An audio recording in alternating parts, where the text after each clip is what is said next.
Once upon a time, a demonic tower burst out of the ground, marking the end of the human race, and people awakened supernatural abilities to fight the demons coming out of the tower. Generations passed, some heroes died, and the newcomers who took their place were able to reveal themselves, and so a new hero was finally born. Possessing incomparable talent, intelligence, and incredible luck, he still managed to reach the very last floor of the tower, the strongest of men, the hope that can end all evil. People called him the light of humanity, and his name is Ling Xiao. This was Ling Xiao's third regression, and this time, he had pumped his attributes and skills to the max. In addition, he had managed to get the best weapons and equipment in the world. The system prompts told Ling Xiao that clearing the last floor of the demonic tower would put an end to everything.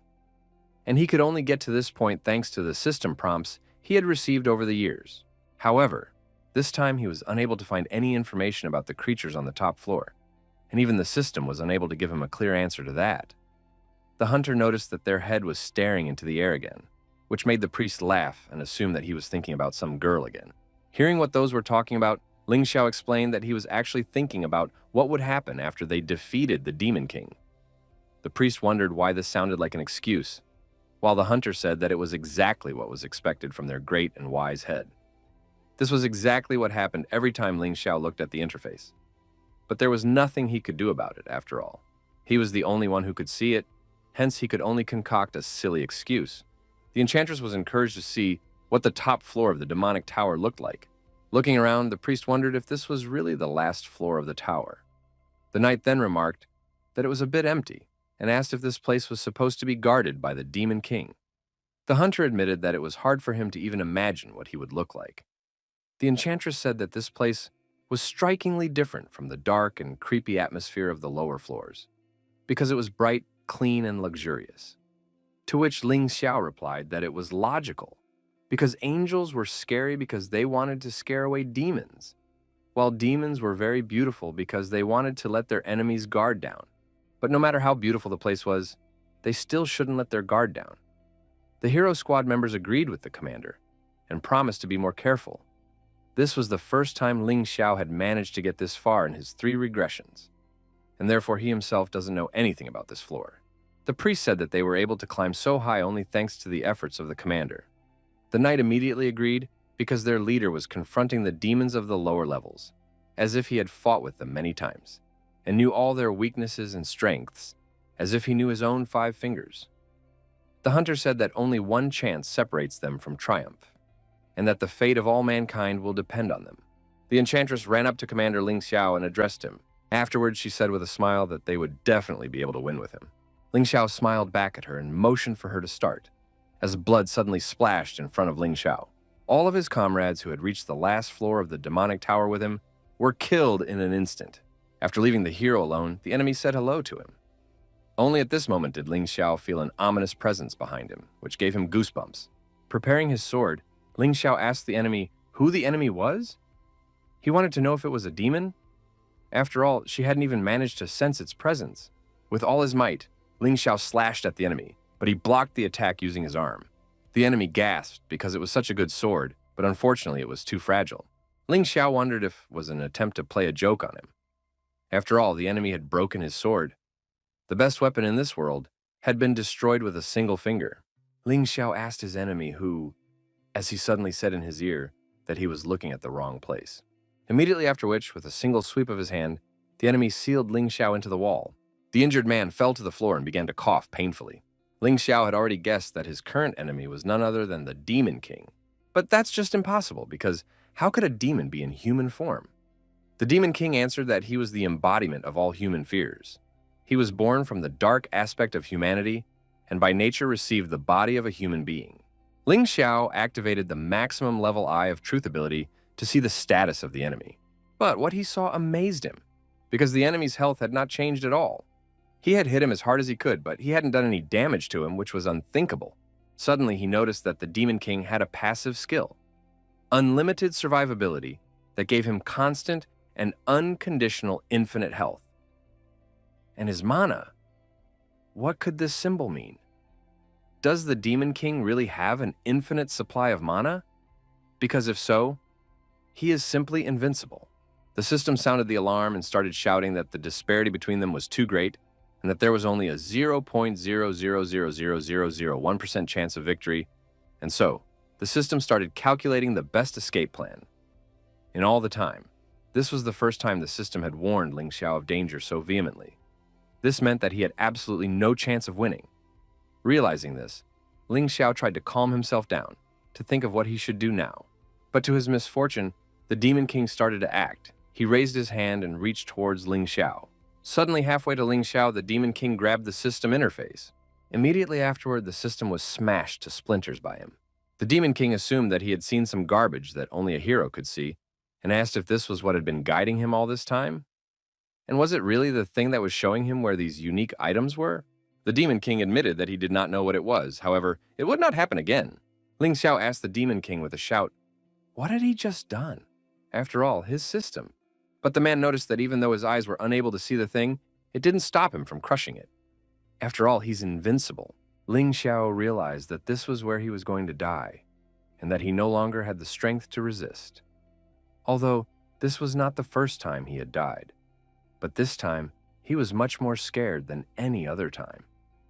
Besides, he can't even imagine the situation in which he could defeat the Demon King. But Ling Xiao refused to give up. After all, he can't just do it like that. Even if he died and came back, he would still have to give his best. After all, one could get out of any situation. After all, there was still hope for mankind. There must always be a way, and next time they will definitely succeed. Just as suddenly, Ling Xiao noticed that he had been healed using a great maximum level healing. Except, why would a Demon King do this? Ling Xiao could feel the warmth emanating from the healing energy, causing him to even assume that it was the best healing ability. An incredible amount of healing energy poured into his body as if there was no end to it. The Demon King suddenly lifted Ling Xiao up, and the latter asked, why did the Demon King heal him? Suddenly, the Demon King asked Ling Xiao if he was a regressor, considering how Ling Xiao fought the demons on the lower floors, as well as his skills and flaws. All of this shows as if Ling Xiao has the skills of a seer. But if that was really the case, Ling Xiao wouldn't have been so surprised when he met him. In the end, the only thing that comes to mind is regression. With more than one regression, in that case, what life is it? The second? Or is it the third? If he killed Ling Xiao right now, he would go back in time and come up with some new plan. Again and again, he will repeat the endless cycle. But sooner or later, he will still discover a way to defeat the Demon King. Looking at Ling Xiao's face, the Demon King assumed that all of this was indeed true. After which, he laughed as the hero had gotten too excited after hearing this. The Demon King snapped his fingers, and Ling Xiao immediately began to be enveloped in darkness. He agreed that Ling Xiao really did have the best equipment he could get in this world, and that no one could break it except him. As expected from a person that had been reborn in this world 3 times already, the hero managed to obtain some really good items. All this time, Ling Xiao was trying to understand why. Why did things turn out this way? The Demon King told Ling Xiao that he would never be able to die, because his ability would heal him all the time, while the armor would become a prison for Ling Xiao that would bind him and prevent him from escaping. Ling Xiao would live forever with no way to live or die. At its core, the protagonist is the one protected by the story armor. The Demon King turned Ling Xiao into a throne, then placed him in the proper place. The Demon King then sat on his new throne, his hindrance in the form of the hero and his companions removed. Lastly, the Demon King directed his mana towards the corpses in the middle of his throne room. At least once in his life, everyone feels like a protagonist. So how do you determine who the real protagonist is? Prophets will not be able to answer this question, and only historians are capable of doing so. After all, the one who wins the ultimate victory is the protagonist. Why is it like this? It's because he's the strongest boss. A short while later, the news was already saying that Ling Xiao and his team members were dead. They died on the top floor of the Demon Tower, just one step away from a grand victory. After so many victories and accomplishments, the people firmly believed in victory. Now the Awakened Association expresses their deepest condolences while urging the people not to lose hope. They ask those who can still fight to continue to challenge the Demon Tower and prevent the invasion of demonic beings. And this is despite the fact that people don't even know how long this will last and how long it will take to end it all.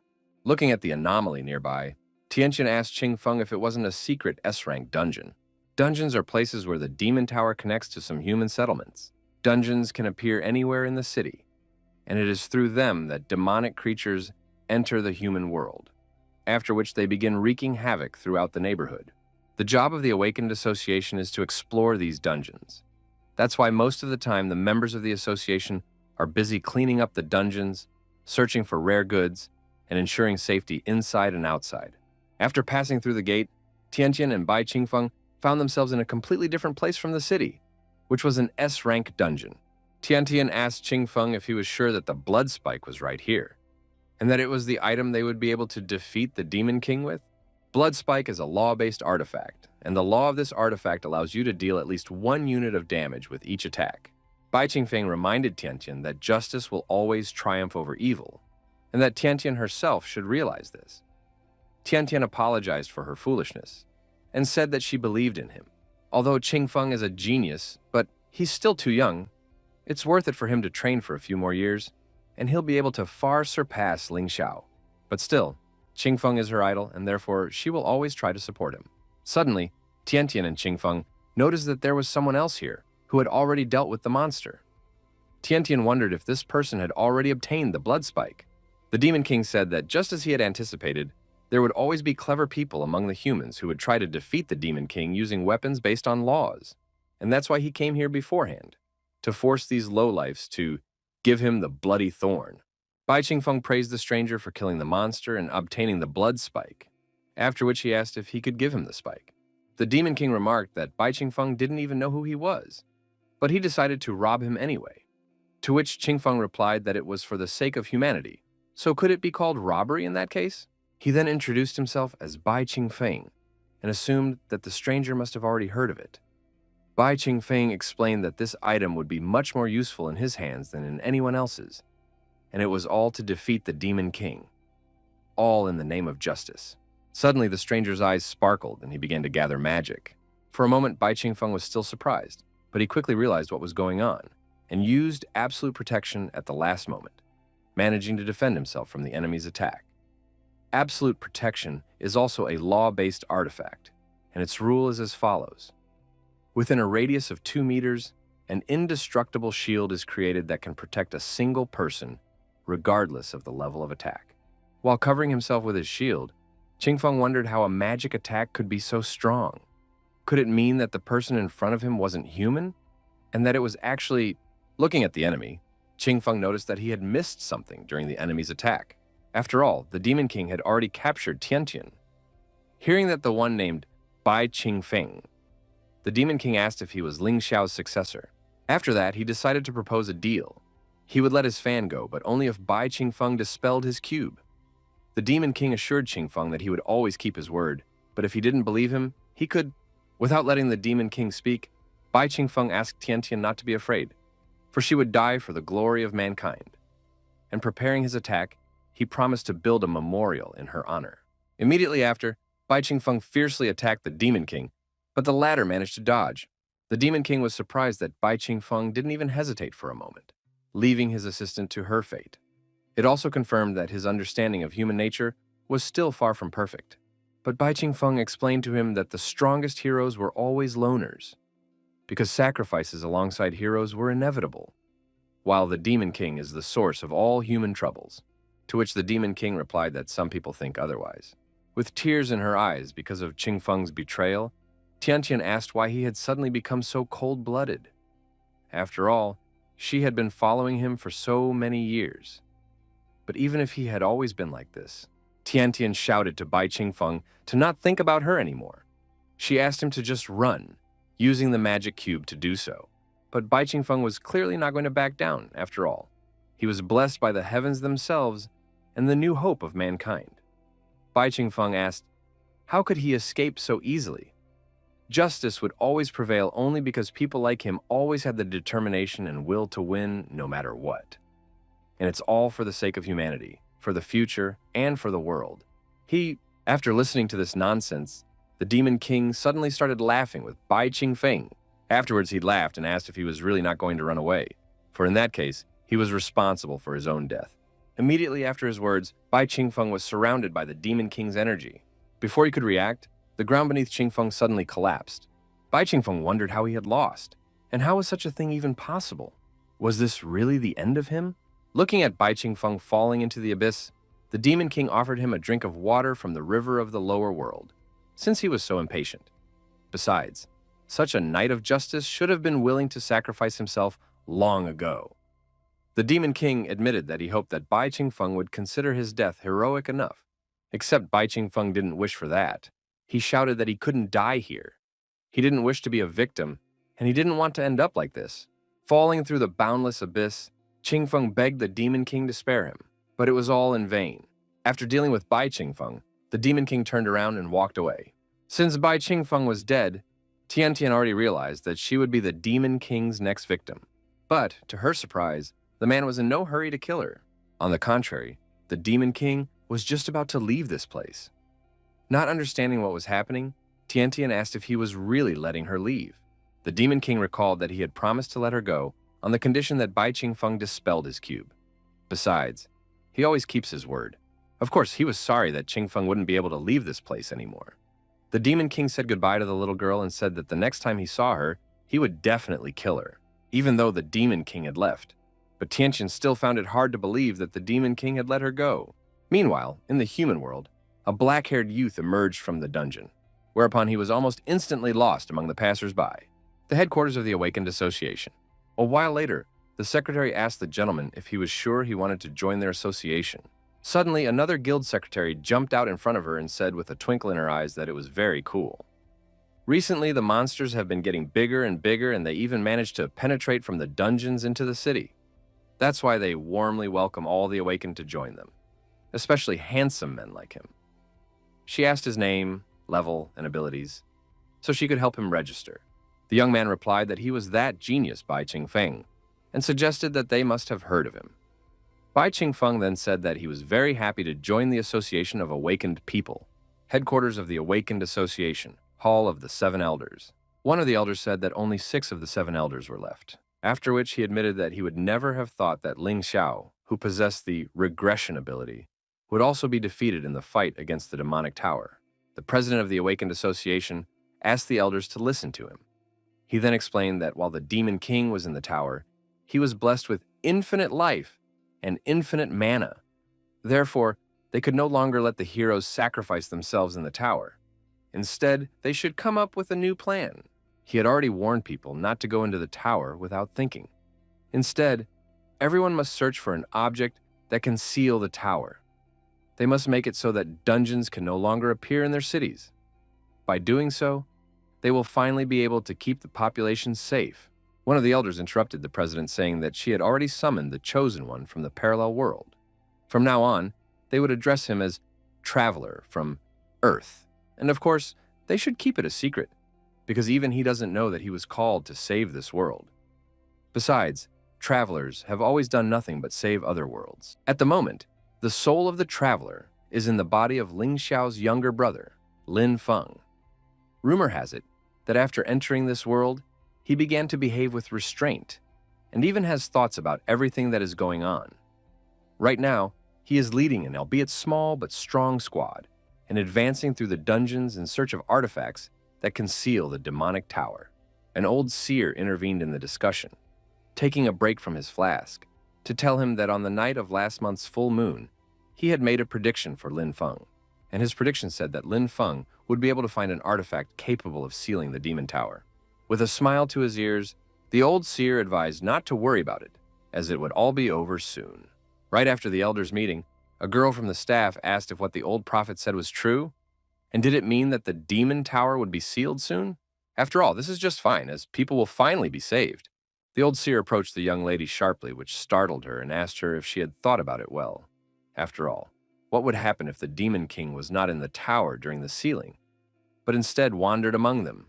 In that case, would sealing the tower be of any use at all? The girl could not help but agree that such an outcome was indeed possible, and asked, what would they do? Suddenly, the old prophet took the opportunity to slap the young lady on the ass, while saying that he would take care of everything. The old seer recognized that he was just joking and laughed loudly. He then asked a rhetorical question, can a Demon King just leave his tower? Besides, if he left the tower, he would immediately lose his blessing. In that case, he would be on par with their best awakened ones, and if the people knew about it, they would do everything they could to finally kill the Demon King in no time. Thus, the Demon King has only two choices. Either he stays in the tower and is sealed with his servants, or he leaves the tower and is immediately surrounded by countless humans. The humans have already defeated the Demon King. All that remained was to wait for Linfun to find the artifact, which was what his vision showed. As expected of Linfun, who was chosen from a parallel world. The old seer laughed loudly as he talked about how Linfun would find this item by the evening. Wanting to get away from this old man as soon as possible, the girl quietly left, saying that she still had some duties to attend to. The old seer complained about what the current girls were like, after which he remembered the time, for Linfun should be coming soon. But opening the door to his room, the old prophet was confused. The old prophet asked the guy who the guy was, and what was he forgetting in his room? The black-haired youth glanced at the old prophet, finally waiting for him to arrive. He then greeted the prophet and introduced himself as Bai Qingfen, and said that he had recently joined their organization. The old prophet admitted that the man scared the hell out of him, whereupon he admitted that he had heard about Bai Qingfeng, their new hidden genius. Bai Qingfeng said that the prophet flattered him, and that he would help him until they got rid of the Demon King. Walking to the chair, the old seer complained about how prim young people were nowadays, after which he suggested that Qingfeng take a seat and not be so polite to him. Bai Qingfeng told the prophet that he had heard that of the 7 elders. He was the only one who could predict the future. The old prophet confirmed this, and added that he was now too tired to do so. Bai Qingfeng admitted that he joined the organization just for that. He wants to know the future of the Demon King. The old prophet replied to the boy that he was too lighthearted about it all, because if he could predict the future of the Demon King, he would be the light of humanity, not Ling Xiao. The problem is that his predictions only work during the full moon, as well as in direct contact with the person to whom he will make predictions. Bai Qingfeng asked Mr. Prophet, "Isn't today the full moon?" Not feeling the hand at his neck, the seer asked if the man was completely stupid or just pretending. After all, he had already said that the problem wasn't the moon, but the fact that he needed to touch the Demon King. He doesn't have combat abilities, which is the reason why he can't enter the Demon Tower. Also, he can't just ask the Demon King to come down to him for a prophecy, unexpectedly for the prophet. But Bai Qingfeng grabbed him by the neck, immediately after which the prophet ordered the man to let him go, and said that the man was clearly not Bai Qingfeng. In fact, in front of him is none other than the Demon King. Since he was captured by the Demon King himself, the old seer used his ability, the great art of prediction, to learn that humans would defeat the Demon King next winter. Meanwhile, the Demon King used mind reading to learn the prophecy about himself. Squeezing the old prophet's neck tighter, the Demon King asked if his predictions were accurate. He replied that they were, but a second later, he changed his answer to not accurate. He told the Demon King that he could make him say anything his soul desired, then tried to win the chance by telling the Demon King how useful he would be to him. The Demon King asked an old man to predict his own future. He must find out whether he will die today or not. It's a rather banal story about the transmigration of a guy's soul from one world into the body of the dregs of society from another world, where he in his newfound body becomes a hero, acting cool and making fun of arrogant characters. It's a story where the scum defeats the Demon King. That's exactly the kind of character he is, being at rock bottom. And one day when he was reading this novel, on his way to work he was hit by a car and died. It was the typical prologue of every such story. This is a soul transmigration story where he is the transmigrant. He is relocated in the novel and becomes one of the characters, the second son of the Lin family, the hope of all mankind, Ling Xiao. But it wasn't him, for he had shifted into the normally useless younger brother, Linfun. Linfun is a hedonist and one of the villains who always lived in the shadow of his older brother. And since he's here now, Linfun told his father that he knew the location of the map, indicating the location of the sealing artifact.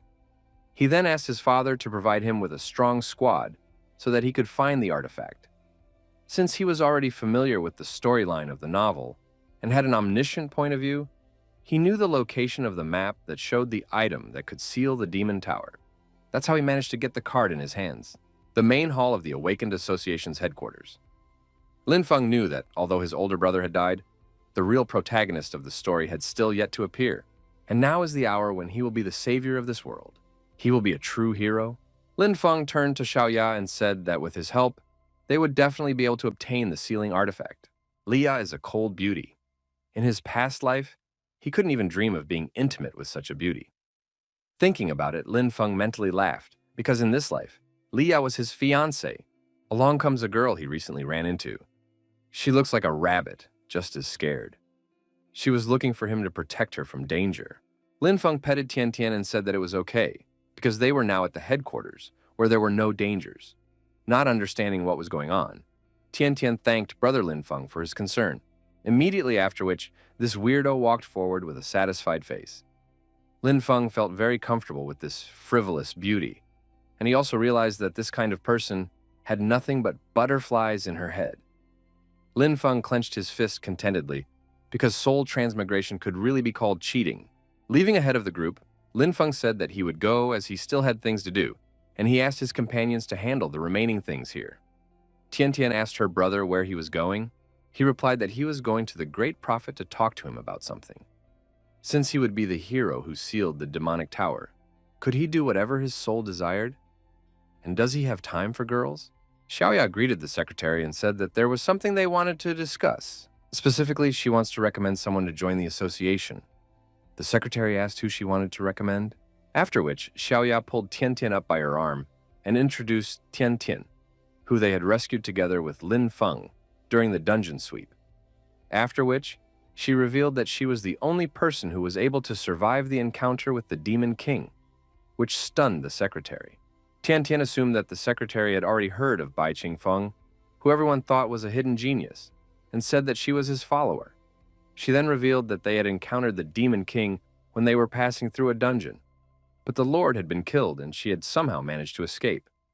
Later, she met Mr. Linfun and Lady Li Ya, and then joined their team. The secretary was surprised by Tian Tian's story and revealed that Bai Qingfeng had recently joined them and that he was quite alive and well. Tian Tian asked, what did the secretary mean? And the one told that Mr. Bai had been here recently, and that he had gone to the great prophet's chambers. Tian Tian and Li Ya were surprised together that Bai Qingfeng was alive, but only Tian Tian understood what it meant. Meanwhile, the Demon King was dealing with the old prophet.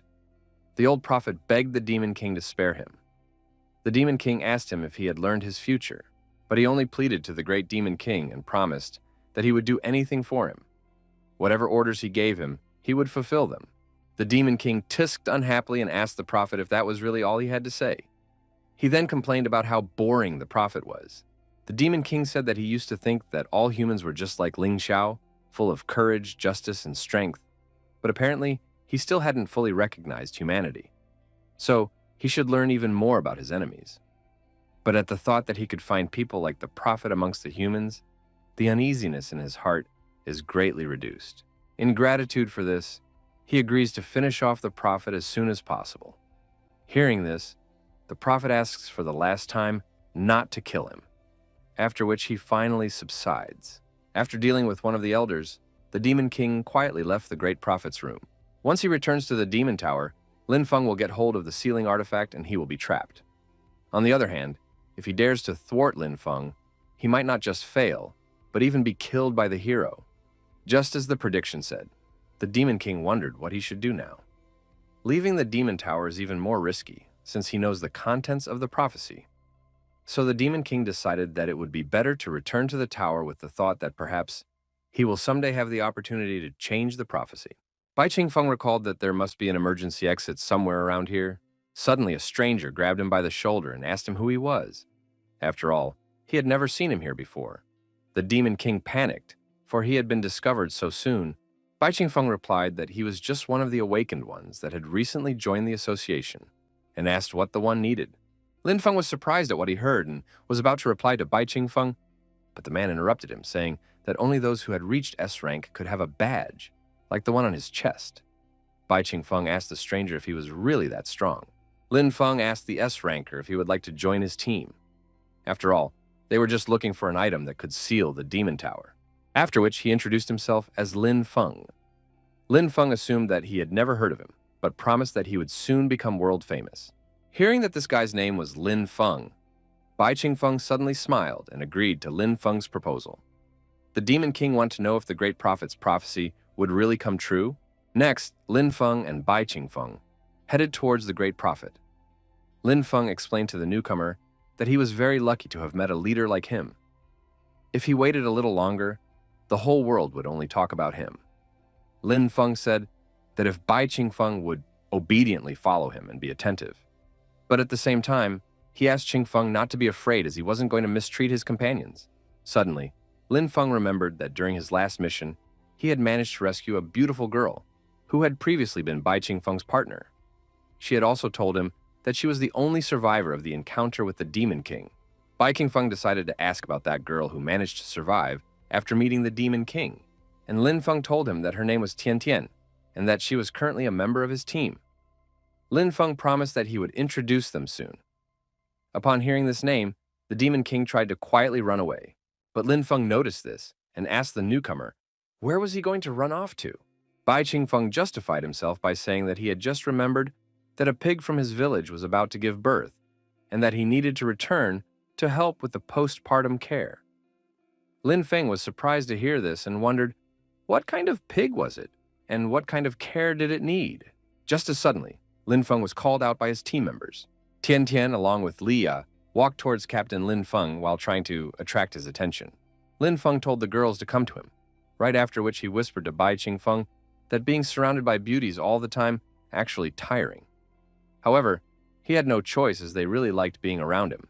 As she came closer, Tian Tian realized what kind of person was communicating with their captain Linfun and was about to call him by name. The Demon King was very displeased because this was literally one of the worst possible scenarios.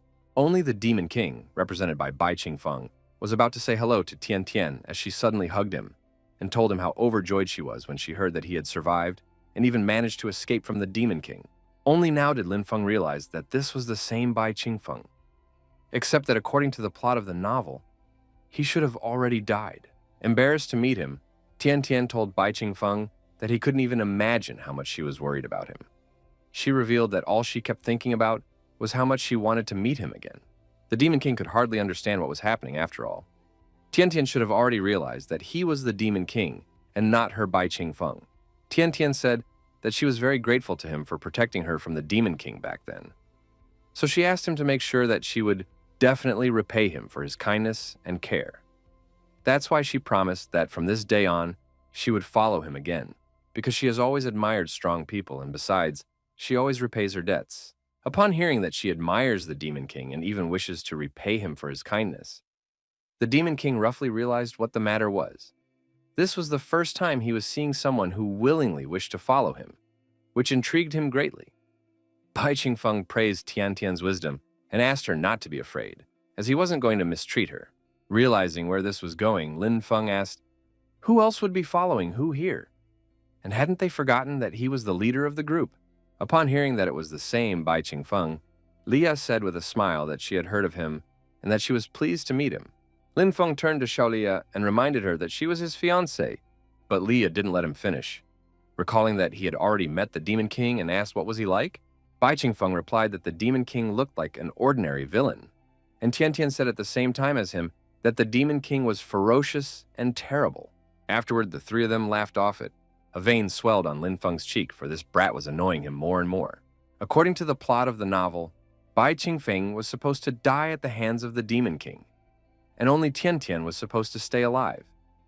Therefore, Linfun wondered if his intervention could have caused the butterfly effect. It was unlikely, but it would be better to ask the great seer about it. Suddenly, a woman's cry was heard from outside the great prophet's room. When he saw the secretary running towards them, he asked her what had happened, to which she replied in horror that the great prophet had been killed. Only an hour ago, the prophet was alive, so they must lock up all the entrances and exits of the association and find out with whom he had met. Tian Tian, Liya, and Linfun were stunned to hear of the great prophet's death and wondered who he was meeting with this evening. Immediately afterward, Bai Qingfeng said that he and Linfun had met with the great prophet. Linfun shouted out that this was nonsense. After all, he had yet to meet the prophet, and the very moment he was walking towards him, he saw Bai Qingfeng standing at the door, looking rather suspicious. Just as suddenly, a realization came to Linfun about what had happened here. Linfun accused Bai Qingfeng of killing the great prophet, and said that he realized it as soon as he saw Bai Qingfeng. Liya grabbed Linfeng's hand and asked him not to make any hasty. Just as suddenly, Linfun threw Li Yu aside and ordered her to shut up, for this person has deceived all of them, and he is not even Bai Qingfeng. Linfun shouted to Bai Qingfeng that the latter might have managed to fool the others. but it was pointless against him, and rushed towards Bai Qingfeng. Only Linfun felt as if he had gotten Bai Qingfeng as he dodged his fist. Immediately after, Bai Qingfeng was at Linfeng's back and said that the latter was just trash, that he had never been able to compare to Ling Xiao. He asked, "So did a person like that have the right to talk to him like that?" Immediately afterward, he hit Linfeng on the head. Linfeng asked, "How could something like this happen?" But a second later, his head was crushed to the floor by a foot. Leah ordered both of them to stop. Meanwhile, Tian Tian smirked, for the Demon King had done exactly what befitted the strong persona she had chosen to follow. Bai Qingfeng suggested that this should be enough to appease such a person. But there's something strange about it. Why is this brat so sure he's not Bai Qingfeng? Bai Qingfeng said that he had heard of Linfeng before, after all. The latter's the younger brother of Ling Xiao, nicknamed the Light of Humanity. Linfeng is rumored to be worthless and talentless trash, and as he sees it, that's just how it is. Besides, Linfeng is even worse than he had imagined. Bai Qingfeng admitted that he liked Ling Xiao much better. Linfeng asked, how dare he call him trash? He had transferred into this body, and even gained incredible strength, becoming an outstanding person, standing above the rest, so how come Leah asked Bai Qingfeng to go easy on Linfeng, since he wasn't going to hurt him? She said that Linfeng was actually a good person, and that he had just become a bit impulsive lately. Listening to Leah trying to defend him, Linfeng told himself that he wasn't trash, after which he asked to be allowed to ask a question. Linfeng asked, who was it that Qingfeng was calling trash? Immediately, he broke free from Bai Qingfeng's leg, using his S-class omni-destroying claw weapon. Bai Qingfeng was surprised that such a bastard had his own S-ranked weapon. Although ordinary S-ranked awakened ones were not his opponents, but the Demon King didn't see Linfeng's name on the Genius of Humanity list. Just as suddenly, an outsider intervened and shouted orders to the two to stop fighting. Linfeng wondered, why the hell did his magic suddenly disappear? While the Demon King assumed that it was a rule-based ability, the person who stopped the fight was the president of the Awakened Association, whose ability is to nullify all superhuman abilities within a certain area. The president explained that every member of their association was a real treasure in the fight against the demons. So how did they manage to set up an internal showdown here? This was the first time the Demon King had seen the president of the Awakened Association, and he was actually doing badly. After all, right now he was not in the Demon Tower, because of which he did not possess infinite health, infinite mana, and ignoring all the rules. Bai Qingfeng said that he was very sorry for the trouble he had caused, and even admitted that what had happened was his fault. He also promised that this would not happen again. Linfeng, on the other hand, was not so reserved with the president.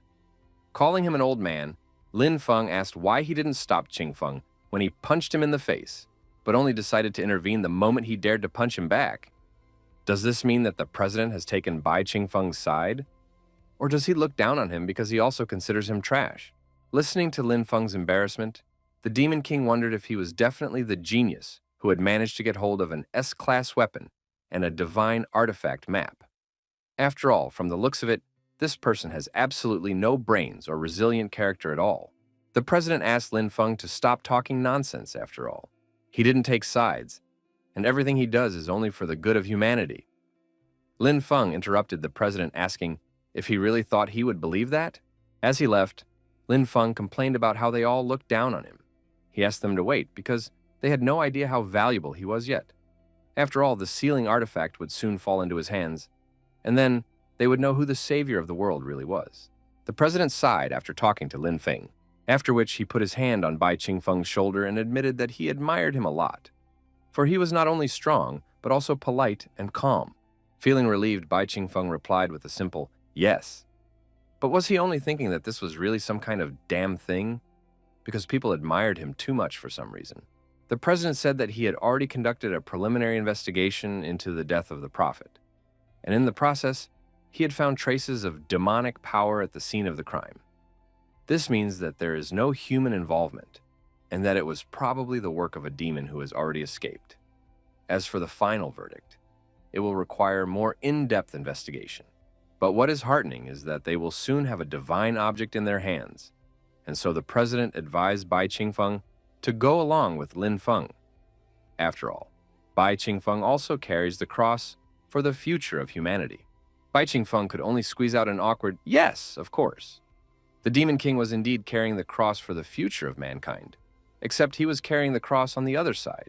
Leaving, the president advised them to continue their hard work, because one day the future of mankind will be in the hands of such young people. After resolving the conflict, Leah said that she would go look for Linfun, explaining that he had become irritable lately. Just as suddenly, Bai Qingfeng grabbed her hand and asked her to wait for a while. Bai Qingfeng apologized for grabbing her and explained that he had one question. How much had Linfun changed relative to his past self? And what was it that could have happened? The Demon King hoped that Leah would not become suspicious of him because of such questioning. Seeing Leah embarrassed, Bai Qingfeng remembered that he hadn't let go of her hand and apologized again. After which he explained that he was worried about Linfun. Besides, he himself had acted impulsively and therefore wanted to apologize.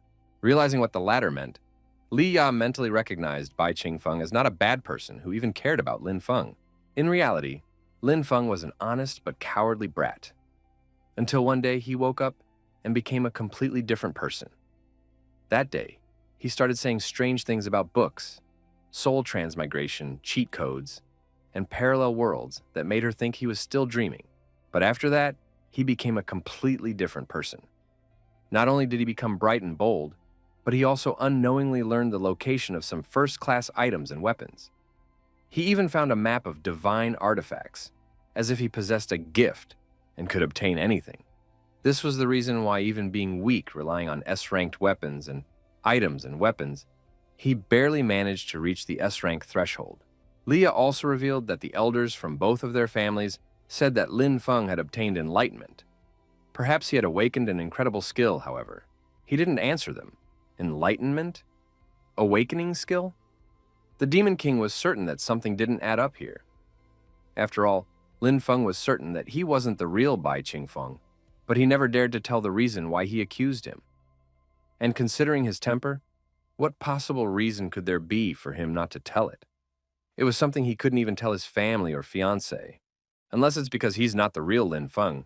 After all, he can't die telling them the truth. Parallel world? Changes in personality? Knowledge of everything? Linfun's body is definitely possessed by someone. Suddenly there was a rumbling sound, and the ground beneath my feet began to shake. Shouts immediately went up around the neighborhood. The A-rank demon had gotten out of the dungeon and went to circle the city. Some people began to doubt that anyone would be able to defeat this demon. But immediately, word came out that Mr. Linfun had gone to fight it. The rampaging enemy was an A-ranked demon, a dog corpse, and to fight him, Linfun used an S-class weapon, a flying sword of raging flame and ice. Linfun asked the pitiful demon, how could he only dare to rage in his presence? Immediately after, he swung his flying sword, attacking the canine corpse with a hail of ice spikes. Linfun immediately pulled out his second S-class weapon, the Star Sword Meteor. He shouted that he was a hero who would protect everyone, and that all eyes would be on him. Immediately afterward, he chopped up the dog's corpse with his swords landing on the ground. The people in the surroundings were delighted, for not even an A-rank demon was capable of their Mr. Linfun, the new genius who was now on everyone's lips. The Demon King smirked, for Linfun's opponent was a dog corpse. While alive, this demon was a stray dog that was killed by humans. After its death, its grudge got caught up in the tower's demonic energy, which turned the dog into an A-rank demon. Most importantly, it is a rather rare type of demon, and thus most people are not familiar with it. Moreover, it has one distinguishing feature. Linfun ordered the dog corpse to die and continued to chop the demon over and over again. Unable to withstand all these attacks, the demon was eventually piled on the ground. The peculiarity of the dog's corpse was that after receiving a certain number of attacks, it would pretend to be dead. While those around you rejoice at the death of the A-ranked demon, the dog's corpse regenerates, becoming even stronger and turning into an S-ranked monster. Without making much effort, Linfun was content with everyone discussing him. People were screaming that they loved him, and that this fight was incredible. This was only after Linfun had killed some A-ranked dog. However, he knew that once he sealed the demon tower, his name would be all over the world.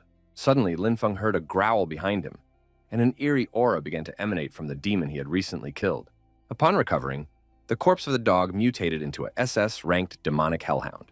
And before Linfun could react, the demonic hellhound exhaled a pillar of flame straight at Linfun. Seeing what happened to their hero Linfun, the people around the area fell silent.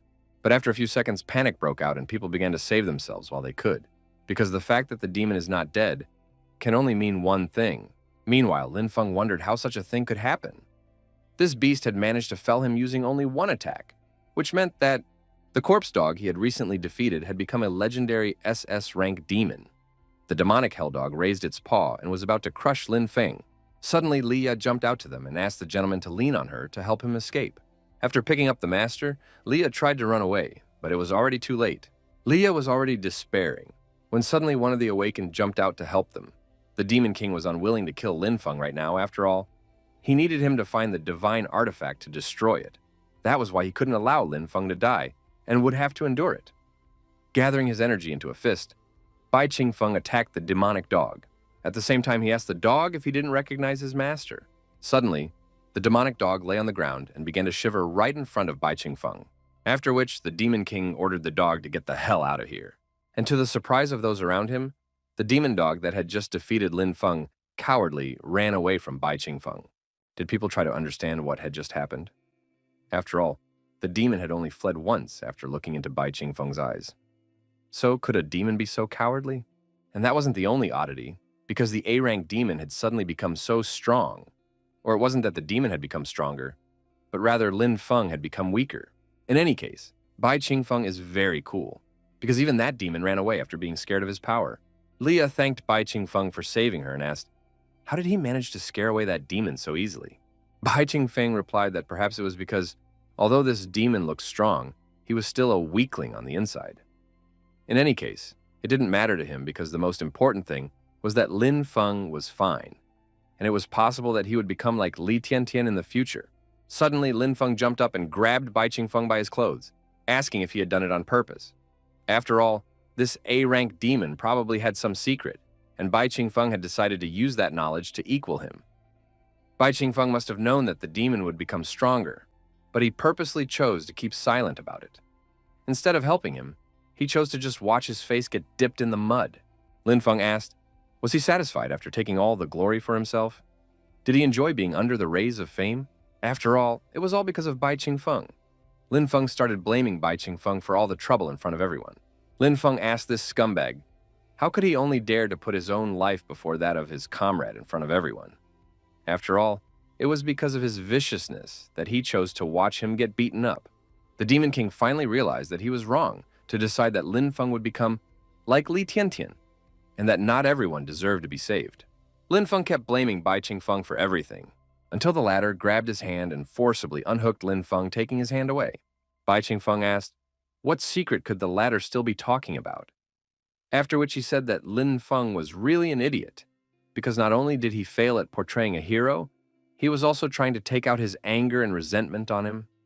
Bai Qingfeng apologized to Linfun because he has no desire to play along with Linfun. Linfun growled and was about to reply to Bai Qingfeng, but he heard what the people around him were saying. Tiantian admitted that she didn't expect such a thing from Linfun, because what kind of person would you have to be to throw accusations at the person who had saved his life not too long ago? The fat man agreed with Tiantian and added that Linfun had accused others before without showing evidence. Tiantian speculated that Linfun had simply not thought through his actions, and therefore decided to return favor in such a horrible way. The secretary recalled that only the two of them had been found near the prophet's room, and wondered again which one of them could be the killer. Tiantian noticed that, among other things, Linfun had suddenly become much stronger. Therefore, she asked if it was possible that he had used some forbidden art to achieve power. Listening to all of this, Linfun mentally cursed at these idiots and fools. After all, they couldn't even see Bai Qingfeng's true identity, and now the rest of the society had begun to side with the enemy. Suddenly, Bai Qingfeng let go of Linfeng's hand, which surprised him. Then he held out his hand and said that he hoped it was only a slight misunderstanding. So he suggested that they calm down and make peace. Linfun was furious at Bai Qingfeng's action, because after everything, he suddenly decided to pretend to be an innocent sheep when he realized that he had gotten an advantage out of this situation. Linfun still shook Bai Qingfeng's hand. After all, it was obviously all an act, and since that was the case, he wouldn't mind seeing who was better. Linfun admitted that he had lost his temper when he missed the bloody dog's punch, and so he apologized for his rudeness. Linfun promised that it wouldn't happen again from now on, and he also thanked Bai Qingfeng for saving him. Linfun smiled and asked for Bai Qingfeng to take care of him from now on. Bai Qingfeng said that the man shouldn't have thanked him after all. He should have been the one to do it. Bai Qingfeng moved closer to Linfun and whispered that he was grateful that he was not the only suspect in the murder of the great prophet. After all, it was he who killed the prophet. Hearing this, Linfun instantly became furious. After all, it was precisely because of Bai Qingfeng that he had to endure all of this. Linfun pulled his hand out of Bai Qingfeng's grip and shouted that it was just as he thought. And no sooner had Linfun hit him than his hand was grabbed by Li Ya, whereupon she asked, "What is he doing? And why is he suddenly acting like he's off the chain?" There were people crowded around them who had seen all of this. And thus Linfun was forced to swallow his resentment. Once again wrenching out his hand, Linfun said that he knew it. After which he looked at Bai Qingfeng and wondered, who was he and what was his purpose? Also, the novel didn't say that Bai Qingfeng is that powerful. He just can't let the story take a completely different path. In Linfeng's gaze, the Demon King saw nothing but anger. After all, he only wanted to take the sealing artifact away from him. However, if it suddenly became a hindrance, he would shamelessly take Linfeng's life. After all, after destroying this artifact, he would be able to destroy the rest of humanity sooner or later. And annoying people would be better off. A while later at Cafe Semper, as soon as the waitress left, Li Ya thanked Bai Qingfeng for saving her yesterday, to which the man replied that there was nothing special about it. The Demon King wondered if he had saved her yesterday. If so, he had already forgotten about it. Li Ya revealed that their team was about to embark on a mission to find the sealing item. After which, she said that actually Linfun didn't even let them look at the map, and only said that the artifact was in the south. Li Ya said that the journey promised to be a long one, and that she hoped Bai Qingfeng could get along with Linfun. A little embarrassed, Li Ya asked Bai Qingfeng to try to ignore his current behavior. After all, she has known since childhood that Linfun is not a bad person at all, except that the Demon King already knew that the man was gone. A pathetic human from a parallel world took possession of the body of an innocent child, and now he enjoys the love and care of his beloved, who does not even belong to him. So also this person calls himself a future hero, who will save the world. Thinking about how ironic it was, the Demon King tasted the coffee. Suddenly he spat out the drink because it was too bitter. It was just disgusting. After tasting the coffee, the Demon King realized that he was still far from the concept of human tastes. And this was despite the fact that in the past, he didn't have much to choose from. Bai Qingfeng asked Li Ya if it had ever occurred to her that her fiancé was sick. After all, it was possible that he had changed so drastically because of his illness. After which, he asked if she wanted Linfun to go back to his old self. After all, there was just one item in the south that they could pick up along the way, and maybe it would help Linfun get back to normal. Li Ya suddenly jumped up and asked, was it true that he would be able to make Linfun the same? To which Bai Qingfeng replied that of course it was true. Meanwhile, on the streets of the city, a disgruntled Linfun pondered that the current story was just a prequel to the main story that hadn't even started yet. However, the narrative is no longer going as he remembers it, for Bai Qingfeng was not supposed to return alive after meeting the Demon King. So even the great prophet was killed before the main narrative began. Suddenly, Linfun remembered that yesterday when he had met Bai Qingfeng, he had seemed very suspicious. It even felt like he was trying to escape from the association building. But once Bai Qingfeng heard about the artifact, he immediately agreed to join their team.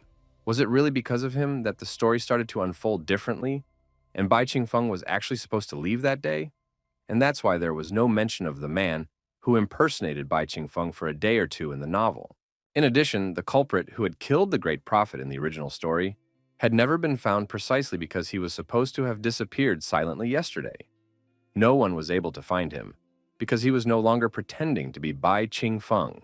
But it was because of his interference that the person who was supposed to disappear suddenly joined his mission to find the sealing artifact.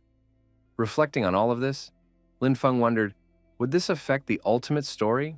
Linfun clutched his head due to the headache that had come over him. In his previous life, he was just ordinary trash, and he ended up being a protagonist in another world. And he couldn't even imagine that things would be this problematic. Because now, the storyline was starting to spiral out of control. Suddenly, Linfun caught a glimpse of Xiaoya in the window of a cafe nearby. Linfun wondered what Xiaoya and Bai Qingfeng were doing there. Linfun has made up his mind. He will no longer let the plot change its course. For he is the only one in this world who knows everything, and he is the one who will get everything he wants. After all, he was chosen to do just that. The next day, the president of the association told Linfun that it was extremely important for humanity to obtain this item. And therefore, the leader in this journey will be Linfun. To the applause of the secretaries, Linfun and his team set off together. But before leaving, Linfun cast a glance at Bai Qingfeng and mentally asked him to wait for a while. Sometime later in the scorched lands, the scorched dead walked towards their new victims, and they were Lin Feng's group. Bai Qingfeng sometimes destroyed dead people with his magic, while Linfun fought them off with his blade. After a short battle, Linfun said that these dead people themselves weren't that strong, but the problem was that there was no end to them. At this moment, the Demon King was thinking about the fact that he was killing demons along with humans, as if the world had gone mad. But it didn't matter to him, because he was only acting now. Just as suddenly, the body of one of Linfeng's companions poured poison, after which he raised his blade, and sticking his sword into the ground, he unleashed a powerful poisonous wave. Once they came into contact with it, the demons immediately began to turn to dust. After dealing with the uncleanness, Liu Xiaoqi took a deep breath and returned his sword to its scabbard, and the poison element markings on his body began to dissipate little by little. Seeing this strike, even the Demon King had to admit that this awakened one was pretty good. Unable to hold back her emotions, Tian Tian told Liu Xiaoqi that it was simply amazing, to which he replied, as if in denial, that he wasn't very good at one-on-one battles, but he wasn't bad at fighting against hordes of opponents. After all, people like him could only help in moments like this. After following Liu Xiaoqi, Linfun realized that he was right about him. Linfun told the companions that he had something to tell them about. The artifact they're looking for is up ahead, but the terrain here is too unpredictable, and they don't know anything about the monsters up ahead. This means that their trek may be much riskier than originally thought. Besides, they've been going non-stop for 5 days straight, so he thinks they should go back to town and rest while he goes exploring alone. Gao Hu and Liu Xiaoqi immediately told the leader that this was not the way to go and that it was a very bad idea. Leah asked, how is he going to go there alone? And what would happen if he encountered a deadly opponent? Linfun explained that such was his role as a leader. He had to find the safest way for his people. In any case, he had already made up his mind, so there was no point in them even trying to dissuade him. But none of the subordinates wanted their master to go there alone. Unable to hold back his emotions, Liu Xiaoqi sobbed, talking about what a good person their master was. Linfun smirked, for everything had gone as he had planned, and it was all thanks to Xiaoqi, a rising star, born in a demon's lair and hardened in the depths of poisonous caves. A future SS rank, whose name will shake the world. Though their relationship now is only a short-term collaboration, in the original, Liu Xiaoqi was the protagonist's most trusted sidekick, and it was his loyalty that played a big role in the protagonist's journey to success. And he became one only because the protagonist used a few high-quality ingredients while preparing an S-class purifying potion, which allowed him to cleanse his body of toxins accumulated since childhood. Already since then, he was willing to sacrifice even his own life for the hero. But since the story hasn't even started yet, he will be able to subdue Liu Xiaoqi before the protagonist appears. He will not only have the artifact at his disposal, but also the protagonist's fate. He will replace the protagonist and become the new hero of this world. Linfun ordered his companions to wait for him in the city, and afterward, they would continue on their way. Only a few people in the whole world know where to find those high-quality ingredients, and fortunately, he is just among them, as the book mentioned their location. Linfun was already convinced that Liu Xiaoqi would soon become his pawn, although the Demon King doesn't know much about human nature, but he is certainly certain that Linfun is not the kind of person who is capable of self-sacrifice. Since they were free, Leah said that she had heard rumors that an underground auction was to be held somewhere nearby. Therefore, she suggested that they meet in a few days. After hearing about the auction, Tian Tian asked to go with Leah. With the corner of her eye, Leah looked at Bai Qingfeng and thought about his words again. After all, if it's really like he said, and it's all about Linfeng's soul being devoured by a demon, causing him to start changing his personality, then she should buy the item at the auction, an object capable of cleansing the soul and bringing back the him of the present. Leah and Tian Tian walked off together towards the underground auction. Cao Hu noticed that the three of them had gone their own way, and so he suggested that they return to the city and rest properly, as the young master had previously ordered them to do. But before he could turn around, Bai Qingfeng asked Gao Hu to stop. Gao Hu asked if the man had any problems, or did he just decide to challenge the young master's order? Gao Hu noticed that the young master didn't like this person, and thus he assumed that it was a rather murky type. Bai Qingfeng admitted that he was deeply moved by Linfeng's decision not to put them in danger, but even that didn't mean that he wouldn't worry about him. After which, Bai Qingfeng asked, why don't they discreetly follow him? After all, that way they would be able to help Linfun in a difficult situation. Upon hearing of such a proposal, Gao Hu immediately agreed, for he is also very worried about their lord. And Liu Xiaoke praised Bai Qingfeng for wanting to protect the lord so much. Hearing what the remaining three were talking about, Liya realized that Bai Qingfeng was really worried about Linfun. A person like Bai Qingfeng is very kind-hearted at heart. Bai Qingfeng said that they flatter him because everything he does for the sake of humanity. Now, he wants to finally see what Linfun is really like. The first dungeon Linfun headed to was the S-rank dungeon, a malicious chessboard. As described in the book, the cleansing crystal is on this chessboard, but the exact location is unknown. All of a sudden, Linfun felt as if his heart had fallen to his very heels. Wondering where this feeling of fear suddenly came from, Linfun looked around, and behind him he saw a red king who was also very fast. And the worst thing here was that this king is coming right at him. Suddenly, the red king stopped and a chess spirit began to emerge from it. Linfun immediately reached for his sword to defend himself, and as soon as the spirit of the red king reached out his hand towards him, Linfun struck him with his sword. But that one was much stronger than Linfun had expected, causing Linfun to be thrown straight back to the figure behind him. Before Linfun could gather himself after the last attack, a spirit began to manifest from the white figure. Without wasting any time, the pawn spirit immediately thrust his spear into his enemy. But at the last moment, Linfun managed to dodge. Immediately afterward, the spirit of the horse appeared in front of him. Linfun took out his S-class weapon, the horse cutter, and shouted to the spirit horse that he was about to chop it up. But as soon as he tried to give the horse a single blow, it bit off the blade of his horse cutter.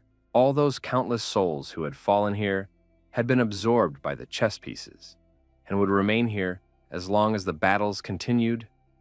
During their existence, these pieces have absorbed so many vengeful hunter souls that they have long surpassed the S rank. Realizing how much he had rushed coming here, Linfun decided to escape as soon as possible, and for that, he just had one suitable artifact. As soon as Linfun used this artifact, wings grew from his back. Immediately afterward, he flew upward and immediately drew his sword, preparing to fend off more attacks. But something happened that he never expected. The enormous Soul Queen swung her hand and was already ready to flatten little Linfun with a single blow, before the frightened Linfun could wonder what the hell had happened.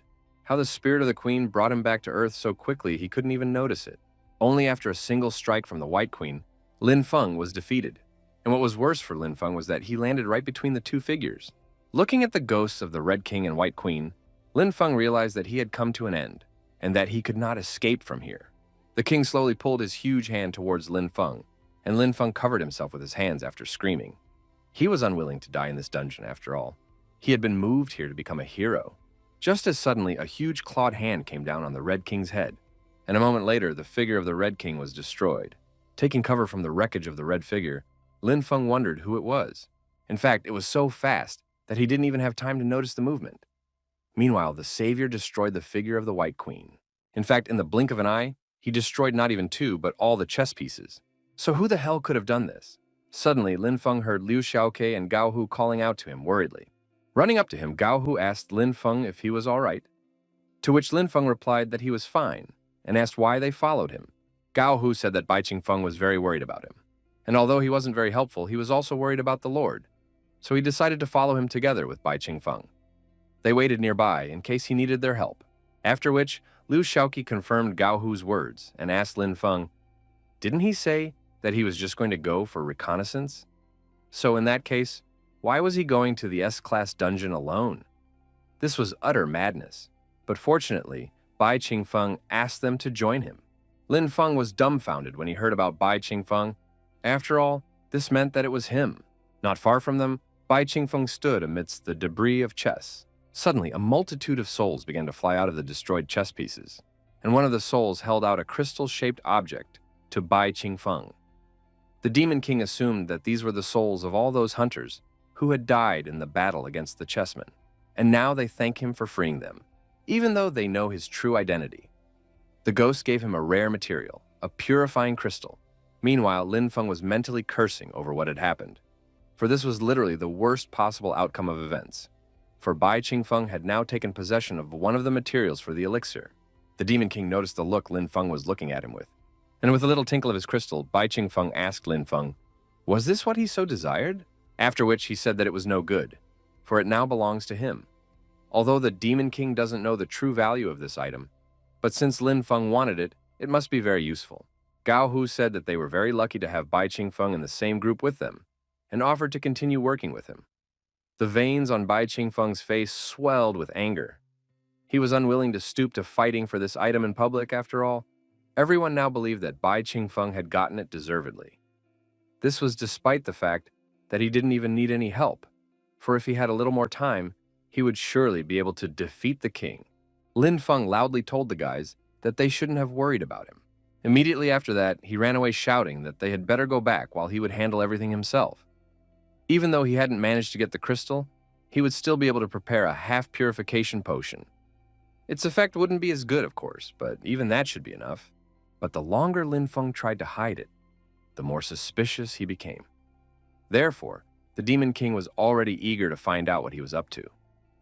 From now on, he would do what Linfun was doing. The S-Class dungeon is a lake of dried bones. Before Linfun could reach the dungeon boss, Bai Qingfeng was already sitting on his skull.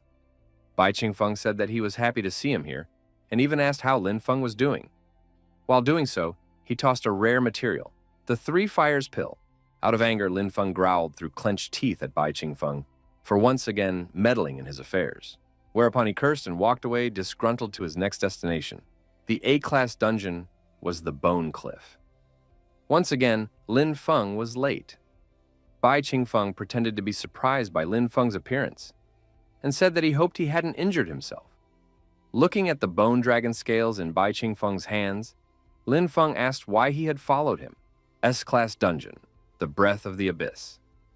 Bai Qingfeng said hello again to Linfun, who had come up to him, but the latter screamed his head off as Bai Qingfeng overtook him again, thus obtaining the fourth rare material, peerless water. Night had fallen. Linfun and his group took a break. Linfun was shouting at the top of his voice in anger, and Gao Hu tried to calm him down by saying that Bai Qingfeng was just worried about him.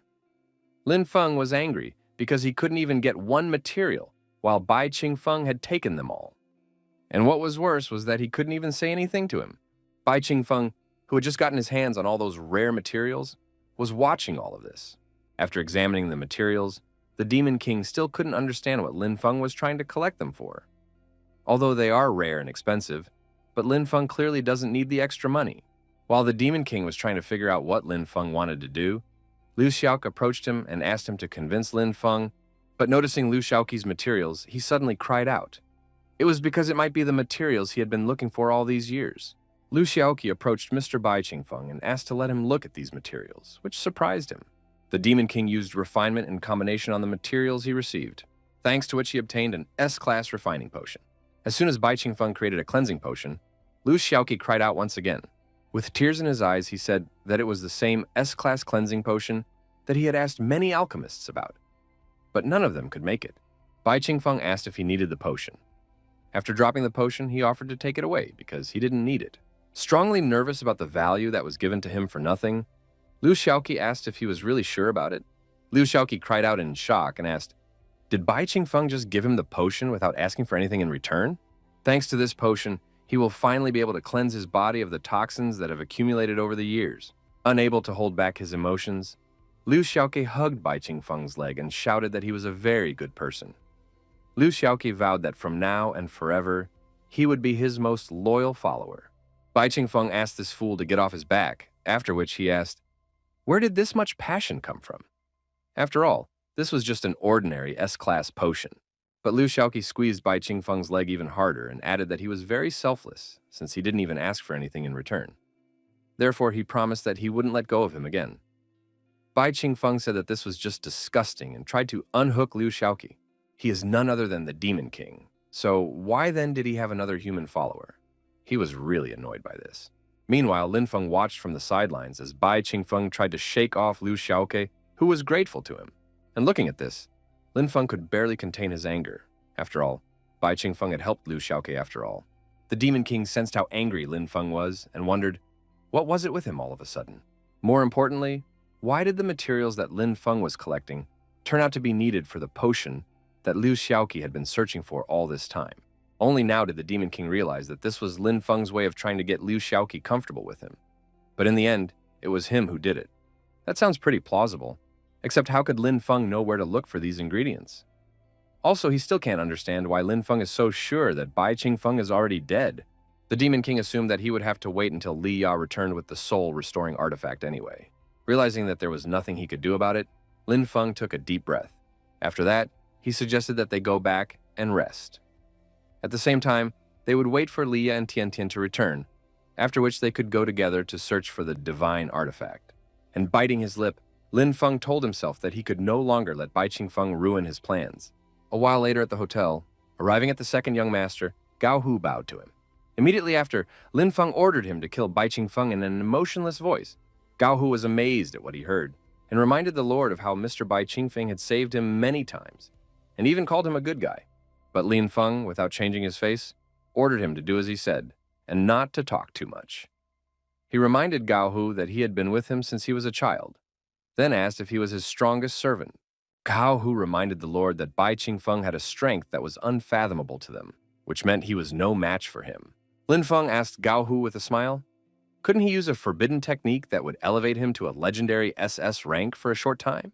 With a tremor in his voice, Gao Hu said that this technique would cost him his life, after which he recalled that his family had been serving the Lin family for generations, and that Linfung had told him even as a child that he would treat him as one of the family.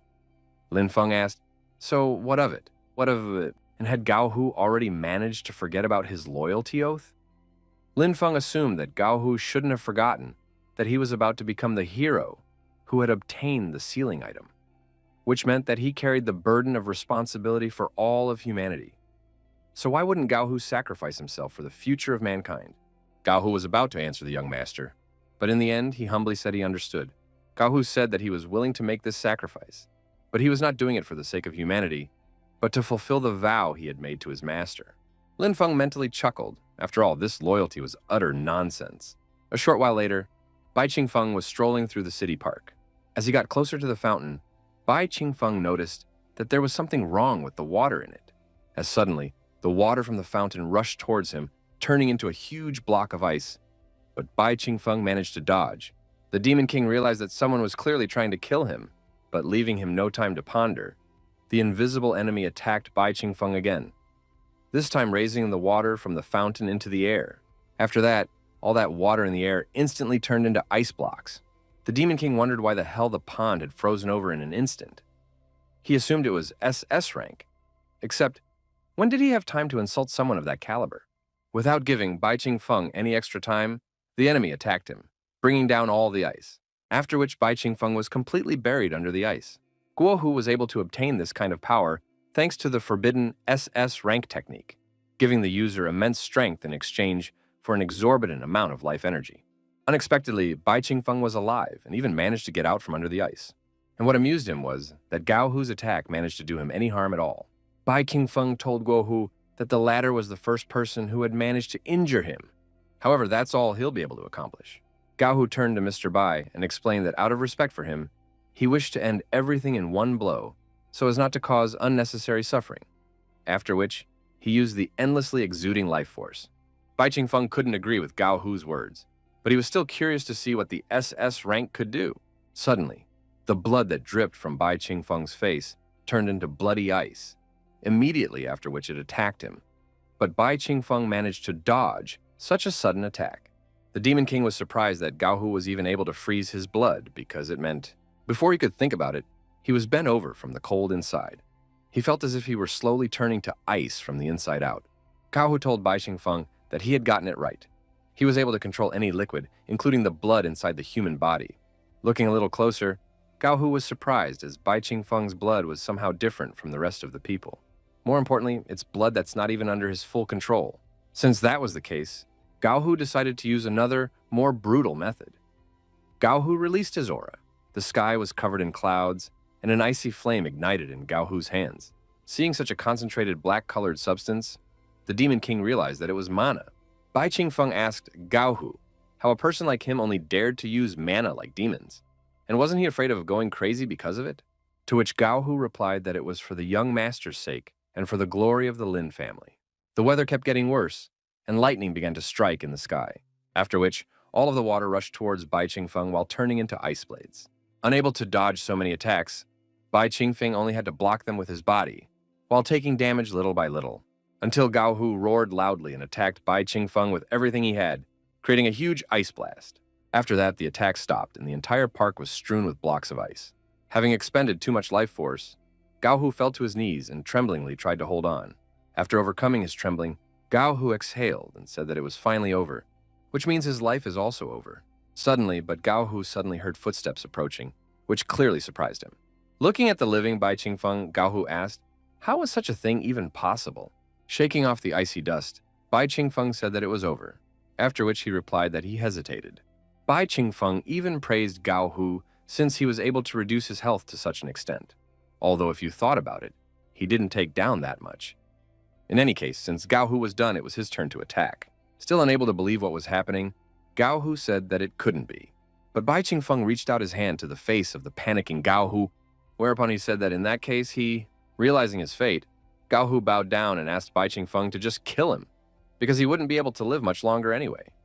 Everything was no longer important to him, and all he wanted to do now was to sacrifice himself for the Lin family. Gao Hu asked Bai Qingfeng to do it faster. Bai Qingfeng explained that even if he didn't kill him, Gao Hu would still die soon because of what he had done. He had overestimated himself too much since he had even sacrificed his own life to activate a forbidden technique. While saying this, Bai Qingfeng used healing magic. Gao Hu asked what was going on, and why was Bai Qingfeng healing him? Bai Qingfeng asked, did he tell him to die? In fact, the Demon King did not wish to get into trouble, and besides, his target had never been a minor character like Gao Hu. Gao Hu asked, how could one be so disinterested? Besides, he was the one who had just tried to kill him. Bai Qingfeng replied that he was simply touched by Gao Hu's loyalty, and he respected people like that. The Demon King just made up a random excuse. After all, his goal is not to simply kill powerful people. His goal is to destroy the sealing item, and afterward, to destroy mankind. He knew that he couldn't risk more for less. Besides, they've been under surveillance for some time now. Leah was pleasantly surprised at how kind and gentle Bai Qingfeng was. It was also the first time she had seen a guy like him. So strong and so straightforward. Finished with the treatment, Bai Qingfeng told Gao Hu to go back as he should still rest. And if he's afraid he can't explain it to his master, he can play along. Pretend to be wounded or something. Gao Hu was amazed at what Bai Qingfeng was willing to do for him. And so he grabbed Bai Qingfeng's hand and asked him how he could repay him for this kindness. Having failed in the assassination Bai Qingfeng, Gao Hu was eventually forced to return with nothing. Meanwhile, the Demon King rejoiced that he had one less problem. Now he only had one problem left, and so the Demon King wondered if he had been too harsh in his actions, and had not caused unnecessary suspicion. Just as suddenly, Bai Qingfeng fell to his knee and grabbed his chest. Realizing that Mr. Bai Qingfeng was indeed injured in the fight with Gao Hu, Leah ran out of hiding and rushed to help. Trying to help him, Leah asked if he was okay and what was wrong with him. But in response, Bai Qingfeng only gave a pained mumble. The Demon King mentally chuckled, for she had bought into his game. Leah said that she was right in thinking that few people could remain unharmed after SS rank attacks. Bai Qingfeng had indeed acted, fighting decisively against Gao Hu. Bai Qingfeng was surprised to see Li Yu and asked, how did she end up here? And did she get that soul restoration potion? Leah replied that there was no one at the auction who had more money than her, so she bought everything at a very high price. Except she admitted that she had a feeling that because of this, Linfun might think that she didn't believe in him if she offered to drink the potion like this head-on. Moreover, she keeps thinking, what if his soul wasn't replaced? After all, this kind of potion might actually harm him. Just as suddenly, Bai Qingfeng lifted her face and said that he was thinking that the whole reason was because of her. She's beautiful, so he's sure that just by that alone, many guys will already like her. That means that she might just be the target of the new soul in Lin Feng's body. Meanwhile, he's just worried about her safety. Slightly embarrassed, Leah asked, did she really think she was beautiful? Countless men had complimented her beauty, but it was only when Bai Qingfeng said it that she felt joy instead of rejection. Bai Qingfeng admitted that although he knows that she and Linfun are engaged, but he is still worried about her and doesn't want her to get hurt. Leah took out a vial and looked at it and said she understands everything. Immediately afterward, she thanked Bai Qingfeng and immediately pushed him away, promising that she would do her best to make Linfeng drink the potion. Bai Qingfeng said that he could be calm for them now. But the Demon King was thinking about how easy it was to manipulate people using their greed, obsession, jealousy, apathy, and even lust. Plus, besides Li Yi, he has another person who can be easily manipulated. Gao Hu was surprised to hear that their young master was possessed, and wondered if someone had really taken over the young master's body. A short while later, Linfun was having dinner together with Tian Tian, Li Ye, and Lu Xiaoqi. Lu Xiaoqi asked why there were only 4 of them, and where are Mr. Bai Qingfeng and Gao Hu now? To which Linfeng replied that they shouldn't wait for these two and offered to continue the meal without them. After that, he turned to Xiaoya and told her that while she was away, he had surveyed the dungeons here and mapped out some routes, which meant that she would be able to follow him without a doubt. Leah was very nervous about what she was going to do to young master. Right now, her goal is to make Linfeng drink this potion to see if Mr. Bai's assumptions are true. Leah handed Linfeng a bowl of potion and told him that she had heard that he had been injured a couple days ago. Hence, she decided to prepare a medicine for him. Linfeng thanked her for her concern and abruptly grabbed Li Yu by the waist, whereupon he lowered his hand lower while promising that he would treat her very well in the future. Noticing her blushing, Lu Xiaoqi asked Li Yi if she was okay. Leah replied that nothing was wrong. Leah knew that the real Linfeng would definitely not do such a thing. He would never have been active, as he had remained shy since he was a child, causing him to not even be able to confess to her properly. Which meant that Mr. Bai was right, and Linfeng was indeed. Leah asked the stranger to move away from her, and Linfeng was trying to figure out what had gotten into her, and at the same moment there was the sound of the doors opening. Liu Xiaoqi was a little surprised that Mr. Gao Hu had come to see them, but was still happy to see him arrive. He asked if he had any important business to attend to. Linfeng was also surprised by Gao Hu's arrival, but for different reasons, except that he understood that Gao Hu's return signified the successful completion of his mission. So he was pleased. Rising from his seat, Linfeng greeted Gao Hu and said that he was very worried about him. Gao Hu said that just as the young master had ordered, he had used the forbidden technique and sacrificed 20 to 30 years of his life. However, it ended up being, without letting Gao Hu finish, Linfeng praised Gao Hu for the work he had done and said that this sacrifice justified the purpose. After which, he promised that he would personally take care of Gao Hu in the future. Only Linfeng wanted to offer Gao Hu to join the meal, as he noticed a figure at his back. What he saw made Linfeng's gaze turn pale, and he was even nervous. Smirking, Bai Qingfeng finally came out from behind Gao Hu's back. Afterwards, he asked Linfeng what had happened. Was he surprised that he had survived? Gao Hu walked over to the young master and whispered that he had also learned some information. But unwilling to listen to this traitor, Linfeng ordered Gao Hu to back off and tossed him aside. Just as suddenly, Leah jumped up from her seat and ran towards Bai Qingfeng. Hiding behind his back, Leah confirmed that Linfeng was indeed behaving very strangely. Hence, she advised him to be on his guard. Boiling with anger, Linfeng reminded Leah that she was his fiancée. Hence, he wished to know what she was doing. Lu Xiaoqi asked Tian Tian if she thought that there was some kind of conflict brewing between Captain Linfeng and Mr. Bai Jin. She mockingly replied that it couldn't be because they were so friendly. Linfeng said that it was all because of a jerk like Gao Hu, for he couldn't even accomplish a simple task like Gao Hu was hurt to listen to the young master because, in fact, he had always been a shy but kind and compassionate person towards the servants. Besides, Linfeng knows that he is injured, so why is he looking at him with such disdain? There was only one answer to that, and if so, it meant that the real young master was in danger, if it wasn't an obsession. Tian Tian asked Leah Xiaoqi who he would join if a fight broke out here. Leah Xiaoqi was surprised and asked who was going to fight with whom, after which he turned around seeing Gao Hu taking something from the table.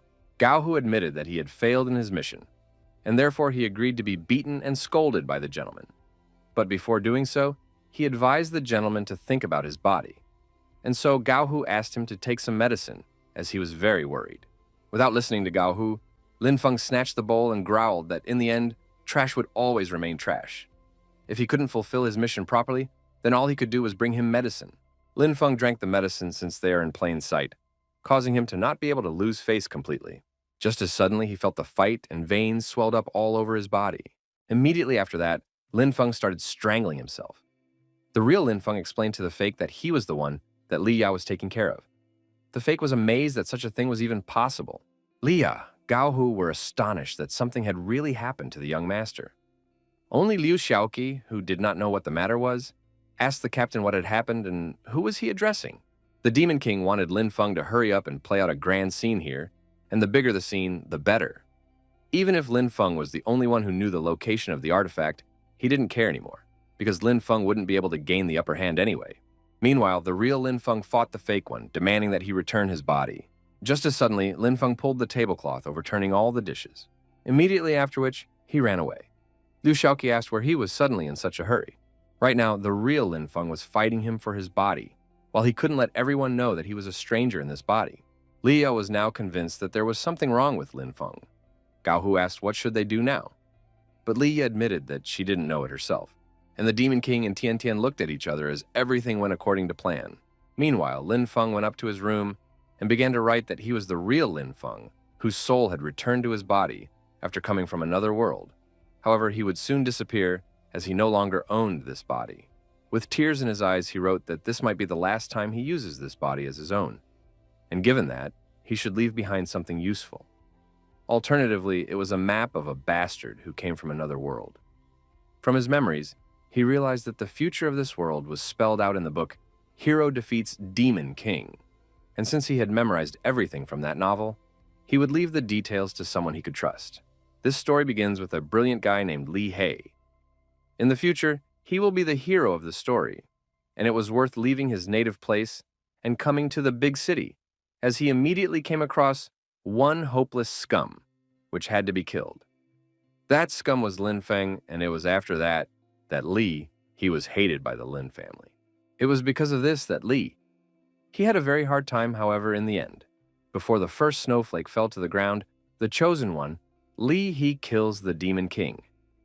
Based on the memories of a soul from another world, he can safely say that the guy named Bai Qingfeng is righteous and kind to those around him. That's who he's leaving this letter to. If Bai Qingfeng is able to overcome this soul, he will receive this letter when he returns to the association's headquarters. By then, Mr. Bai would be able to use these writings to help the real protagonist save this world and kill the Demon King. Linfun recognized that this was probably the only right thing he had done in his entire life. Right now, his soul was weakening, which meant that he would soon lose control of this body altogether. In his last moments, Linfun had hoped that Mr. Bai would be able to stop the owner of this body. Linfeng's soul weakened and he finally left his body. Control of his body had returned to the fake, and he was angry. This whole thing was already annoying him. Linfun had ruined everything, and he couldn't let anyone know about his identity. Therefore, he decided that tomorrow, he would get rid of them all. SS-ranked dungeon is the Cave of 10,000 Demons. Tian Tian said that as expected from a dungeon where a fragment of a divine item is hidden, it is amazing.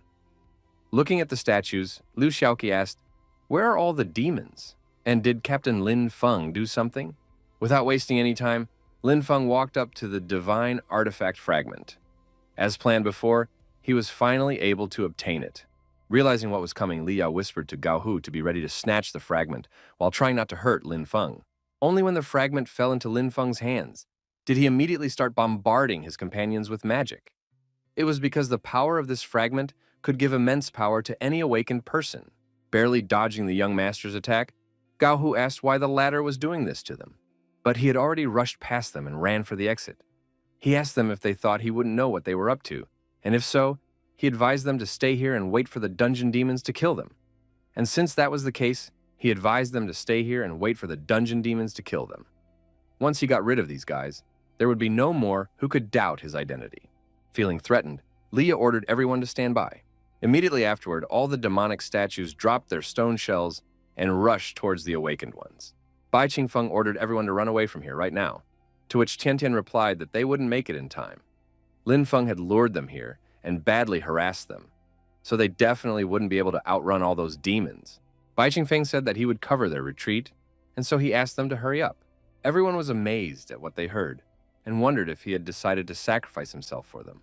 Tian Tian and Gao Hu pulled Leah and Liu Shaoqi towards the exit as they refused to move without Mr. Bai Qingfeng. Gao Hu explained that he had done this for them, and therefore they could not let him down and should run as fast as possible so that his sacrifice would not be in vain. Bai Qingfeng asked them to speed up, and he in turn would close the door and restrain the demons as long as he could.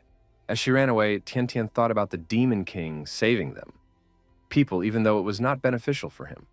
and therefore, she hoped that he would be the one to kill this impostor in Linfung's body. Finally shutting the door, the Demon King told his darlings that they were the only ones he could show his true form to, then greeted them. Except the demons didn't recognize their king in human form and pounced on him. The Demon King agreed that it had been quite some time since he had left the demon tower, and striking the demons, he asked, had they already forgotten him? Immediately after which, the Demon King unleashed his all-consuming aura. Afterward, he asked the demons if they remembered him. After reminding the demons of himself, the Demon King used one of the servants as a throne, while the others bowed before him. The Demon King was pleased with their obedience. He ordered his demons to take revenge on Linfun. Meanwhile, the fleeing Linfun continued to rejoice that he had managed to get his hands on the fragment. Plus, he had made a blood contract with it, which meant that no one but him could break it. Suddenly, but right in front of him, a crowd of powerful demons lined up. What's more surprising is that one of the demons is in human form, and his creepy grin looks painfully familiar. The Demon King greeted Linfun, but he ignored the humanoid demon. Linfun knew that he had no time to think, and that he had to get out immediately, because once he did, he would become a hero. The Demon King ordered his darlings to kill Linfun and take his divine artifact fragment. Immediately after which, Linfun was attacked by a demonic ogre, along with a huge worm. Linfun took out his blade and instantly chopped the demonic worm. Immediately afterward, he bounced off the demons and climbed higher, as a demonic wolf immediately appeared above him, which Linfun immediately struck at. The Demon King asked his animals if they had played enough. In that case, they should get serious. At the same moment, a huge snake reached Linfun and bit his leg. Linfun ordered the thing to let him go and chopped the snake's head off. But Linfun's attacks were useless. Seizing the opportunity, another huge snake approached Linfun. Since Linfun had no way to dodge, the serpent still managed to catch up to Linfun. Except, at the last moment, Linfun released his wings and saved himself by sacrificing his leg. Driven by the crowds of demonic creatures, Linfun shouted that he would escape from here no matter what, for he was the one who had obtained the divine artifact fragment. He is the savior of this world. He is the hero. Admiring the spectacle, the Demon King praised his cuties for their excellent work and ordered them to continue without any mercy. The demonic ogre caught up to Linfun and sank its fangs into his arm. Linfun ordered the bastard to disengage from him and thrust his sword into the ogre's head. But it was as if the ogre didn't feel his strike. And seizing the opportunity, the green ogre seized his blade while the dragon clawed into Linfun's torso. Not wanting to die here, Linfun began to swing his blade in all directions to disperse all the demons. Wasting the last of his strength, Linfun growled that he was almost at the exit and that he still had hope. Upon hearing this, the Demon King asked, what was hope? After which, he explained to Linfun that hope was cruelest violence. Meanwhile, Linfun was already flying towards the exit, just a little more, and he would be able to become a hero as he wished. Unexpectedly, that humanoid demon was already waiting for him at the top. But how could he be here so quickly? Just a second ago, he was at the bottom of the dungeon. The Demon King told Linfun that he couldn't escape. Linfun kept trying to figure out if this demon was really that strong. If that was the case, then he was just playing with him. Right at the exit, the Demon King attacked Linfun with magic. Then he went straight to the bottom, all mangled. With a great rumble, Linfun once again returned to the SS-ranked dungeon. Immediately afterward, Linfun approached him and tried to take the fragment for himself, but was prevented from doing so by a barrier appearing around Linfun. The Demon King was surprised that the fragment was rejecting him, and wondered how such a thing was possible. And why couldn't he even touch it? Seeing Bai Qingfeng in front of him, Linfeng laughed and asked, how did he survive? And did he really come here to take something? Does he want his fragment? And does he want it in order to become a hero of humanity? Except he's not destined to, because the fragment has a blood contract, and now it only has one owner. And what's more, even if Bai Qingfeng kills him, there's no way to break the contract. Hearing about the contract, the Demon King felt a headache over the whole thing. Just as suddenly, Linfeng's true soul returned to them. Linfun said that he couldn't let the fake go unpunished, because the one was unworthy of becoming a hero, and therefore go to hell with him.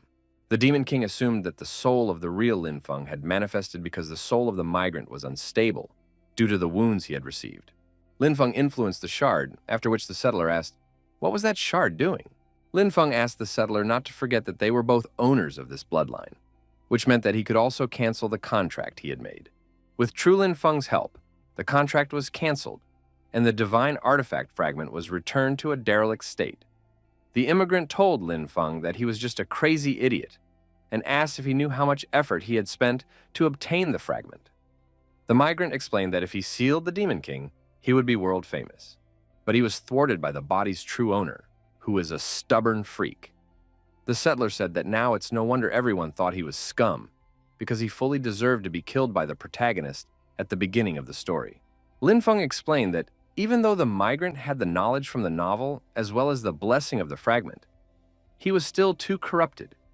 If he continued to rampage, as his actions would bring a new threat to the world. Yet he didn't do it all to save the world, but only for fame. Worst of all, he even decided to kill his companions. While Linfun was dealing with the settler, the Demon King drew the fragment to himself. It was the artifact that humanity wanted to seal him with. Because of all this, it's rather strange that he's now contracting with him. The Demon King agreed that events had started to take a rather strange direction. The settler asked Bai Qingfeng not to kill him. After all, if he did that, the entire Lin family would haunt him for the rest of his life. And most importantly, no one would believe that Bai Qingfeng had gotten hold of the fragment himself, which meant that sooner or later he would have to give it back. The settler remembered how his companions had behaved recently, which made him realize that Li Ya and Gao Hu were in cahoots with him, and there was clearly something wrong with the medicine he drank. The settler assumed that it was the reason why that wretched soul was able to regain control of his body. The settler promised that as soon as they returned, he would kill each of them, Li Ya, Gao Hu, as well as... Just as suddenly, Linfun used his body one last time to pierce his neck. The Demon King was astonished by Linfeng's action and therefore asked, what did he do? Linfun reminded the settler that he was too corrupt, and since that was the case, he could no longer let him use his body and wreak havoc everywhere. The settler asked if that was why he had decided to kill him. He reminded that if the body died, Linfun himself would also perish. Linfun turned to Bai Qingfeng and said that he entrusted him with this fragment, for only he could save this world. The Demon King simply could not believe that this man was called trash. In his opinion, he had the appearance of courage and determination. Linfun admitted that he himself couldn't believe that he would die with his worst enemy like this, and that trash like him had been honored with a heroic death. Bleeding, the settler tried to shout that it was impossible. He refused to accept his defeat until the very end. After all, the settler never got a chance to finish, as his time expired. A short time later, the news announced that the association team was able to find a fragment of the divine artifact. Once they found the rest of the pieces, they would finally be able to seal the demonic tower. With the first fragment, humanity finally had hope. The leader of the team that achieved similar success, who also found the artifact, is Bai Qingfeng, already dubbed the savior of mankind. Meanwhile, in the Association of the Awakened, Lu Xiaoqi was telling the Awakened Ones how generous their captain was. After all, he had gone to great lengths to find high-quality materials and then made a refining potion out of them and gave it all to him without any intention.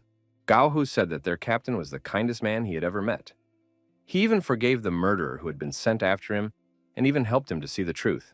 Li Ya, on the other hand, was telling the girls how handsome Bai Qingfeng was, and even suggested that a lot of people would like him. Everyone around him was just talking about how incredible Captain Bai Qingfeng was, and that books are usually written about such personalities. The whole internet is already marveling about him. Some people recalled that they had previously heard of a man who had been dubbed the Hidden Genius. It was even said that he was born to be a savior. Tian Tian told the Demon King that the old chairman had called Linfun immoral because he had tried to kill his team members several times.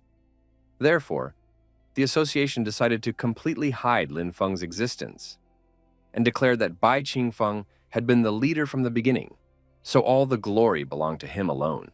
Right now, everyone was spreading his heroic story, and everyone believed that Bai Qingfeng would become the savior who would one day defeat the Demon King. The Demon King replied that it wasn't like that, because all the glory didn't belong to him, but to Bai Qingfeng. The Demon King was still remembering what Linfun had said before he died. He said it's quite interesting because no one will ever know the name of the real hero, but they will remember a cruel and hypocritical person like Bai Qingfeng. Tian Tian asked the benefactor where he had gone. He replied that he wanted to repay the precious gift in some way, because he didn't like to be in debt to anyone. The president of the Awakened Association told the Great Summoner that the soul she had summoned had died in the body of the trash, Linfun. The Great Summoner said that the president had nothing to worry about, for she could summon as many souls as she wanted from the other world. No one cares about garbage, and therefore everyone will think it's for the best if garbage suddenly starts to change. The president asked if this is fair to people whose bodies become possessed by these souls. After all, they lose their body and even their personality, which is practically no different from murder. The great caller asked the president why he is always so indecisive. After all, she does it for the sake of world peace. And is it wrong to make some sacrifices if it is for the good of the majority? If he really wants to talk about it, then tearing away a soul from a parallel world by summoning it to this one is also unfair. After all, instead of living a peaceful life in their world, they suddenly appear in another world and try to become heroes. It is because of this that they, the callers, have come to a certain agreement. Using the power of prophecy, they write their own passionate and exciting novel that will make souls serve with all passion in the new world. This makes them think as if they are the saviors of this world, and by this they make them serve this world endlessly. The summoner asked, "Isn't that wonderful?" After all, if one dies, they can immediately summon another, thus endlessly replacing souls. The president of the Awakened Association was shocked to hear from the great soothsayer. Still, he agreed that it was indeed a great plan. It's just a shame that the great prophet is dead and will no longer be able to help her with her novel writing. What's more, she's also about to die. Seeing the true face of her interlocutor, the great summoner immediately guessed that it was a substitute appearance and asked who he was. Immediately afterward, the Demon King pierced the great summoner's chest and replied that he was only the usual opponent of passionate romances. The great summoner realized who was in front of her and asked, why? The Demon King took out the fragment and told him that an idiot had sacrificed himself by giving him this incredible fragment of a divine artifact. Except he doesn't really like to be indebted to anyone, so he decided to at least avenge it. Soon the Awakened found the great prophetess dead, and panic set in the association. Leaving the scene, the Demon King thought that although he had obtained one of the fragments, he had also taken it away from the humans, which meant that even after collecting the rest, the humans would still not be able to completely seal the Demon Tower. The Demon King wondered what he should do now, just return to the tower or else. Just as suddenly, a secretary ran up to Bai Qingfeng and said that he had received a letter a few days ago. Bai Qingfeng was surprised by the letter and wondered who it came from. Opening the letter, he was surprised at how much was written here. But as he began to read, he realized that it was a story, or even a novel. It was a letter from Linfun, and it described a novel written by a great summoner and prophet. From the letter, the Demon King learned that the hero of the story still hadn't appeared, and that Linfun was just an ordinary statistic, and the real hero's name was Li Hei, and he was the one who would kill the Demon King before the first snow fell.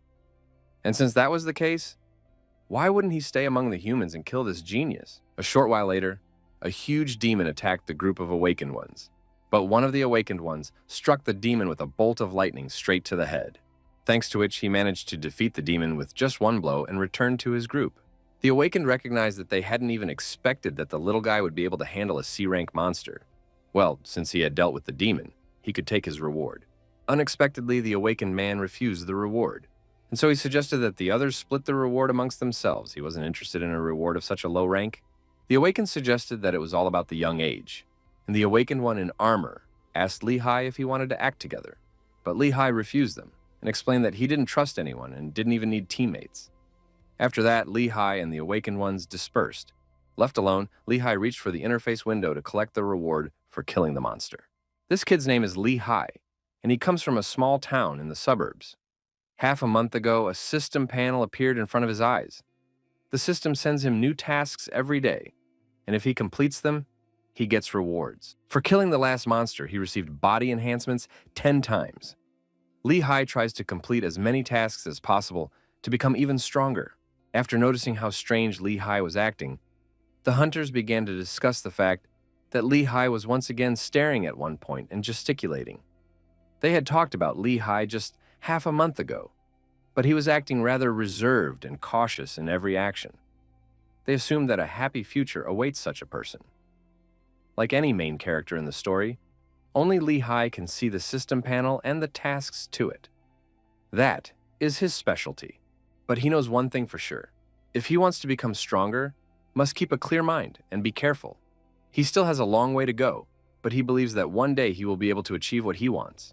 The secretary turned to Mr. Bai Qingfeng and recalled that half a month ago, he had asked to know the identity of one Li Hei, whereupon she said that a person with that name had appeared before the association.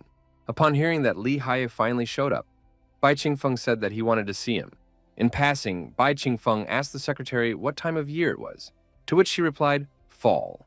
Upon arriving at the association building, Li He introduced himself to the secretary and said that he wanted to join the association. But the secretary apologized and explained that he could not join the association at present because his level was too low. And so she suggested that he leave the application for the future. This is where Li Hai encountered his first difficulties. It's because his strength is growing too fast. So it varies from level to level. But if he fails to join the association, he will be left without valuable information. Because of which, there might be difficulties with system assignments in the future. While Li Hai was thinking about his own thoughts, one of the awakened ones approached him and offered to join his team. He explained that if Li Hai joined, his chances of joining the association would increase. He then explained that their current mission was to find a valuable artifact fragment. Li Hai bluntly said that he didn't need a team, and as he left, he added that there was no need for him to complete his assignments. Li Hai realized that he wouldn't be able to join the association directly, which meant that he could only join one of the teams. Except that he had to be much more careful now. A reminder appeared in front of Li He that for joining the Awakened Association, he would increase his mana volume tenfold. But if he refused the task, it would be automatically reset, and there would be no second chance to start it. Leah thought about the fact that there might be difficulties with joining the association, but on the other hand, he would increase his mana volume tenfold. To those around him, Li Hai was acting rather strange, for he was just staring at one point. But only for the Demon King, this was already a familiar scene, for the same thing was happening to Ling Xiao. At the same time, another awakened one showed up in the middle of the city, getting into a cab. The awakened man asked the man to take him to the headquarters of the Hunters Association. The driver asked the hunter if he knew that half a month ago, a hunter named Bai Qingfeng led a team to find the artifact fragment. This man is a great hero and is admired by everyone. The hunter asked the driver to stop talking as he didn't have much time. He asked the driver to drive as fast as possible. In fact, this awakened one had just been reborn. His current goal is to interrupt the events of this time, thereby stopping the process of his death. Today, he was supposed to join the association, but he needs to prevent that from happening. Stay away from that person. That person was Li He from the future, and his goal was to stop himself from the past, from messing with the Demon King. The secretary said that she had written down all of his information. His name was Li He, 20 years old, a D-rank hunter joining Bai Qingfeng's team. After which, the secretary congratulated Li He for officially joining the association. A reminder appeared in front of Li He that he had completed the task as a reward for which he would increase his mana volume tenfold. Li He was pleased. Not only was he able to join the association, but he had also increased his mana volume. As such, Li He thought about working with Bai Qingfeng's team, as the system would not advise him to do anything wrong. Li He's mana volume began to increase, causing him to feel as if a powerful force was overflowing his entire body. In just half a month, he had managed to jump through the B rank, causing Li He to wonder if he was a heaven's chosen one. The secretary asked, "What is Li Hai doing?" To which Tian Tian replied that he had reached the second level, so it was no wonder he was rejoicing in this way. Bai Qingfeng told Li He that he had literally just received information about the location of the second artifact fragment, which meant that they needed to move out. But no sooner had Bai Qingfeng left the association building than he was surrounded by a crowd of groupies. All they could talk about was how hard Mr. Bai Qingfeng was working for the sake of mankind, and that he was very worried about their future for going on a mission in such a hurry. What was more striking was that he had taken a newcomer to his team. In fact, the Demon King had come up with this confidential information just a few seconds ago. He wanted to take Li Hai to a deserted dungeon and then finish her off. The crowd of groupies around them kept growing. Their idol goes underground again to save mankind. Not wanting to let him go, the fans started asking for his autographs. They all regard Bai Qingfeng as their savior and therefore worship him. In response, Bai Qingfeng only chuckled. In fact, he wanted to avoid meeting countless people so that he could lure Li He into a deserted place and kill him. Moreover, if they continued like this, he wouldn't even feel ashamed. An abandoned hotel on the outskirts. Bai Qingfeng suggested that the team take some rest, since they had been on their feet all day. Using the fire in the right way, namely setting up a meeting, Bai Qingfeng revealed that this place used to be quite nice, but it had been attacked by monsters, causing people to choose to change their residence. There were quite a few dungeons in this area, so Bai Qingfeng advised his companions not to wander alone, and as for their journey, they would continue their advancement tomorrow. Bai Qingfeng said that today, the boys and girls would sleep in the same room and take turns on duty. He advised to keep an eye on safety and to listen to his instructions. Suddenly, but Li. He heard the sound of the system, which was strange, because it was only 12 o'clock now, and it was too early for a new task. Li He must go to a dungeon 3 kilometers to the north and kill a rank A monster. The reward for completing the task is an S-rank potion. Li He was surprised at the A-rank dungeon, because his strength would not be enough to complete this task, and if there was danger. But once Li Hai saw the award, he almost changed his mind, because half a month ago, he couldn't even eat properly, and now the S-rank award was available to him. Li Hu told the rest of the group that he needed to go out. Li He was sure that the system is designed to make him stronger, and since it gives him a task, then he will be able to accomplish it.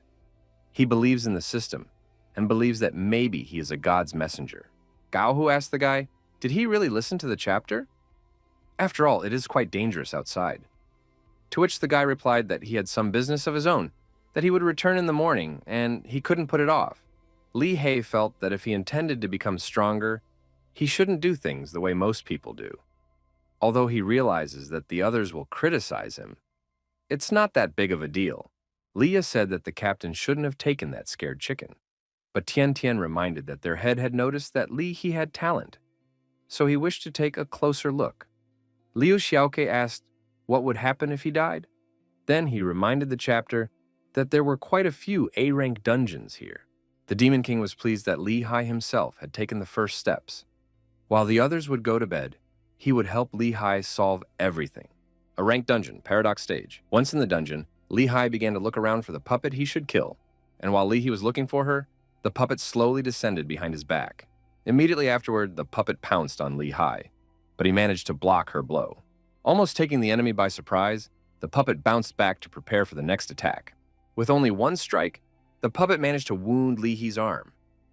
Li He had no weapons at the moment, making weapons the only thing he could use right now. Just as suddenly, the puppet rushed forward, swinging its swords, forcing Li Hai to retreat backward. Li Hai attacked the puppet as hard as he could, but never managed to injure it, while her one careless strike managed to leave him powerless, causing him to no longer be able to dodge. And what was worse was that he had nowhere else to retreat to. Li. He wondered, issuing an A-rank dungeon? Did the system dare to test his patience? Meanwhile, Li Hu from the future slapped the desk and once again ordered to give him Li He's location. He was sure that the secretary had seen him today, but the secretary apologized to him, for they are forbidden to divulge the location of their hunters. Li Hu was furious, because this meant that Li He from this time had already joined them and was already on a mission with Bai Qingfeng. This means that he should hurry up, because otherwise he will die soon, and all because he of that time won't realize that he is trapped and won't even know that the owner of the system, meanwhile, inside an abandoned hotel on the outskirts. While the others slept, Bai Qingfeng was at the table playing with a puppet. A genius of his generation had gone alone into a rather dangerous place from which he had failed to get out alive. Bai Qingfeng had a perfect alibi and didn't even have a motive for murder. No one would dare to question it.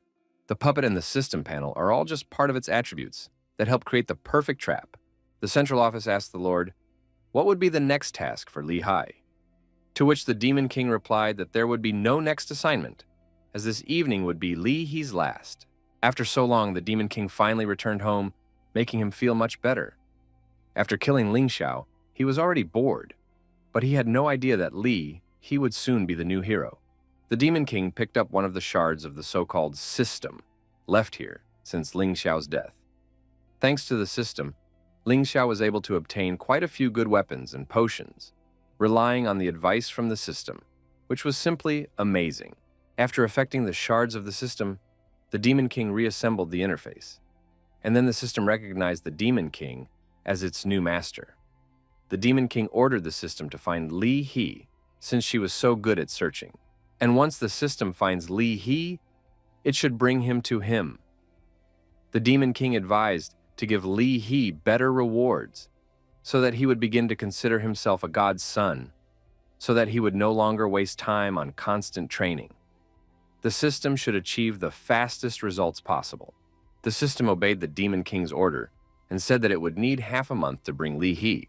After finishing with the system, the Demon King walked over to the throne and then said hello to Ling Xiao. The Demon King asked if he was already used to being the throne, and how does he feel? The Demon King admitted that he used to think that all humans would be like the hero Ling Xiao, intelligent, cautious, brave, and selfless. But after being in the human world, he realized that people like Ling Xiao who could kill demons were quite rare, true heroes. It's just a pity that their deaths are always tragic.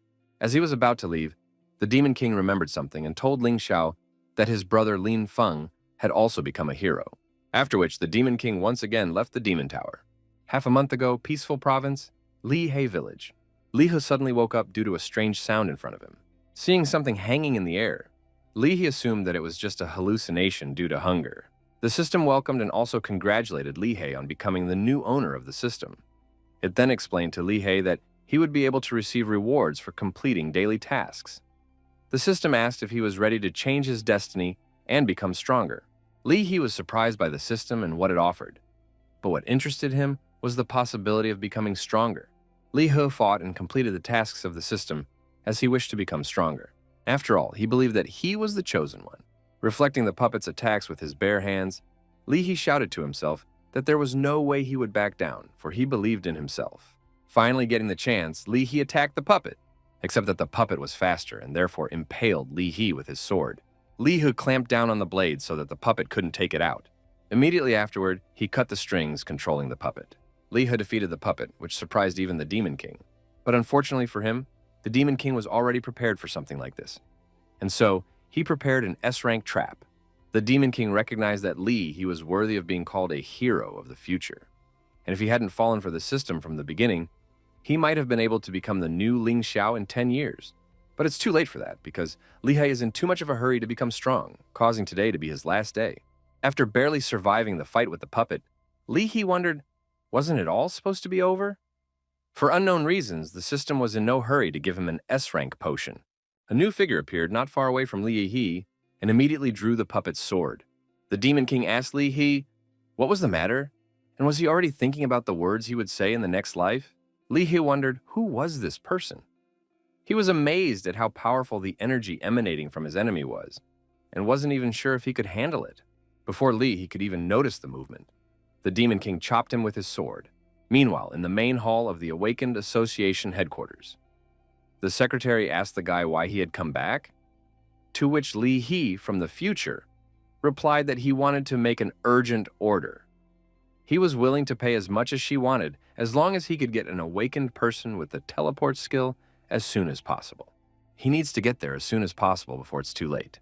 One of the 7 elders asked, if Li He is the person from the prophecy, didn't he become strong too quickly? The president said that according to the prophecy, he had to work hard for decades to reach his current level. But just a few months ago, everything went wrong. Immortal Ling Xiao, Great Prophet Zhao Gang, and the Great Summoner all died one after another. Only 4 of the 7 elders remain, causing the future of humanity to be jeopardized. One of the elders chuckled and said that everyone deserved to take the place of the head. The immortal had passed away, the prophet had failed to predict his own doom, and the summoner had caused only devastation. The elder asked the head not to worry about it, for if this Li He is the true one from the prophecy, he should be fine. After all, he will give him a chance to survive. The president asked the elder if he was going to revive Li He. He replied that if he had already revived Li He, then there were 2 of them in this timeline. The elder's abilities are interconnected, but the future is a mystery to them, so he doesn't know how things will turn out. The Demon King struck the lying Li He, but the latter managed to dodge his blow. Li He already realized that he could not defeat this opponent, and so Li He dared to escape. He immediately started to run away, but the Demon King rushed after him, starting to quickly catch up with Li He. As soon as the Demon King jumped onto the platform with Li He, the platform immediately shattered into splinters. Li He had to admit that it was indeed powerful, as he had barely dodged it. But after a second, he realized that the enemy's target wasn't him at all. The Demon King began to smash the platforms that Li He could use to escape from him. Not even a moment later, Li He stopped, for the enemy had destroyed all the other platforms and he had nowhere to run. To kill him, The enemy only needs to destroy the platform he's standing on. In the next instant, he was pierced by a blade. Realizing what he was thinking, the Demon King said that he was mistaken to think his table was frivolous, because if he broke the platform, he would not have died due to his characteristics. Either Hei can fly, while the escape was just a cover. The Demon King said that either way, he should kill him personally. He told the enemy that he was too cautious. The Demon King assumed that Hei's heart was on the right side, so that was where he should strike. But to be sure, he would just smash Hei's head. Hei realized that this would be the end of him, because the enemy had already hit his heart, and he would not be able to stand any further. Closing his eyes, he wondered, was he really going to die today? And did he deserve it? Hei assumed that his too rapid progress was to blame. Realizing that something was wrong, he looked up and saw that the blade had stopped right beside his head. Meanwhile, Liya stormed over to Captain Bai Qingfeng, then interrupted him. Liya reported that they had received information that an artifact fragment had been found in the nearby SS rank dungeon, just as he had said earlier. The enemy that had almost killed he suddenly disappeared, which surprised He. Completely exhausted, he sprawled on the floor. He had to at least get some rest. Lu Xiaoqi was pleased when he heard that they were close to the shard and agreed to go after it tomorrow. The Demon King, on the other hand, was thinking about the fact that the fragment was found in time, because the SS rank dungeon was too dangerous, which would cause He to die there. The secretary reported to the master that they had found a hunter with teleportation ability and asked where exactly was he going to go. He from the future hit the counter again and ordered him to be taken to the SS Rang dungeon in the southeast. That's where the artifact fragment is hidden, and that's where he died in his previous life. In this life, he was not only going to kill the Demon Lord, but also get the artifact. The next day, He reflected on what had happened that night. He was unhappy that the last task was too difficult, which almost got him killed, because it meant he was still too weak and needed to get stronger as soon as possible. Just as suddenly, a reminder appeared in front of He. For completing the task, he gets a random S-rank potion as a reward and asks if he was ready for the next task. Feeling the difficulty, He realized that he had to proceed more carefully and that the next task would not be easy either. Last night, he had almost died, and so Hei thought about abandoning the assignment, but still, he wished to become stronger. Suddenly, more and more interface windows began to appear in front of He, offering him 100 mana units, 100 points of vitality and power, an S-rank potion, a special S-rank weapon, and even a treasure map for the task. The system reminded the Lord that he was a true son of heaven and a true genius, so he would surely be able to achieve greatness, so it recommended him to take on this task.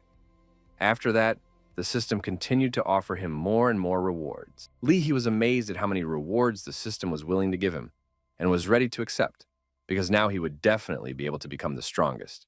He wondered, was it really that simple? He doesn't need to train hard, fear trouble, accumulate strength. So maybe he shouldn't have been so cautious before? Without thinking long, He accepted the system's assignment. Now he realized that the hard work and difficult path of cultivation was only deserved by weaklings, while geniuses only need to turn on their brains and go with the flow. He is a true son of heaven. As soon as he left the building, Tian turned to him and asked him to get ready, as they would soon be heading to the SS rank dungeon nearby. There were traces of the fragment in it, but he slapped her hand and said that he would not follow them from now on, as he had his own things to do as well. Tian popped up in front of He and explained that she wanted what was best for him. After all, they are members of the same team and therefore must obey the captain's orders. But He asked Tian to stay out of his business and pushed her with his shoulder. Gao Hu asked, how dare he do that to Tian? He threatened to teach such an arrogant person a lesson. The Demon King turned to the system, and the system immediately understood what he wanted. Immediately, a reminder appeared in front of He that the system aimed to create an honest and obedient son of heaven, and therefore condemned actions against girls. After which, the system gave He an additional task to immediately apologize to his comrades and apologize to the girl. The reward for the task is an S-rank weapon, but if he refuses, he will be suspended from using the system. He was surprised to be given an S-rank weapon for something like this, but he wasn't too happy about the fact that he would be suspended if he refused. Hei was trying to figure out what the system was doing. All he did was insult them, and he was already facing disqualification. This assignment was too humiliating for him. The Demon King smirked as he watched Li He agonize over the dilemma. Meanwhile, Tiantian's comrades demanded that Li He hurry up and apologize. Li Ya even threatened to personally deal with him if Li Hai didn't. Realizing that he had no other choice, Li He still decided to buck the system. Li He fell to his knees and bowed in front of Tiantian. After that, he started shouting that he was wrong and apologizing while hitting his head on the ground. Everyone was amazed at this kind of behavior. Lu Xiaoqi said that he didn't even have time to get involved in the showdown. Li Ya wondered if Li Hei's head was okay, and Tiantian asked Li He to stop apologizing. After completing the task, he immediately ran away, covering himself in shame. He shouted in shame because he had never been so ashamed before. Li Ya laughed and asked Tiantian to ignore that weirdo, to which Tiantian replied that she wasn't going to get upset with him. Seeing Tiantian laughing, the Demon King smiled sincerely. SS Rank Dungeon, Mirror of Rebirth. Li He had finally arrived at the dungeon where he would be able to obtain the artifact fragment, meant to defeat the Demon King. By obtaining the fragment first, he will be able to defeat the Demon King and protect himself. For over 100 years, no one has been able to pass this test. And it's not because of monsters, it's because of the rules. People who enter the dungeon see an exact copy of themselves, and therefore you can only pass the dungeon by killing your doppelganger. But no one has ever managed to defeat his copy. However, even in these rules there are exceptions, as the mirror is only able to copy you in the present, due to which he from the future cannot succumb to such copying, and only the future him would be able to defeat his present self. He jumped out of the mirror and immediately attacked his original. After all, he not only knows the techniques of himself from the past, but also prepared the necessary weapons in advance, weapons of thunder and lightning. According to his habits, He knew exactly at what point he should dodge. After hitting the doppelganger behind his back, He immediately pierced his heart. Immediately afterward, his doppelganger split into mirror shards. After all, a copy will always remain a fake, while he is the true son of heaven, and now he can become the only one who managed to pass this dungeon. He returned to the mirror, whereupon it split open, providing him with a fragment of a divine artifact. At this moment, he agreed that even without a system, he was the chosen son of heaven. Not only will he become a true hero, but he will kill the demon. And when he exacts his revenge, he will be even more majestic. He placed the fragment into his blade, then he turned around to the entrance of the dungeon. Time was up, and the demon should appear soon. Entering the dungeon, the Demon King sensed something ominous, but seeing He with the fragment in front of him, he asked why But before he could finish speaking, He was already right beside him. Who realized that when fighting a demon, he must act decisively, which meant he must assure himself. Taking the Demon King by surprise, He pierced his chest, after which he shouted that he had pierced his heart, which meant that the legendary Demon King had finally come to an end. As soon as future He killed the Demon King, something strange happened. The Demon King's illusion dissipated, and underneath was the real He. Future He immediately pulled out his blade and wondered, how did this happen? He wanted to understand. Where could He from back then have come from? And how come he had killed himself? As a shout was suddenly heard, Bai Qingfeng's group members were surprised that there were two He's here. Rushing forward, Li reminded that this dungeon was known for being able to create a copy to fight against its original. Gao Hu assumed that He had already challenged himself. Except, which one was the real one? Tiantian noticed that in the dead He's hand is the same weapon he carried today. And yes, the clothes are the same, which means that the real one lies in front of them. While the second he is carrying an artifact fragment that only the boss is rumored to have. Lu Xiaoqi shouted that this fake he was just a monster, and suggested that he should just kill him. Before he could explain that he was not a monster, Lu Xiaoqi caught up to him with his poison blade. Immediately afterward, he was hit by a bombardment of ice from Gao Hu. The future He realized that he wouldn't be able to overpower the opponents, as there were too many of them. More importantly, attacks using the artifact fragment had almost no effect on humans, which meant he couldn't be defeated so easily. Taking advantage of Gao Hu's support, Li Ya climbed on He's back. Immediately after, she struck He with her whip, but he managed to repel her attack. At this moment, he was trying to figure out what he should do now? And how come he had killed himself? How come the current he ended up here? And moreover, why did he take the form of a demon lord? Half a day ago, He was dissatisfied after all. Yesterday's task almost cost him his life, which meant that he was still too weak. For completing the task, he received an S-ranked transformation potion, which wasn't too bad because it could help him at a critical moment. Suddenly, a reminder from the system appeared in front of Li He. He must immediately go to the Mirror of Rebirth dungeon and kill the monsters. According to the rules of the dungeon, as soon as he entered, a copy of him would appear, which he had to kill in order to get the artifact. The system also recommended that he use a potion to turn into Bai Ching Feng, as it would be easier to kill him than himself. The system also asked him not to tell anyone about this plan. After entering the Mirror of Rebirths for the first time, he wondered if this was really it. The system alert didn't say anything, and so he wanted to know if he could really make it work.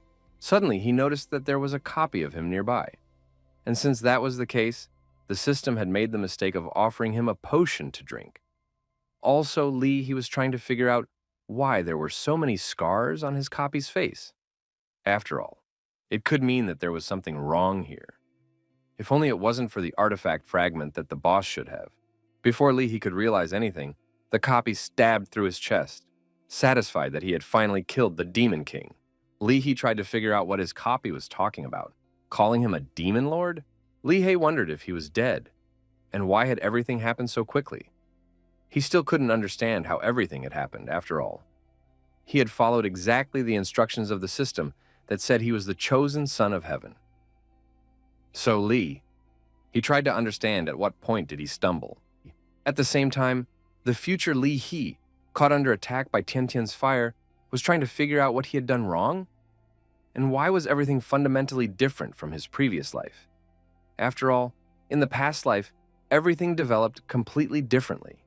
And he, from the past life, did not reincarnate into a demon lord, and in the dungeon was not alone. Ever since he had returned 3 days ago, he had been careful not to interfere with the original development. He had even teleported directly to the dungeon, so that he wouldn't contact anyone. So why are things so different from his past life? While Bai Qingfeng's squad was fighting Li He, Bai Qingfeng himself arrived. He was then told that he was too late and that the dungeon boss wasn't that strong, but unfortunately he had managed to kill Li He. Bai Qingfeng lifted Li He off the ground, and the latter immediately started shouting that the demon lord in front of him was a demon lord and to be killed right away. Hearing this, Bai Qingfeng's comrades laughed with the ravings of this monster, while Tiantian glared at him gloomily. Tiantian assumed that the copy's brain was too small since it claims that Li He isn't Li He, while their captain is Demon Lord, which is pretty hilarious. But the most important thing now was that they had finally managed to obtain another artifact fragment. This dungeon was much easier than the previous dungeon, and the copy was inferior to Li He's B-ranked strength. Bai Qingfeng reminded him that it was just a copy, and that this idiot shouldn't even exist in their world. Hearing this, he wondered what the Demon Lord meant. And did he really understand who he was? The Demon King asked Li if he really thought he was the chosen son of heaven. Did he think that he was the only one who had traveled back in time? A while ago. Bai Qingfeng asked Li if he would like to join his team. After which, he told him that they intended to obtain the artifact fragment, and they could also help him join the organization. And what's more important is that he just received confidential information about the location of the new fragment. Finished with everything in the organization of the Awakened Ones, the Demon King told Tiantian that he would return to the room to rest and ordered him to notify him once everyone was ready. Opening the door to the room, the Demon King yawned, talking about how he had been busy all day searching for artifacts, as if he wasn't far from the title of hero himself. But as soon as the Demon King opened his eyes, a shiver went through him. After all, in front of him was none other than the Demon King. After waiting for himself, the Demon King said hello to himself from this world. Li He was stunned by what he heard, and now he realized that he had knowingly lost. Bai Qingfeng punched Li He and ordered Gao Hu to attack, immediately after which, Gao Hu pierced the fake ice with a sweep of his hand, once again facing himself. The future Li Hai said to himself that he was supposed to be a hero. Taking out the second fragment, Tiantian presented it to the captain and said that their mission was accomplished. Liu Xiaoqi thanked and praised Tiantian for her efforts, but the latter replied that it was without the captain they wouldn't have succeeded. Bai Qingfeng told his comrades that they should keep this artifact. In his mind, however, he was happy about it. Besides, it was really dangerous. Having dealt with all the targets here, Bai Qingfeng ordered the squad to return to the city. Back in the tower, Bai Qingfeng said to himself that if he wanted to hide the fragment, he had to do it in a place where no human could reach, so the best place was the tower. The Demon King asked the future self to keep the 2 fragments, but he must not take them out by any means. after which he asked how he could avoid being wounded in the chest in the future. The future Demon King said that in 2 months, winter would come and snowflakes would fly. After that, a hero named Ouyang Wufeng would severely wound him using artifact fragments, causing him to be on the verge of life and death. After being wounded, he was barely hanging on until he managed to travel back in time. From the future self's words, the Demon King realized that he would be safe for the next 2 months. After that, he asked his future self, what about him? After all, with such an injury, it was unlikely that he would be able to survive for long. The future Demon King remarked that this was the first time he was talking to himself, and that he was still too weak. Then he reminded his past self that he had not returned to the tower for more than 3 months, and asked if he had forgotten about it. After all, the Demon King has the passive skill fixing blood while he is in the tower, and therefore as long as he is sitting in the tower, it will not be possible to kill him. The Demon King chuckled and asked his future self if he would then find himself imprisoned in a tower, like a princess in a locked tower from some fairy tale. The future Demon King agreed that it sounds really unpleasant, but they simply have no other choice. The future Demon King asked himself to be careful, because the 7 elders were constantly raising their powers, and if he didn't pay attention to them, no good would come of it. An eternally reborn, a great prophet, a soul-summoning spellcaster, and an elder who can travel back in time. The timeline of this world has changed, and even he can't say what will happen in the near future. The current Demon King summarized that Ouyang Wufeng would appear in 2 months anyway, which meant that he could now live peacefully. After which, he reminded that he had already been in this world for 3 months, and he had been searching for fragments without rest, which had already made him tired. In addition, during this time, he had already studied the enemies and their abilities, lifestyle, and more. This means that in the future, they will have more opportunities to attack. The future Demon King asked his past self if he was too arrogant. He had been in the tower for several years, so he wanted to look at his current self if something like this happened to him. To which the current Demon King replied that he did not care about it, and that he was going on vacation. Such an act from himself simply infuriated the future Demon King. The news anchor congratulated Captain Bai Qingfeng and his team for returning and obtaining the second artifact fragment, which means that very soon they will seal the tower. The future of humanity is going strong, and people are full of hope. More and more people arrived, rejoicing at such good news, and no one noticed how a bush nearby suddenly trembled. Suddenly, a red-haired boy emerged from a bush. He wondered if this was what this city looked like 20 years ago. Besides, there were so many compatriots around him. The boy breathed in the fresh air, and then he looked up and saw the clouds and the blue sky. And what made him even happier was the sun, for it looked just like in the book. Suddenly, a large blob appeared out of nowhere and addressed the 13th. The blob advised him to appreciate the opportunity he had been given, and that the gods were always watching over him, which meant that he should definitely find the artifact fragments. 13 promised that he would definitely complete this task, after which a chat window appeared in front of him. God of Truth. 77 marveled at how the city looked 20 years ago. The Cancer God remarked how many animals were around, while the Wind God praised the program, for it had as many as 20 channels. The Lord of Hell asked, "Is this some kind of battle channel? And where do they get such news from?" 3 billion years ago, he noticed that there were no demons around, and the center of the universe was already anxious to know when it would be possible to go in search of the fragment. After jumping out of the bush, 13 shouted that there was no hurry anyway, because he was finally in the age of peace, and that meant that he should familiarize himself with the world first. First of all, he went to the coffee shop, where he immediately ordered a coffee. With a twinkle in his eyes, he gazed at the mythical drink he had seen in some book. The waitress felt sorry for the red-haired guy, so she decided to give him a discount. 13 said that even though he had come here for an assignment, the coffee was also worth a try, and there was a Demon King nearby. After drinking the coffee, 13 and the Demon King simultaneously spit it out, shouting about how bitter it was. The Demon King wondered how people who lived 1,000 years ago drank this poison. 13 wanted to understand how people who lived 20 years ago drank this nasty stuff that tasted even worse than medicine. The waitress realized that now they had 2 weirdos. Next, 13 went to the movie theater for a horror movie, where in one scene a creepy snarling girl suddenly started coming out of the TV, while the girls in the movie theater sobbed in horror. Neither the Demon King nor 13 could understand what was so scary. 13 recognized that it was no wonder their world had become like the future, since people 20 years ago were so fragile. While the Demon King was less and less surprised by his appearance in this world, since people were still as fragile as they had been 1,000 years ago. Finished with watching the movie, 13 went to the fairgrounds, where he threw darts at the center of the target without a single miss. The owner of the attraction was amazed at how this red-haired boy hit the center of the target 40 times in a row. The owner praised the 13th for such an amazing sight, and advised him to take the prize because he would soon break the record. He then remarked that he was clearly not an ordinary person, and assumed that the boy was from the Awakened Association. This was the first time 13 had seen that the prize could be obtained without bloodshed. Immediately afterward, the owner of the attraction saw another amazing person who instantly broke all their records. The Demon King was trying to figure out what was the point of such a useless prize.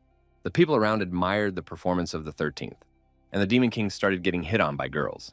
Having fun, the Demon King and the 13th were forced to admit that the world of 20 years/1,000 years ago is pretty interesting. The zoo is in the center of town. A zoo worker tried to drag 13 away from the zoo, demanding that he let the animals go. 13 could not understand why people were doing this and shouted about justice. Because all these animals should live in a natural environment. The employee tried to explain to the visitor that zoos were created to protect rare animals from extinction. At the same time, another worker was already trying to pull Bai Ching-feng away. He was explaining that their zoo took good care of the animals, and he was also telling them that their feed and medicine were top-notch. Except Bai Ching-feng wasn't going to back down, and so he asked, what was the difference between these animals and the trapped princess? A short time later, the show began with the star of their zoo, Lanlin the dolphin, jumping through a ring of fire. The audience watched the show in awe, and even the kids loved it, making them want to get a closer look at Lanlin. Suddenly, 13 called everyone around him demons and asked why they were laughing. After all, it's dangerous. Bai Ching-feng was also outraged by the behavior of the people around him. He asked, why are they torturing the dolphin? And how can they have the conscience to say that they enjoy it? After all, they could just eat it with the same result. And even the Demon Lord is not as cruel as them. 13 and Bai Ching-feng shouted about how there was nothing good about the show. For Bai Ching-feng and 13 interfering with the audience's enjoyment of the show, the guards simply kicked them out. Shaking off the dust, Bai Ching-feng said that the zoo appeared to be a rather strange place. Seeing him, 13 seemed to have recognized Bai Ching-feng. With a twinkle in his eyes, 13 told Bai Ching-feng that he had seen him in the history books. He was overjoyed as if he had seen a real deity. Seeing this reaction, Bai Ching-feng was surprised. After all, he had only found 2 fragments of the artifact. 13 was so happy to see such a striking encounter that he even began to bow at Bai Ching-feng's feet, begging him to join the team to search for fragments together. Just as suddenly, Bai Ching-feng received a system reminder. The system noticed that this kid also possessed a system that only the owner could see, but it was still different, more advanced. Meanwhile, the gods began to discuss the Demon King, and some of them even began to offer money in exchange for finding the fragments. The twin god and the fire god even wanted 13 to go up against him to see the Demon King's power. 13 noticed that the gods really liked the Demon King and decided that he was obligated to join him. The 13th told the Demon King that he knew where the next fragment was. After hearing about the artifact fragment, the Demon King immediately agreed to take the boy into the team and pulled him by the hand. 13 was surprised that the Demon King did not even ask him how he knew about it. But the latter explained that it wasn't a big deal. In any case, he didn't even say that he believed him. 13 said that even so, he was happy to work with him on the same team, and that he hoped they could get the fragment. This kid's name is actually Liu Shisan, but his last name doesn't matter because it's the number that matters. Liu Shisan was born 2 years after the war.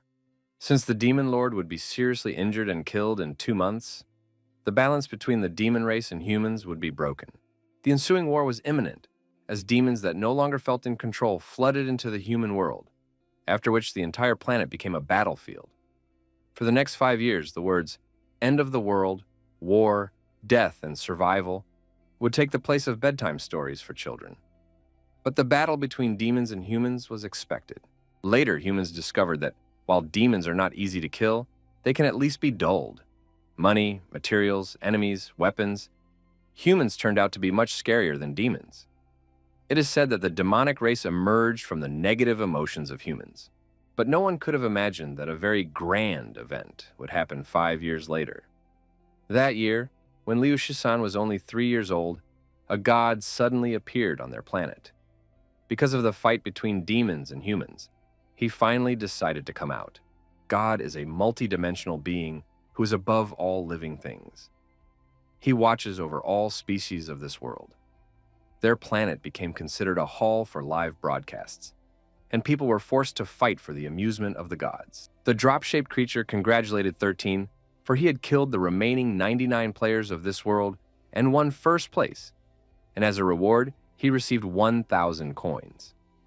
In total, he received 5,032, which he could spend on improving equipment, skills, and attributes. The rules of the live broadcasts were very cruel, as he sometimes had to fight demons, beasts, and even himself.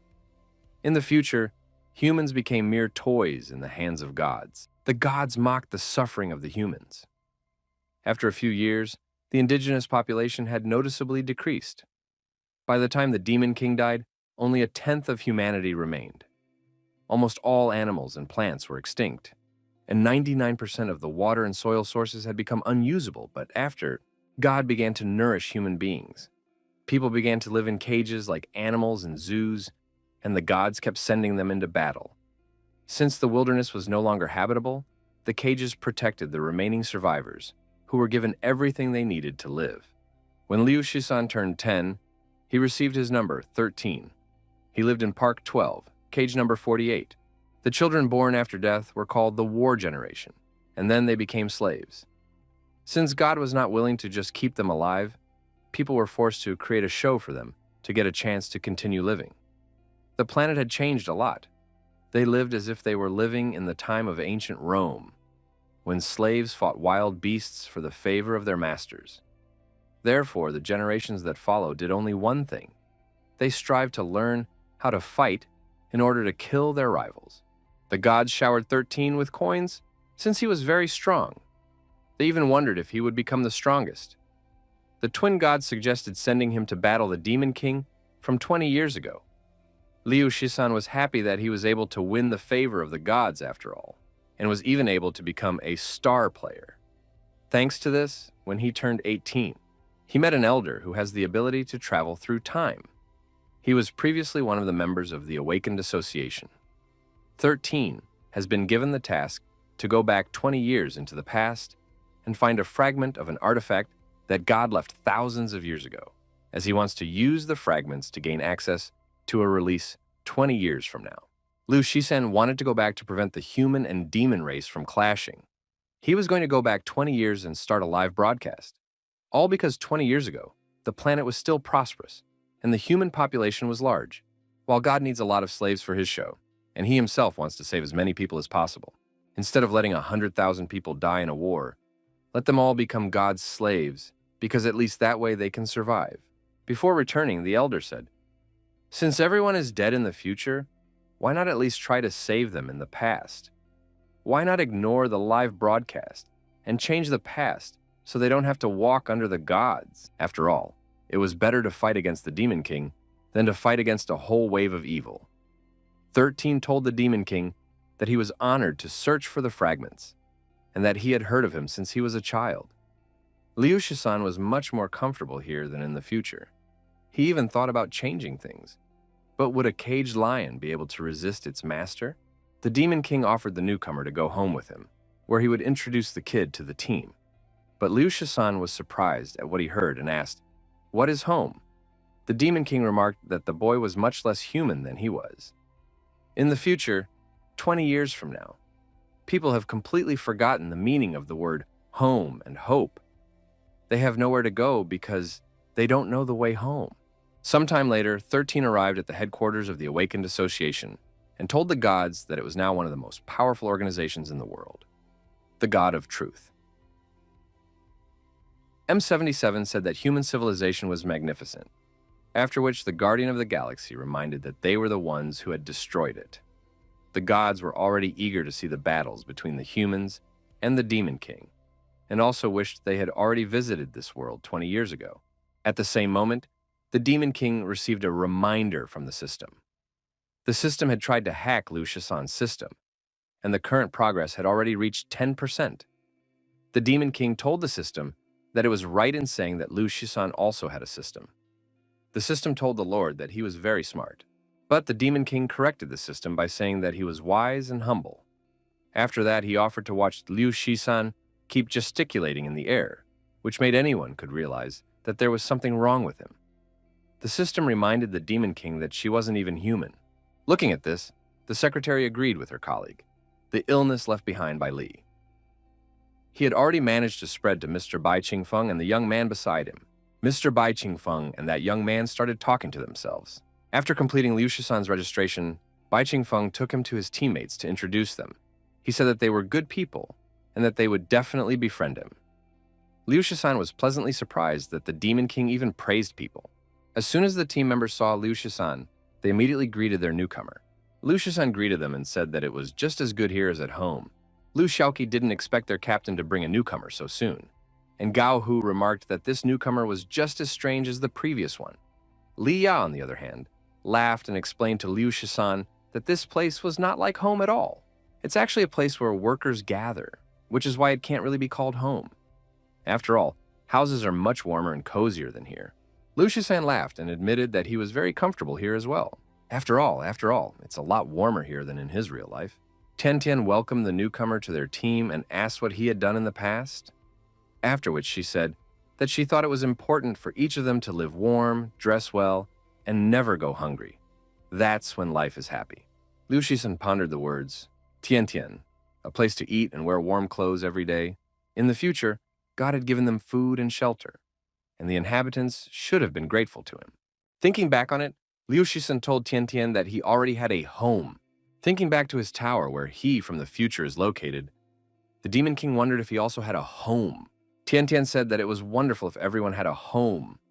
Then she asked the newcomer if he had always been alone, and had he never had any teammates?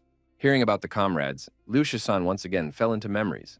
The theme of one of the contests was killing your teammates. In that contest, only he, number 13, who lived in Park 12, cell number 48, survived. Liu Shisan replied to Tian Tian that he too had many teammates. Remembering the future of himself and the demons, the Demon King wondered if he too had comrades. Gao Hu told Liu Shisan that they trusted him since he was brought by their captain, and as long as they pursue the same goals, they will remain teammates. After which, Gao Hu said that they believe that they will become the hope of humanity. Liu Shisan struck a pose and said loudly that it believes that he will always be grateful to the god and give them everything he has. He hopes that the gods will come to this planet as early as possible for the sake of saving more people. After all, everyone should become the god's favorite. The Demon King believed that he would collect 10 fragments of the artifact, become invincible, and destroy all of mankind. But the Demon King decided not to talk about it in public. The members of Bai Qingfeng's team folded their hands and wished each other good luck, and also to make every effort to retrieve the third artifact fragment. The SS rank dungeon is an endless maze. It is the largest and most confusing labyrinth, drenched in dark air. The third artifact fragment is located in one of its parts.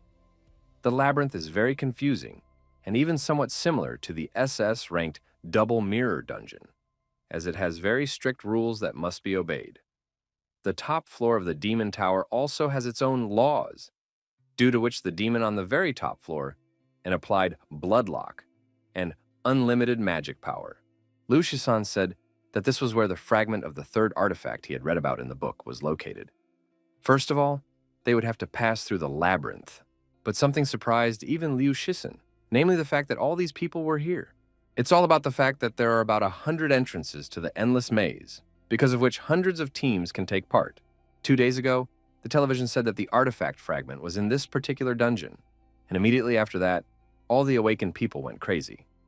Now every single one of them is intent on obtaining the fragment. And this was despite the fact that even the awakened realized that more than half of the teams would die in the SS rank dungeon. Many people paid attention to the fact that one of the strongest teams led by Bai Qingfeng had arrived at the maze, and some people even wanted to take a photo with him and get his autograph. Liu Shisan cried out, clutching his head, for he had no way of understanding where this kind of information leak could have come from. His contribution was to inform the location of the artifact, but now it was useless. Meanwhile, the girls from one of the teams were taking pictures with the savior of mankind. Seeing Lucia-san feeling bad, the Demon King took him by the shoulder and asked him not to be upset about it. After all, if he became a member of their team, then so be it. He would remain one until the end, and if they fought side by side, they would surely deal with everything. Lucia-san couldn't hold back his emotions and cried with happiness. He told the Demon King that he was very good and promised to do his best, even though his name was 13th. The Demon King was pleased with himself because he had managed to fool this kid. The Demon King invited the team members to head inside. Each team had already chosen an entrance, so it was time for them to go. Realizing how much the Demon King was in a hurry, Lucia-san asked where they would go, and shouldn't their team think better about which entrance they should choose? And what would happen if they wandered into a dead end? The Demon King asked Lucia-san to just shut up and not think too much. For some unknown reason, next to the Demon King, Lucia-san was beginning to feel peace of mind. Lucia-san wondered if this was the reason why his comrades trusted him so much. After a short while, the group reached a fork in the road. Tian-Tian wondered where they should go next, and Liu Xiaoqi noticed that there were rules written on the slab ahead. The rules of the fork are, kill your teammates, then the survivor can move on. There are no wrong paths in this fork. Only 13 began to feel joy as everything was once again ruined in the first challenge. He must kill his comrades again. The worst thing here was that the rules had already come into effect, and now there were spells imposed here. But even so, Liu Shisan refused to just give up. He knew that he had to do something. If they don't complete the mission in time, they could stay here forever. Do they really need to kill each other? Gao Hu said that the rules in this dungeon were still the same standard rules, and laughingly said that killing teammates sounded too boring. Liu Shisan was trying to understand what was going on, and why were the team members just chatting with each other? Don't they realize how dangerous and desperate the situation they are in is? But Liu Shisan immediately pushed these thoughts aside. Because Tian Tian had started to act first, she had raised her hand, and most likely, she would attack Liu Xiaoqi now. All of this means that each of them is only pretending to be relaxed, but they actually wish to blunt their opponent's vigilance in order to attack first. Liu Shisan watched as Tian Tian's hand accelerated, as suddenly, Tian Tian just yawned, after which she complained that she wanted to sleep and suggested that she should hurry through the dungeon and return home. Besides, at home she had baked cookies that were still languishing in the oven. Liu Shisan tried to understand why she was yawning, and did she understand the situation they were all in? Suddenly, Liu Xiaoqi slipped his hand into his back pocket. Liu Shisan assumed that he was trying to pull out a weapon to hit Tian Tian and decided to stop him. But the latter simply took out a carton of milk, then asked Uncle Gao Hu to use a spell to turn the milk into ice cream. The shocked Liu Shisan wondered, who would even use an S-rank skill to make ice cream? And besides, they didn't have long to live. But after a second, things only got weirder. Even in times of peace, one should not be relaxed. But Gao Hu made an ice cream in the shape of the Demon King. Liu Shisan clutched his hands on his head and asked, God, why is he the only one here who cares about the rules? Do these people really trust each other that much? Or do they have another reason? Noticing how much the younger one was sweating, Liu Xiaoqi offered him some ice cream. He assumed that Liu Shisan was unwell because of the hot weather and asked him not to worry because winter was coming soon. Not expecting such a gift, Liu Shisan thanked Liu Xiaoqi and explained that he was actually pouring cold sweat because of fear. As it turned out, these people were very good, and they treat him so well. Liu Shisan was unwilling to kill people like this. Realizing that they were lingering here, the Demon King reminded them that they were not here for a stroll, and ordered them to get ready as they needed to get the fragment. The events were moving too fast, and so Liu Shisan asked them to wait for a while and at least come up with some plan. He didn't wish to kill them. He is in a good era, together with excellent teammates. He doesn't want such people to die, and so he suggested to think of another way, to which the Demon King replied that there was no need for them to think of another way and extended a hand filled with energy. According to the rules, a heavy blow had been struck, and the stela was about to collapse. Liu Shisan tried to understand what the Demon King was doing. He couldn't see anything because of the bright light. But just as the light began to dissipate, Liu Shisan saw something amazing. The rules were broken and the passage was opened. The Demon King asked, who would even follow such childish rules? It's easier for them to break them, and more interesting what awaits them next. After something like this, Liu Shisan urgently needed to think things over, because just now, the Demon King had broken the rules before his eyes. He had violated the boundaries. As he began to realize what this was all about, he wondered why he had to follow the rules at all. Was he born to do this? For as long as Liu Shisan could remember, he had always lived in servitude to God. The rules were simple. Kill your loved ones, either kill your comrades, or challenge a demon. The essence of the show, 3 hours of continuous battles, and the main task was to amuse the god. But once a trespasser appeared, he would be killed immediately. The gods enjoyed watching humans kill their loved ones and challenge impossible opponents, and humans were constantly doing things to please the gods. They were like dolphins, forced to jump out of the water through a burning hoop. He also always followed the rules, and it never even occurred to him that you could jump not into the hoop, but into the open sea. The Demon King said that if they didn't like the rules, they should just destroy them, because after all, they were the strongest team. The Demon King released energy, tearing down walls and rule steelies ahead. Cut off a limb, drink a bottle of poison, don't move for 24 hours, or try your luck. Put your life on the line. All of these rules were destroyed in just one blow. Liu Shisan had never even considered that such a thing was possible. In the face of a hopeless situation, he never had any hope, and therefore he couldn't even think of resisting. The demon rushes forward to fulfill its goal, sweeping away everything in its path. Is this really how all the inhabitants of this era behaved? They don't make choices within the rules, preferring to rely on their own opinions. And as long as they have hope, they will never give up. Tian Tian turned to Junior and asked him to continue following Mr. Bai Qingfeng, while they went to the other entrances to help the participants. Tian Tian explained that the rules here were too complicated, and no one should die because of them. Liu Shisan thought that maybe he wasn't sitting in the trap of a beast. All this time he was sitting in the trap of his own fears. Liu Shisan asked the captain to wait for him, as he would go with him. What had happened made Liu Shisan think about the past again.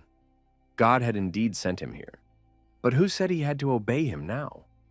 Why didn't he just ignore the live broadcasts and try to change the future that awaited this era?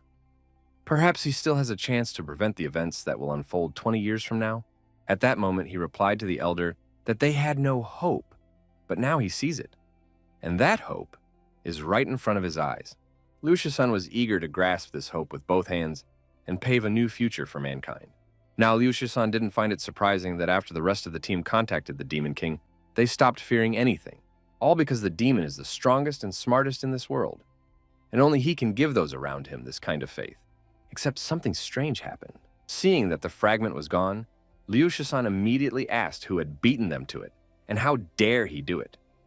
He couldn't believe it, as the Demon King should be the strongest. But now, he had failed to get the fragment. Now, everyone's fate was unpredictable. The Demon King assumed that someone had simply completed the task before they did, immediately after which they ran away. But Liu Shisan reminded him that it was too fast, and it was impossible for someone to pass the labyrinth in the blink of an eye. The Demon King suggested that they just go back, after which they followed the path of the person who had taken the fragment. What was surprising was the fact that all the rules along the way were followed. If this person was able to do all this, it must be someone truly resilient and fierce. A few minutes later, the Demon King and Liu Shisan found their comrades at the exit. But next to them, Liu Shisan noticed something terrible. Tian Tian told the captain that all the rules had been followed because someone had already taken away the artifact fragment, which meant that they would soon cease to function. Fortunately, they arrived in time. Most of the hunters hesitated when they saw the rules about killing their own comrades, so they left without attacking each other. But there was one exception. The first team did something different. Liu Xiaoke said that when they came to the exit, they saw that someone had already completed the test, and all the remaining team members had been killed. Liu Shisan realized that that person had been making quick decisions from the beginning.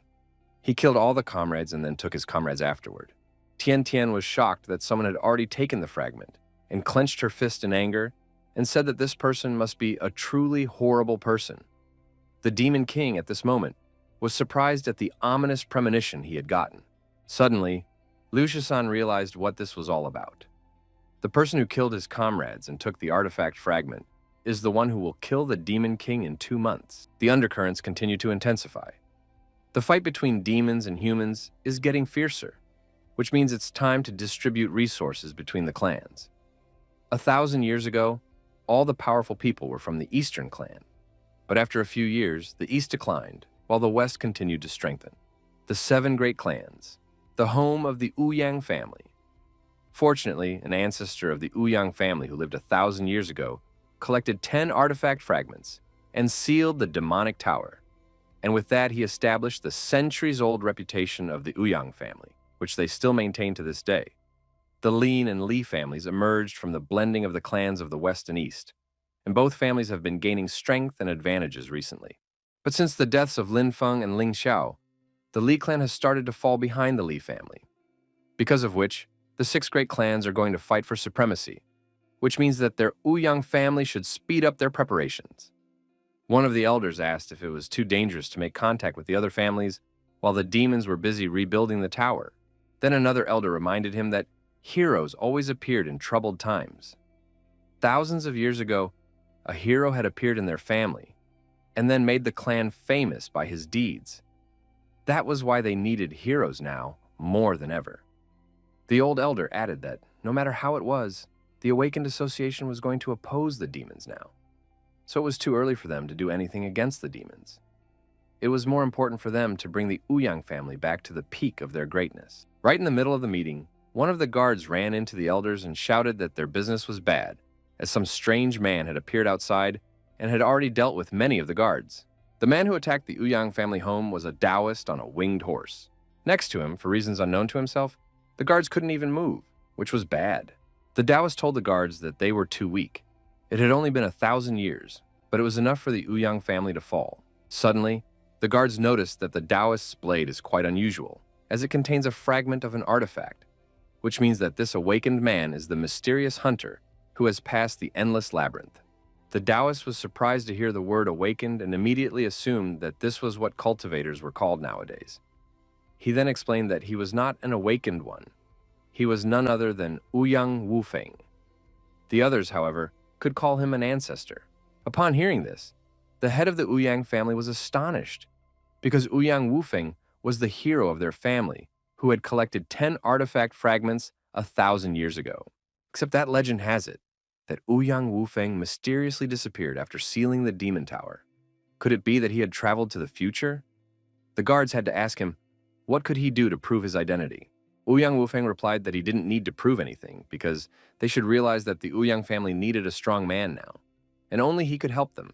This cultivator's name is Ouyang Wufeng, and he teleported through time 1,000 years into the future. He was certain that if there was a hero at every point in history, he would be the hero in this era. His era was turbulent, with wars going on everywhere. Resentment and fear led to demons becoming very powerful beings, after which he, Ouyang Wufeng, was born. He had been cultivating since he was a child, and after that, he became the leader of a group of immortality cultivators to attack the demon tower together. He later learned that the demon lord could not be killed by simple methods, and so he went in search of artifact fragments to at least seal the demon tower. But in order to save the prevailing number of people, someone had to give up their lives. The way to success was very difficult, and when he had already come to his senses, all his comrades were dead. As it turned out, the method of universal salvation was the cruelest of all. He clearly remembered the moment when he rushed to the tower with the 10 artifact fragments. Then thunder rumbled in the sky, and he was in this millennium. Ouyang Wufeng explained to the clan members that he had been sent by the god to help them accomplish the mission of saving mere mortals. And to do that, they need to collect the 10 artifact fragments in their era and reseal the tower. Ouyang Wufeng revealed that he only has 2 goals. He must obtain the 4th fragment and return the first 2. Upon hearing this, the head told him that the first 2 fragments were taken away by the Awakened Association, and that they were now being kept by Captain Bai Qingfeng. He is rumored to be a very righteous man, which means that the fragments are safe. Ouyang Wufeng told the chapter that people are too unpredictable, and that no one can be called righteous. Each person has 7 emotions and 6 main desires that they will do anything for. Therefore, the artifact fragments will only be safe in his hands. Besides, they know nothing about Bai Qingfeng's origins, causing him to have a bad feeling about it. The head asked the ancestor. Had the ancestor decided to take the fragments from Bai Qingfeng? Bai Qingfeng is a hero of humanity, and the Ouyang clan would be laughed at if they did that. But Ouyang Wufeng explained that the way of universal salvation was the cruelest, and that reputation was nothing. After which, Ouyang Wufeng folded his seal and glowed blue. A second later, Ouyang Wufeng disappeared, which meant that this person was indeed their ancestor. But right now, it didn't matter to the Ouyang family who this person was. The most important thing was that they would become great again by collecting the 10 artifact fragments. Liu Shisan kept complaining about how the artifact fragment was taken away right from under their noses. Liu Xiaoqi asked him to stop complaining and speed up since he wanted cookies. Suddenly, the Demon King felt someone's presence. Immediately afterwards, strange seals flew into their group. After a second, they realized that they couldn't move for some reason. The Demon King assumed that it was the technique of that cultivator who lived 1,000 years ago. Yin and Yang energy, talismans that appeared so suddenly. Just then, a Taoist appeared behind Tian Tian and grabbed Tian Tian by the neck. Liu Xiaoqi asked who the man was and demanded to let her go. The Demon King used his powers to burn the talismans attached to them. Immediately after that, Liu Shisan shouted that the shackles had fallen, which meant that they should save Tian Tian. Liu Shisan realized that he was right, which meant that the person in front of them was Ouyang Wufeng, a cultivator who lived about 1,000 years ago and through the one who would kill the Demon King in a few months. Ouyang Wufeng demanded that Bai Qingfeng give him his artifact fragments. Otherwise, he would kill the hostage. Liu Shisan had a terrible premonition. After all, from the looks of it, this was similar to the very scene where Li Tiantian meets Demon for the first time. Therefore, Liu Shisan wondered what Demon would choose. The gods, meanwhile, were pleased with the developments and could no longer wait to battle Ouyang Wufeng. The Demon King assumed that this person was exactly the one who had obtained the artifact fragment and killed his comrades without hesitation. Worst of all, the enemy had inserted the fragment into his blade, making it much more dangerous for the Demon King. With tears in her eyes due to fear, Tian Tian asked the captain to ignore her, because he had made great efforts to obtain those fragments, so he shouldn't give them away so easily. Ouyang Wufeng squeezed Tian Tian's neck and ordered him to be quiet. Seeing this, Liu Xiaoqi was about to rush to Tian Tian's rescue, but was stopped by Captain Bai Qingfeng, after which the latter told Ouyang Wufeng that they didn't have the fragments with them, and that they were safely hidden. Besides, Tian Tian wasn't that important to him and could just get rid of her. Ouyang Wufeng praised Bai Qingfeng for how easy it was for him to give up his partner. After all, the strong don't need feelings, which means they are the same. Ouyang Wufeng asked, letting Bai Qingfeng memorize his name. He then said that he would give him one day to think about it, after which he would have to come to Ouyang's family home to exchange her and retrieve the body. After saying that, Ouyang Wufeng disappeared in a blue flash along with Tian Tian. Liu Xiaoqi reminded the captain of his rescue of Tian Tian a few months ago and asked if he could not throw her away this time. He demanded an answer to his question. But Liu Shisan asked Liu Xiaoqi to calm down, as the fragments are very important, after which he added that they can't even be sure that Tian Tian won't be harmed. After all, there is a possibility that the enemy is just intimidating them. Leah told Captain Bai that she would use her family's power and work something out, right after which Gao Hu reminded her that his family also had some influence and would be able to help. Bai Qingfeng asked them not to worry so much, as he would be heading to the Ouyang family tomorrow. The Demon King wondered what Ouyang Wufeng wanted to say with words that they were similar. The Demon King told Ouyang Wufeng that they were completely different. Hearing this, Liu Xiaoqi, who was on edge, asked if this meant that the captain had decided to save Tian Tian. Lia assumed that was what he meant, because their captain would never give up on Tian Tian. Gao Hu noticed that the newcomer was going somewhere and asked where he was going. Liu Shisan replied that he needed to find someone. Meanwhile, the gods were already looking forward to tomorrow's battle and placing bets. Star Trek assumed that the Demon King would do the same, boringly exchanging the fragments for the girl. And Universe Melody agreed with Ouyang Wufeng, believing that the Demon King was unworthy of being called strong. The Heavens Translator, on the other hand, asked why 13 still hadn't obtained a single fragment. Except Liu Shisan didn't care about the fragments right now. Right now, he wanted to find a way to prevent the battle, because if the Demon King is injured, humanity will enter a large-scale war. After all, the demon doesn't know that he will fall at the hand of Ouyang Wufeng. Meanwhile, the Demon King returned to the Demon Tower, where the future him explained that this Ouyang Wufeng was the one who would injure him in 2 months. After that, he said that the events are now unfolding in a completely different way, because of which he can't predict them. Part of it is because of the newcomer who came from a different timeline. The Demon King suggested that Liu Shisan might also have the makings of a protagonist, The future Demon King asked if he had come to the tower to retrieve the fragments and save Li Tiantian, after which he threw the fragments and reminded him that he already knew about Ouyang Wufeng's appearance anyway. After catching the fragments, the Demon King chuckled and asked, didn't he know what was their main advantage? And doesn't he think he needs to save someone? After all, he's actually planning to kill Li Tiantian. The future Demon King realized what was going on, because Li Tiantian was the only one who knew about his true identity. Therefore, he agreed that she should have been killed a long time ago. In that case, Ouyang Wufeng had captured her for nothing, because they didn't need her. The Demon King agreed with the words of his future self, then told him that tomorrow's exchange was just a cover. Tomorrow, he will kill everyone in the Ouyang house indiscriminately. After all, Li Tiantian is the senior awakened of the association, and if she dies during the skirmish, the organization will start to have friction with the rest of the Ouyang family, and during the internal struggle, they will slaughter each other. He is the Demon King, and one shouldn't expect anything else from him. The future Demon King told himself from the past that there was no way Ouyang Wufeng could predict his actions, and he also advised him not to quarrel with Ouyang Wufeng because his strength was unfathomable. The Demon King promised that he would keep an eye on Ouyang Wufeng's fragments. The future Demon King asked that the other he not die, for they still had to wait for his full recovery. The next day, Ouyang Wufeng received a report that Bai Qingfeng had come to their house. Bai Qingfeng presented the fragments to them and said that he had come to redeem Tiantian. But what Bai Qingfeng saw horrified even him. The exhausted Li Tiantian lifted herself up, grasping the bars of the cage, and quietly told the captain that she believed he was coming to rescue her. But without letting her finish, Ouyang Wufeng reminded her that he didn't like talkers, immediately after which his subordinates started whipping Tiantian once again. Ouyang Wufeng explained that the prisoner would not shut up, so he decided to calm her down a bit. Ouyang Wufeng spat and said that it was too difficult to deal with an awakened one from the association. It seemed to be a girl, but still impenetrable to the point where he was tired of beating her. As it turned out, Li Tiantian never revealed Bai Qingfeng's true identity. She had even remained loyal despite all those beatings. The Demon King clenched his fist in anger and said that he would save her. Immediately after which, he threw his fragments to Ouyang Wufeng. Ouyang Wufeng recognized that Bai Qingfeng was indeed weak, for he had decided to exchange the artifact fragments for some maiden.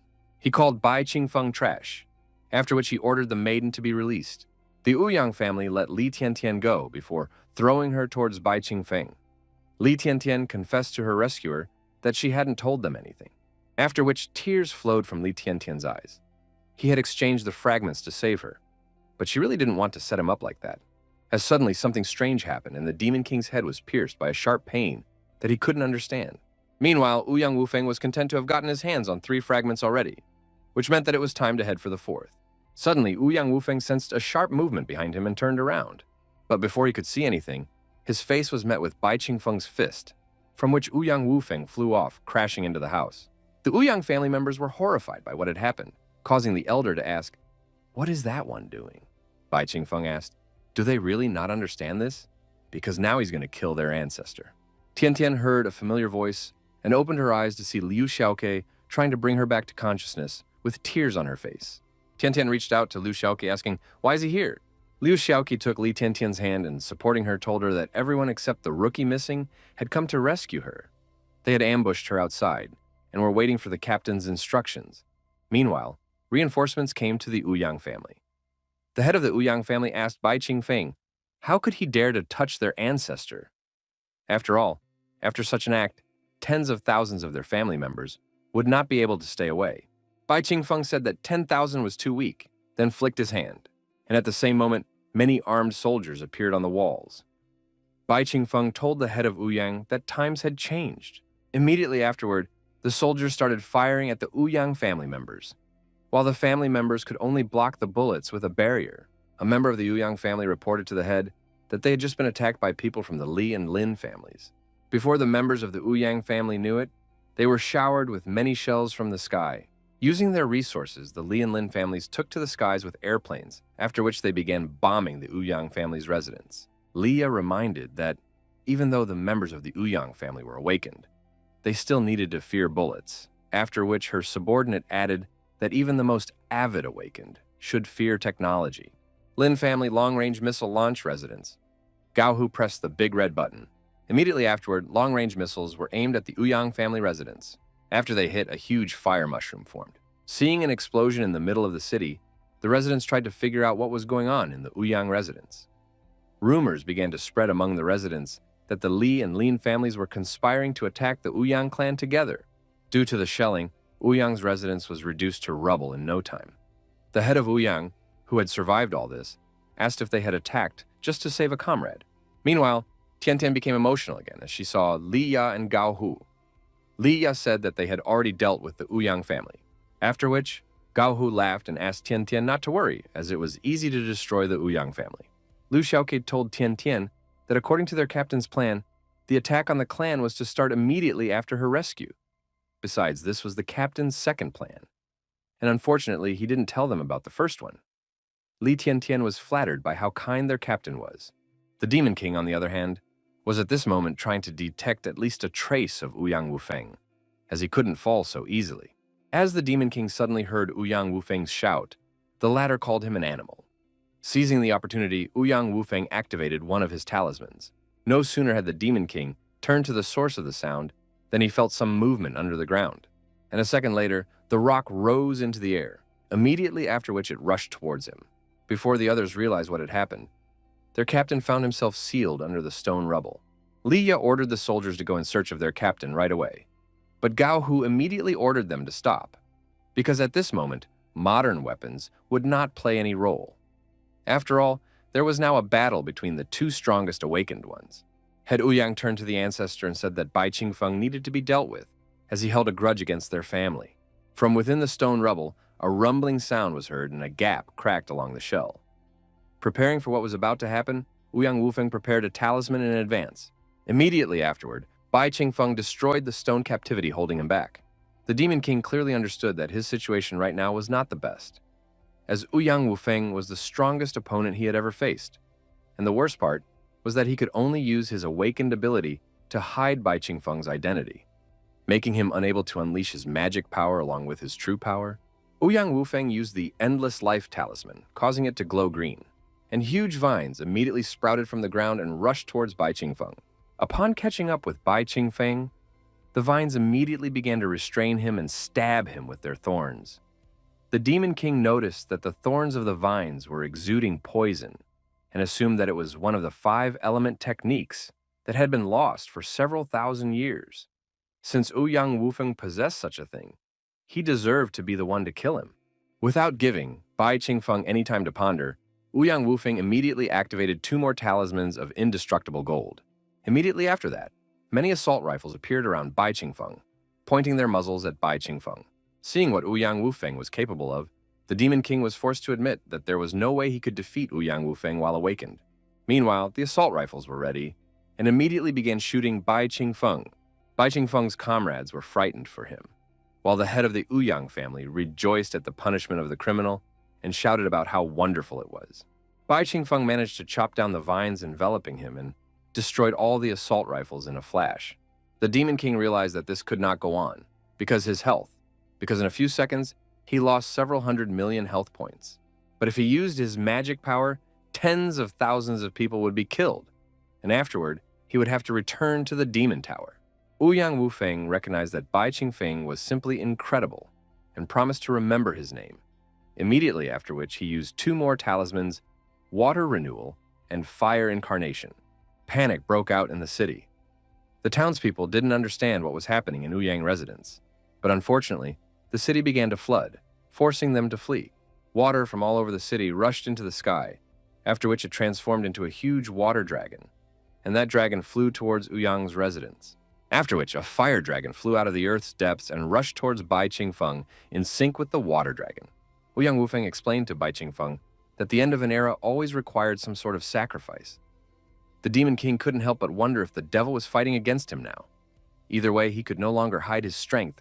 Opening their mouths, the dragons of fire and water attacked Bai Qingfeng, and when they collided, they formed a massive explosion of the elements. Tian cried out in horror, while head Ouyang rejoiced in victory. Except Ouyang Wufeng wasn't as satisfied, for Bai Qingfeng didn't die during the clash for a moment, but he noticed some force that managed to repel his attack, and that force was similar to, for a moment, but the Demon King unleashed his magical power thanks to which he was able to repel the attack of the dragons of fire and water. It was because of this that Ouyang Wufeng felt a surge of demonic power. But instead of thinking too much, Ouyang Wufeng simply assumed that Bai Qingfeng had resorted to forbidden demonic techniques for the sake of increasing his strength. Like the guy from the Lin family, Bai Qingfeng decided to part with a part of his life for the sake of gaining more power. Ouyang Wufeng was saddened at the thought that such people existed.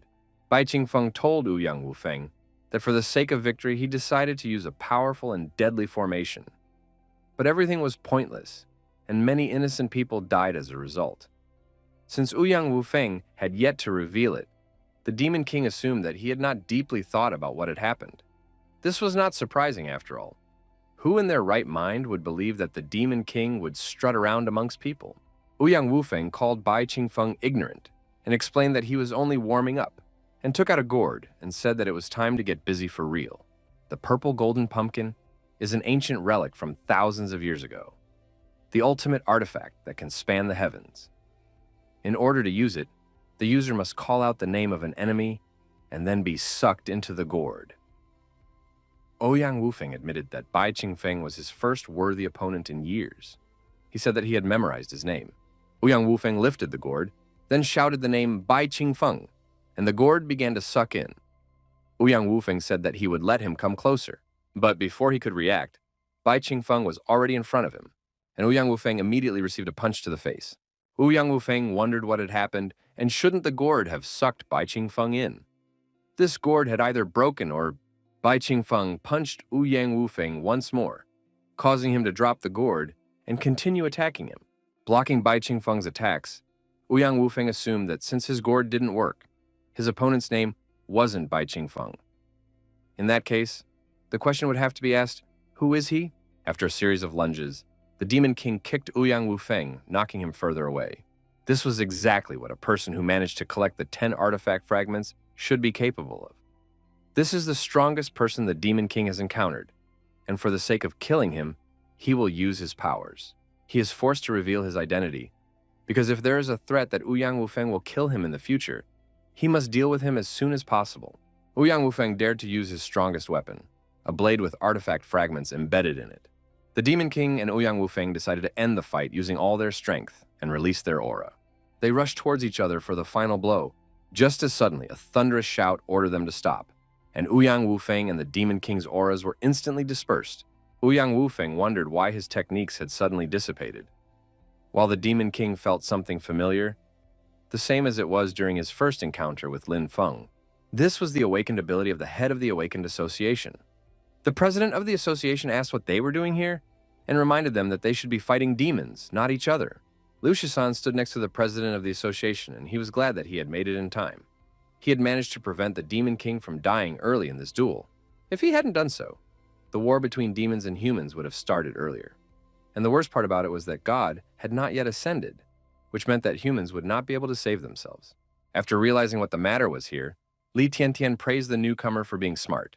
She admitted that she knew that he would be able to think of something, but even without his intervention, the captain would have killed Ouyang Wufeng.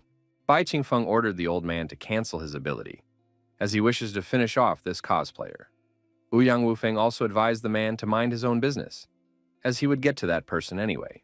The president of the association turned to the awakened and asked them to listen to him carefully. If they both continued to fight, they would die, while humanity would lose 2 strong allies. Instead of fighting, he advised them to do something useful. Over the years, their association had been looking for ways that they could help them fight the Demon King, and in addition to sealing the Demon Tower, they decided to do something else, namely to summon the Protoss to help them defeat the Demon King. Bai Qingfeng and Ouyang Wufeng were surprised by what they heard.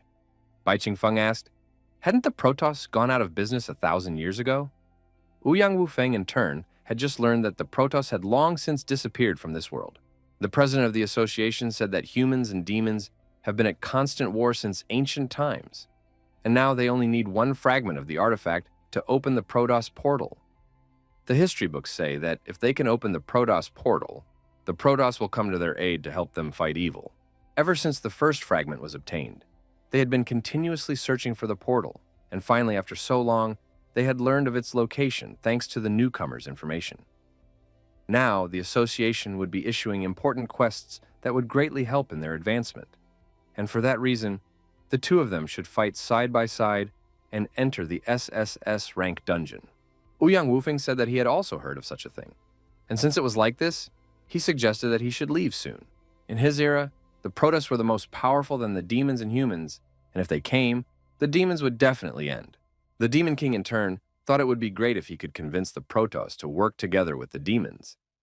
Bai Qingfeng said that he would also go to the portal, after which, Liu Shisan also expressed his desire to go along with them. Liu Shisan knows better than anyone that the information in the book is a fake, that the Protoss deliberately left in this world 1,000 years ago to force demons and humans to open their portal. In fact, if they open the portal, the Protoss won't help anyone. Instead, they will enslave every living thing on the planet and become the new masters. Except that something was keeping Liu Shisan uneasy about the fact that the portal would open 5 years early. Even with the fact that the demons and humans were still not in a full-scale war, humanity would be able to survive and wait to be enslaved, because they would all become slaves. Bai Qingfeng thanked the newcomer for the information, for now they would all know where the portal was. Mentally, the Demon King regretted that he couldn't watch his system. Even though he had given them important information, he still wished he knew what his true purpose was. Ouyang Wufeng, meanwhile, pondered about this Bai Qingfeng. The one is very strong and can use demonic techniques, but the true identity is still a mystery. Ouyang Wufeng tried to at least understand what kind of person is in front of him.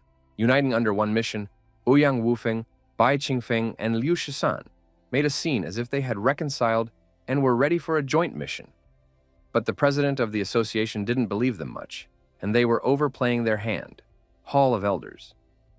The association director told the newcomer that he decided to trust his information precisely because of the elders. Hearing this, Liu Shisan once again said that he wasn't lying, and that the portal was indeed where he had indicated. Liu Shisan felt trepidation upon seeing the Hall of Elders, and he couldn't help but utter that it was as if time had gone backwards. The time-traveling elder chuckled when he saw Liu Shisan and admitted that he was quite good. He told them that he could clearly see that he had come back from the future, which was amazing. He couldn't wait to see what new things he would tell them. After all, he was well aware of everything himself. Although the elder is quite cheerful now, Liu Shisan still remembers that 20 years from now, his face will be fundamentally changed, because at that time, he will already be a prisoner of the Protoss. Like all the surviving people of that era, the elder's heart and mind will be completely devastated. Liu Shisan had hoped that the Protoss would descend as soon as possible and save humanity. Now he wondered if he was thinking right. The Absolute Order Elder received an alert from his system that a newest system had been detected in Liu Shisan's body, which was currently being analyzed. The Absolute Order Elder turned to the gentleman in the Elder Hall and said that he had something to tell them. Namely, that this time he wished to personally challenge the dungeon and finally take on a new appearance. After the incident with the Ouyang family, coffee shop. After ordering a cup of coffee, Ouyang Wufeng began to use the Immortal's technique of telepathy. Tomorrow he would go on a mission, which meant he had to notify everyone in the Ouyang family and tell them everything. Telepathy is an ancient technique that used to be used to send secret messages, and it will require many seals. Seeing the man's effort, Liu Shisan asked him not to bother so much, and held out his phone. After which, he explained that it was what the vast majority of people use now for quick communication. Ouyang Wufeng was surprised that such an item was being used for communication nowadays. He simply couldn't help but admit that he liked the current era. Liu Shisan confirmed that this was indeed a beautiful era, and H2O was also 99.9% pure. In 15 years, it would already be possible to drink such a thing anywhere, as it was too expensive. Realizing this, he will appreciate it more. Liu Shisan began to talk about how blue the sky was now, how the clouds used to be, and how fresh the air was. When Ouyang Wufeng couldn't understand the phone, he asked how hard he had to hit the phone to make a call, and why he had to hit it. Meanwhile, the waitresses were discussing how strange their customers were today, and after all, it was rumored that these people would be going to search for the portal tomorrow. Looking at those two, the Demon King stirred the sugar in his coffee, thinking about how bad things were with them. He even wondered why he was the Demon King looking so much more normal than them. After which, the Demon King suggested that it was because he had already studied the daily life of people well.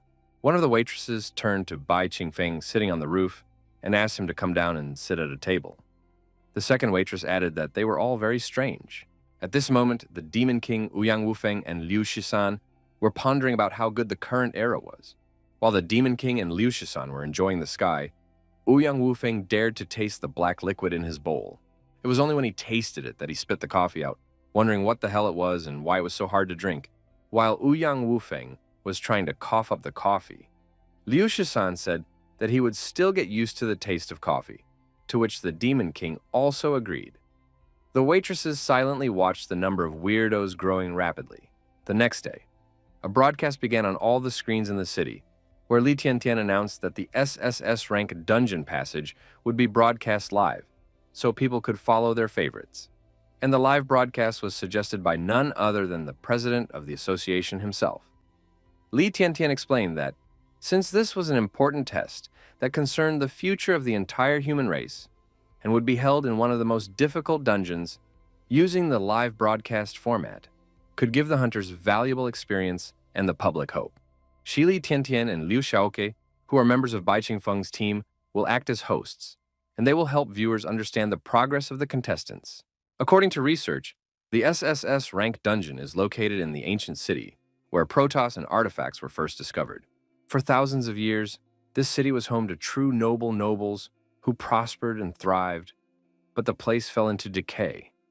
The nobles who monopolized the economy and military power oppressed the poor and suffering commoners, which eventually led to a mass revolt. And then there were many vengeful souls who haunted them at night. It ended with the ruler of the city fighting the rebels for many years, at which time the flames of a fierce war raged, during which countless souls died. The resentment of the inhabitants accumulated day by day, and their lives became unbearable as a result. The city fell, people died, and many evil spirits appeared. For 1,000 years, anyone who dared to set foot in the city met imminent doom, and sufficient information about the city never appeared. Li Tiantian revealed that, according to their information, this was the city where the Protoss portal was located. After interrupting Li Tiantian for a few seconds, Liu Xiaoqi announced that the number of viewers of their broadcast had already exceeded 1 billion. Then they offered to look at the brave men who had ventured out on such a dangerous mission. All the hunters summoned for the mission had already gathered at the gates of the city, which had a huge rift. It was because the SSS rank dungeon had formed a unique otherworldly space. In order to observe the battlefield, each of the challengers was implanted with a chip by the Elder of Absolute Order, thanks to which they would be able to broadcast as well as track them in real time. In addition, viewers can send messages to discuss problem-solving strategies and support their favorite contestants. As soon as Li Tiantian mentioned this, people immediately started messaging. Many of the viewers noticed their favorite Fire Dragon team and had already started cheering for them. The fans of Bai Qingfeng's team were also animated, wishing Bai Qingfeng and the newcomers good luck.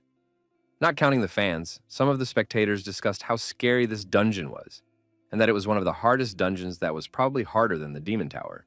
Some of the audience even felt a sense of déjà vu. The Awakened Ones headed towards the spatial rift, and Li Tiantian announced the official start of the task for the 300 Awakened Ones. As soon as the Awakened Ones entered the city, the first bad news followed. All the teleported hunters were scattered in different corners of the city. They were separated. Hence, Li Tiantian and Liu Xiaoke said that they hoped that they would be able to find their comrades and pass the trial safely. The anchors decided to focus the broadcast on one of the hunters. This hunter had been teleported to the alley in the Phantom Maze and was now vigilantly looking around. This is a B-rank hunter, Ji Lun from the Clover team. He joined the association 12 years ago, and in that time, he has completed 1 rank A mission, 12 rank B missions, and 56 missions of rank C and below. The viewers couldn't understand why an ordinary B rank, awakened person decided to go to the most difficult SSS rank dungeon.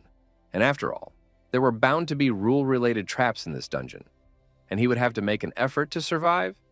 Some of the viewers even started cheering for this awakened man, while a minority wished for his death. Walking through the ancient city, an A-rank spirit, the Executioner, appeared before Gei Lun. In his lifetime, this spirit was an executioner, but after his death, he turned into an evil spirit that stalked the streets and took away body parts from those he met before letting go.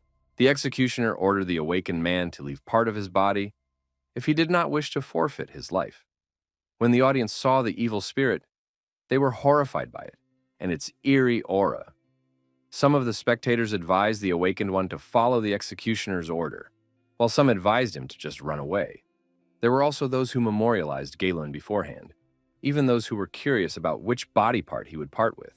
Jaylun, as well as the audience, was frightened by the sight of this monster. Moreover, he was unwilling to part with his body part, and just started running away from the executioner, begging to be saved. Besides being just an ordinary monster here, a dungeon boss can look much more terrifying. Jaylun ran with all his might, but the executioner was much faster and caught up, slashing his back.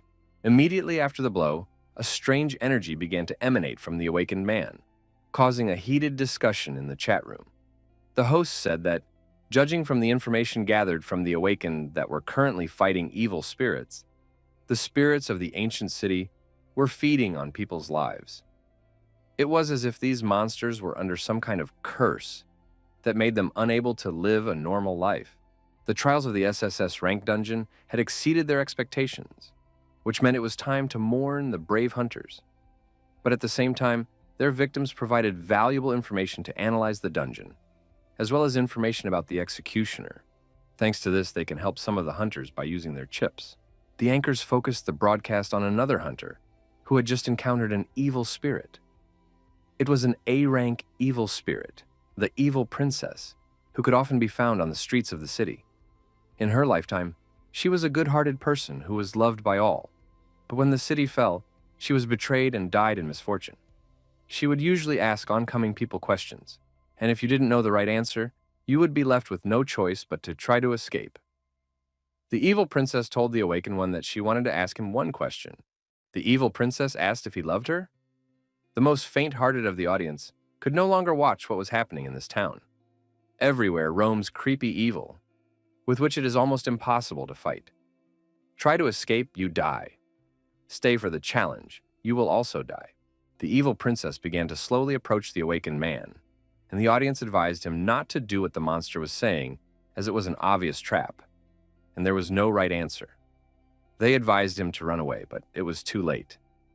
The awakened man said he didn't love her, but after a second he changed his mind and said he did. The evil princess asked him to prove it and laughed immediately, after which she clung to the neck of the hapless awakened man. The audience was horrified by this scene. The people who were giving advice were trying to figure out how the awakened ones should survive. Should they run, or should they follow the rules? Even Li Tiantian admitted that these scenes were too bloody, whereupon she revealed that according to Elder Chip, 27 out of 300 hunters were killed within the first 3 minutes.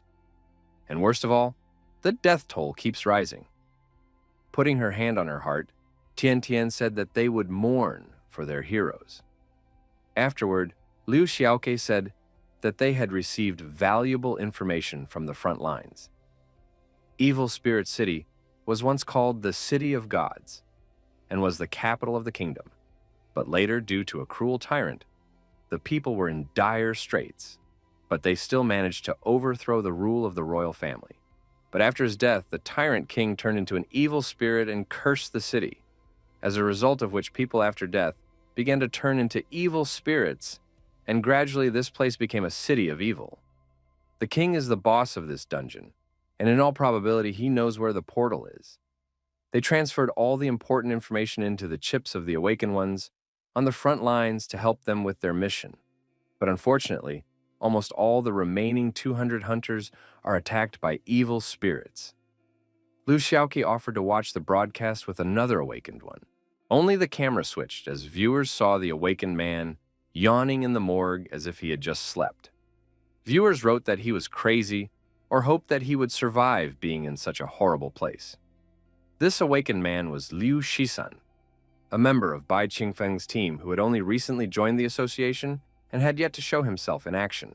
Rubbing his eyes, Liu Shisan wondered where he was suddenly teleported to. The presenters recognized the newcomer of their team and said that they would be waiting for his performance. No sooner had Liu Shisan gotten up than he heard footsteps and saw a nurse at the other end of the morgue. The nurse said that there was no key and that it might be in one of the corpses. She asked if he could help her find that key.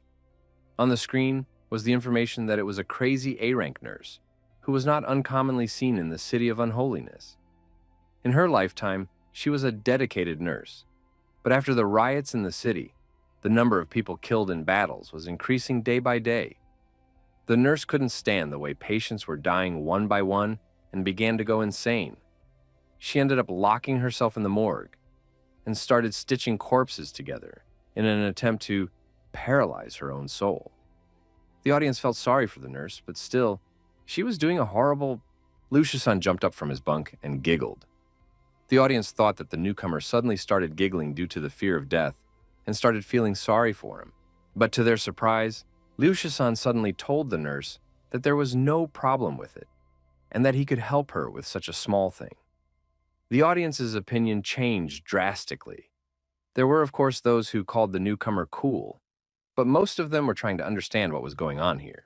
As Lucius-san walked towards the corpses, everyone wondered how many corpses there were and how long it would take to check them. Could there be bodies of dead, awakened ones here? And was there really a key inside? Without changing his face, Lucius-san said that it was a very simple task, because he just needed to cut the corpses to find the key, which was much easier than dissecting living people. The onlookers became more and more amazed by Lucius-san, and were creeped out as they continued to watch him. Someone even asked, was Bai Qingfeng's team really not twisted? Lucius-san, on the other hand, thought that it would be much easier now than 20 years later. With quick movements, Lucius-san opened all the bodies in the morgue, but he still couldn't find the key. Many viewers vomited, and the live broadcast had to be censored. Lucius-san was now a maniac worse than an evil spirit. Even the distraught nurse couldn't stand such a thing, and even foul things like her began to vomit because of what she saw. While the nurse was trying to recover from the shock she experienced, one idea came into Lucius-san's head about where the key was hidden. All the spectators as one wondered what he had come up with, after which Lucius-san turned to the nurse with an eerie smile and said that there was only one corpse left in the morgue. After hearing this, the nurse's heart literally dropped. Lucius-san threw the nurse on one of the beds and asked her not to run away, because soon she would no longer be in pain. But the nurse started screaming at the maniac to keep away from her. The audience at this moment tried to understand what the hell is going on here, and who of these two evil spirits. With abrupt movements, Lucius-san dealt with the nurse's body. The spectators felt sorry for the nurse, and they were trying to figure out if everyone on Bai Qingfeng's team was that perverted. The worst part was that a minority of the viewers even liked how insensitive this guy was doing everything. As Lucius-san had suspected, the key was indeed inside the nurse. The audience prayed to the good spirits to defeat the evil people. Meanwhile, the gods from the other broadcast were feeling bored since 13 hadn't done anything special. Li Tiantian and Liu Xiaoqi were embarrassed by the way their newcomer behaved. Tiantian tried to explain to the audience that their team were not actually perverts and that they were actually a warm, sunny, and peace-loving team. Trying to get rid of the embarrassment, Liu Xiaoqi said that the scene was too gory and suggested that they move on to the next awakening. The next hunter shown was just facing an evil spirit, and the audience immediately tried to figure out what the mix was. A Western swordsman fighting an Eastern cultivator. Recognizing the enemy's oriental robes, the evil spirit told the one that he had once killed many immortals with a cultivator, after which he offered the cultivator to give him his heart, but instead, the cultivator used the immortal's technique of secret space. Immediately after which a weapon and its instruction manual appeared in his hands, further puzzling the viewers. From the clue, the viewers learned that it was Ouyang Wufeng from Bai Qingfeng's team, as well as a member of the Ouyang family, who had just joined the association and had yet to prove himself. After running his eyes over the instructions, Ouyang Wufeng lowered his barrel and told the evil spirit that times had changed. Immediately afterward, he pulled the trigger and began shooting the unclean things in front of him. The onlookers were increasingly amazed at what was happening, as an ancient Eastern cultivator was using a modern weapon to kill a Western swordsman. But they still had to admit that it was pretty cool. When Ouyang Wufeng stopped shooting, everyone wondered if the evil spirit had died. After all, an A-ranked foul spirit couldn't die so easily. Suddenly, the dead man started laughing and asked Ouyang Wufeng if he really thought it was so easy to kill him. After all, he couldn't die by fire and blade. But is Ouyang Wufeng really telling the truth? Suddenly, all of a sudden, the evil spirit felt something strange and started vomiting blood. The audience and the evil spirit were trying to understand what had suddenly happened to his body. But to everyone's surprise, at one point, Ouyang Wufeng used his talismans and techniques on the rifle. Ouyang Wufeng explained that he used magic in addition to weapons. Moreover, his bullets had been soaked in various potions for many hours to produce the desired effect. After which he once again reminded the evil spirit that times have changed, and under the praise of the audience continued shooting the evil spirit. Li Tiantian said that she had just received a message asking if their team had a god wielder or the power to contact gods. Were they not in a cult or escaped from a mental hospital? Just in case, Liu Shaoqi reminded that their team was warm, sunny, and peaceful, and to prove it, they asked the elder to broadcast live to their captain. Seconds later, viewers saw Captain Bai Qingfeng, an S-rank hunter who had completed 8 SS-rank missions, 26 S-rank missions, 109 A-rank missions, 12 B-rank missions, and 9 C-rank missions and below. The screen was flooded with messages from fans, waiting to see how Bai Qingfeng had completed the next mission above his level. Li Tiantian revealed that it was the leader of their team, Bai Qingfeng. Their captain's reputation is the best in the world, and he himself is a kind, righteous, peaceful, and gentle person. Tiantian offered to evaluate how their captain uses wisdom and strategy to challenge the dungeon. Bai Qingfeng's first enemy was an evil princess who had recently eaten one of the awakened ones, and she was already willing to ask him a question. The chat room began to debate whether or not to answer her, but before the evil princess could ask a question, Bai Qingfeng grabbed her face, surprising the audience. Immediately afterward, he lifted the evil princess into the air, which frightened the viewers of the broadcast, because now it was Bai Qingfeng who looked like a monster from the ancient city. Bai Qingfeng asked the evil princess not to be afraid, because he only wanted to ask her one question. The audience couldn't believe that this perverted man was the team captain. The princess's face contorted with anger. The onlookers had already assumed that she was about to be torn with anger and attack him. The angry princess promised Bai Qingfeng that he would pay her back. Immediately after that, she opened her mouth and began to absorb Bai Qingfeng's life force, and the audience begged Bai Qingfeng to run away because the absorption power was too strong. But after a few seconds, the evil princess was confused by what had happened because she felt that there was literally no end to this person's life force, so she couldn't absorb it. Bai Qingfeng told the evil princess that she was talking too much, and since his opponent couldn't do anything to him, Bai Qingfeng punched her with his fist, surprising the audience with how simple it ended. The Demon King thought about the fact that the SSS rank dungeon had formed an independent space that did not belong to the tower, and more importantly, that even he did not know about it, which was not good. Since that was the case, he decided that he would draw this dungeon to his tower to increase the strength of the demons. After finishing his thoughts, the Demon King squatted down and lifted the head of the evil princess to ask if she was the one they were talking about, saying that she wanted the victim to pay a price for a wrong answer. The evil princess started screaming and struggling to get out, while the audience empathized with her. The evil princess burst into tears and admitted that she was wrong, whereupon she promised that she would answer any question he asked, as long as he asked. Seeing how cute the princess really is, most of the audience had already forgiven her, forgetting about the people she had killed.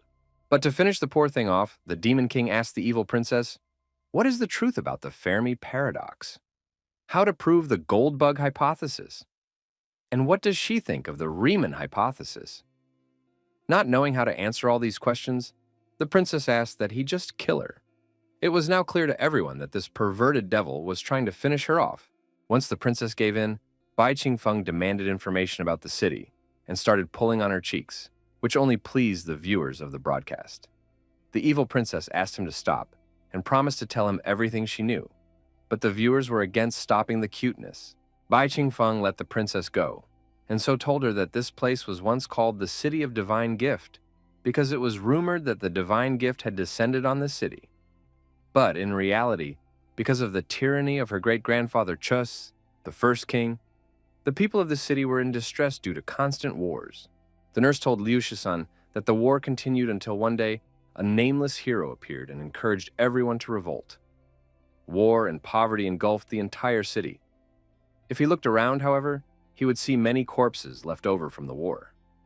Later, the nameless hero was defeated, leaving only the old, sick, and weak people in the city. But even so, people still believed in the hero.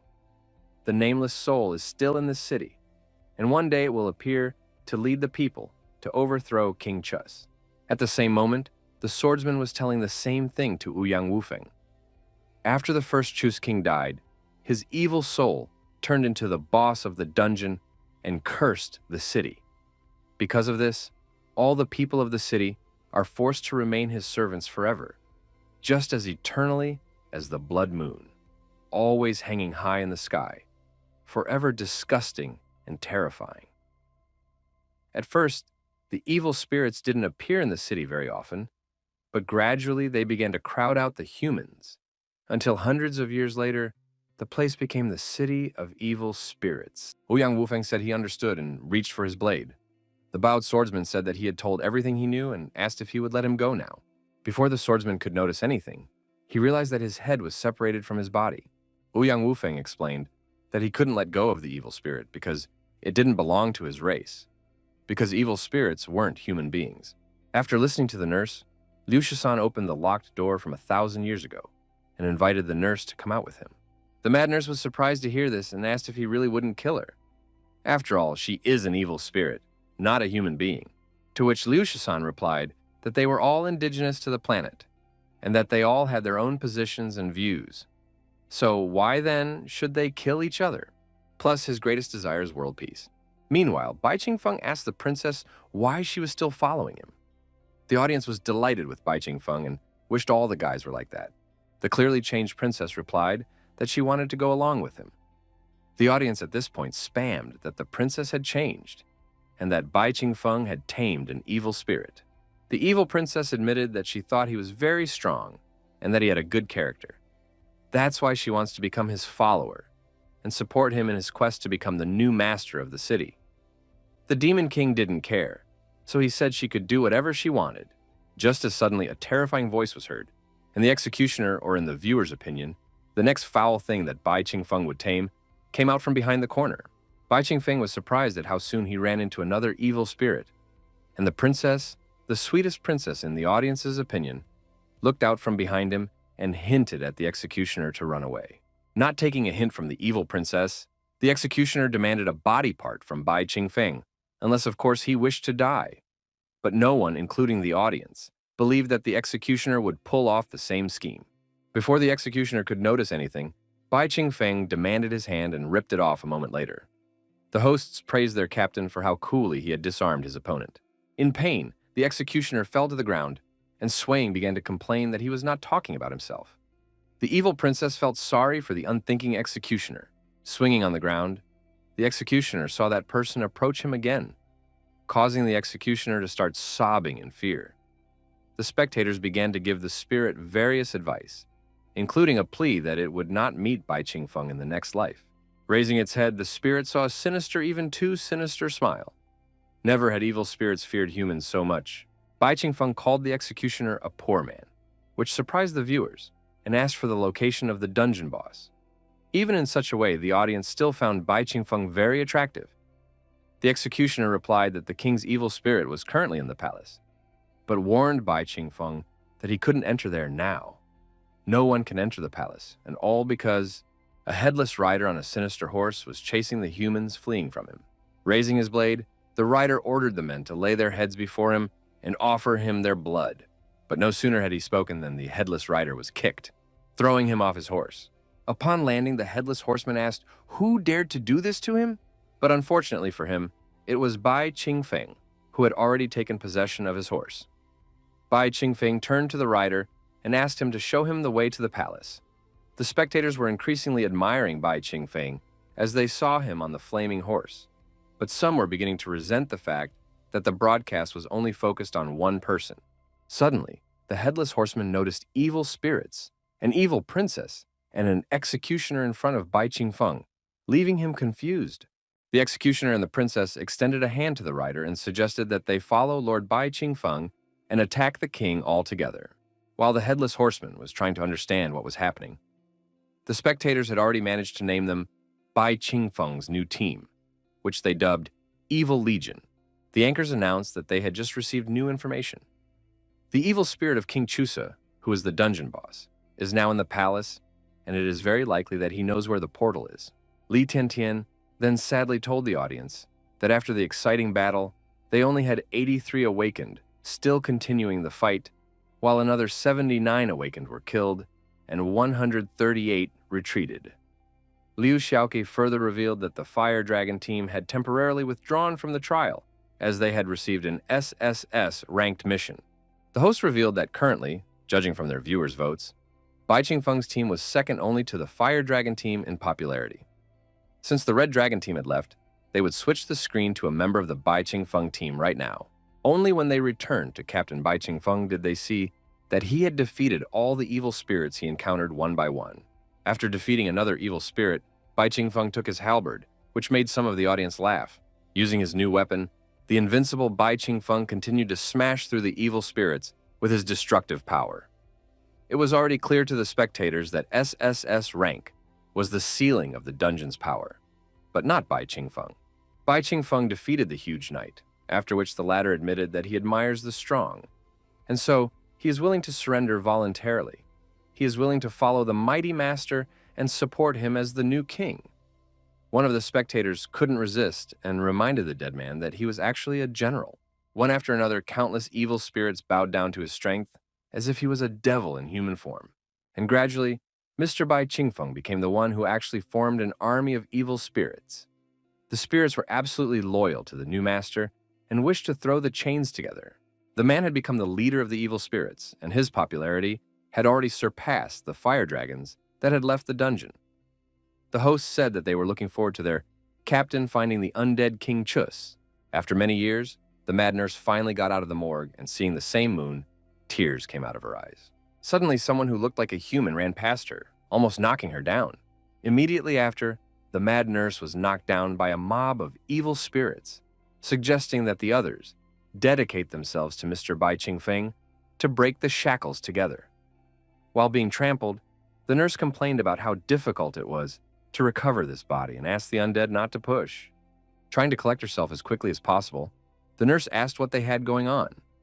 She had just come out of the morgue and was immediately caught up in the mess, whereupon she marveled that those evil spirits were following the man.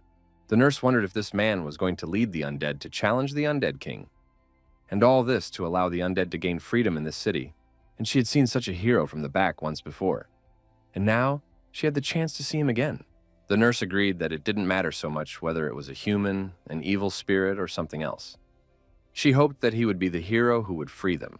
Meanwhile, in the deepest part of the dungeon of the City of God's Gift, the undead were running away, begging for help, for they were being attacked by a very frightening and dangerous man.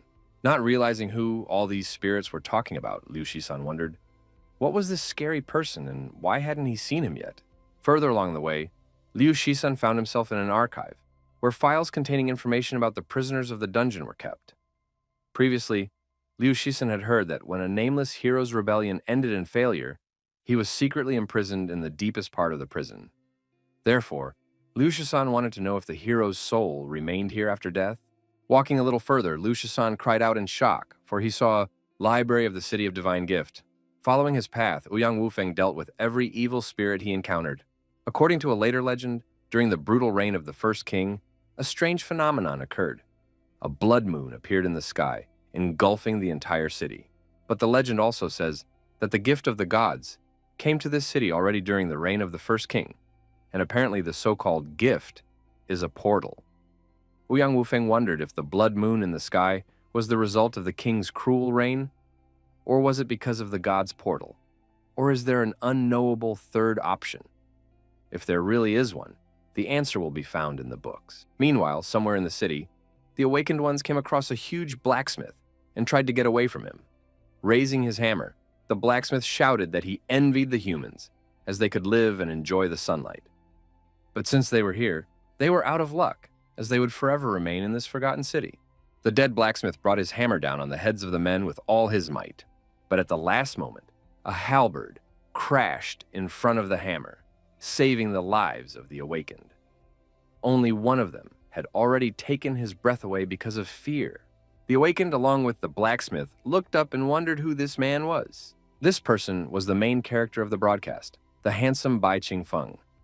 Bai Qingfeng advised people and evil spirits not to give in to inner strife and to follow him in order to bring peace and freedom to both people and spirits.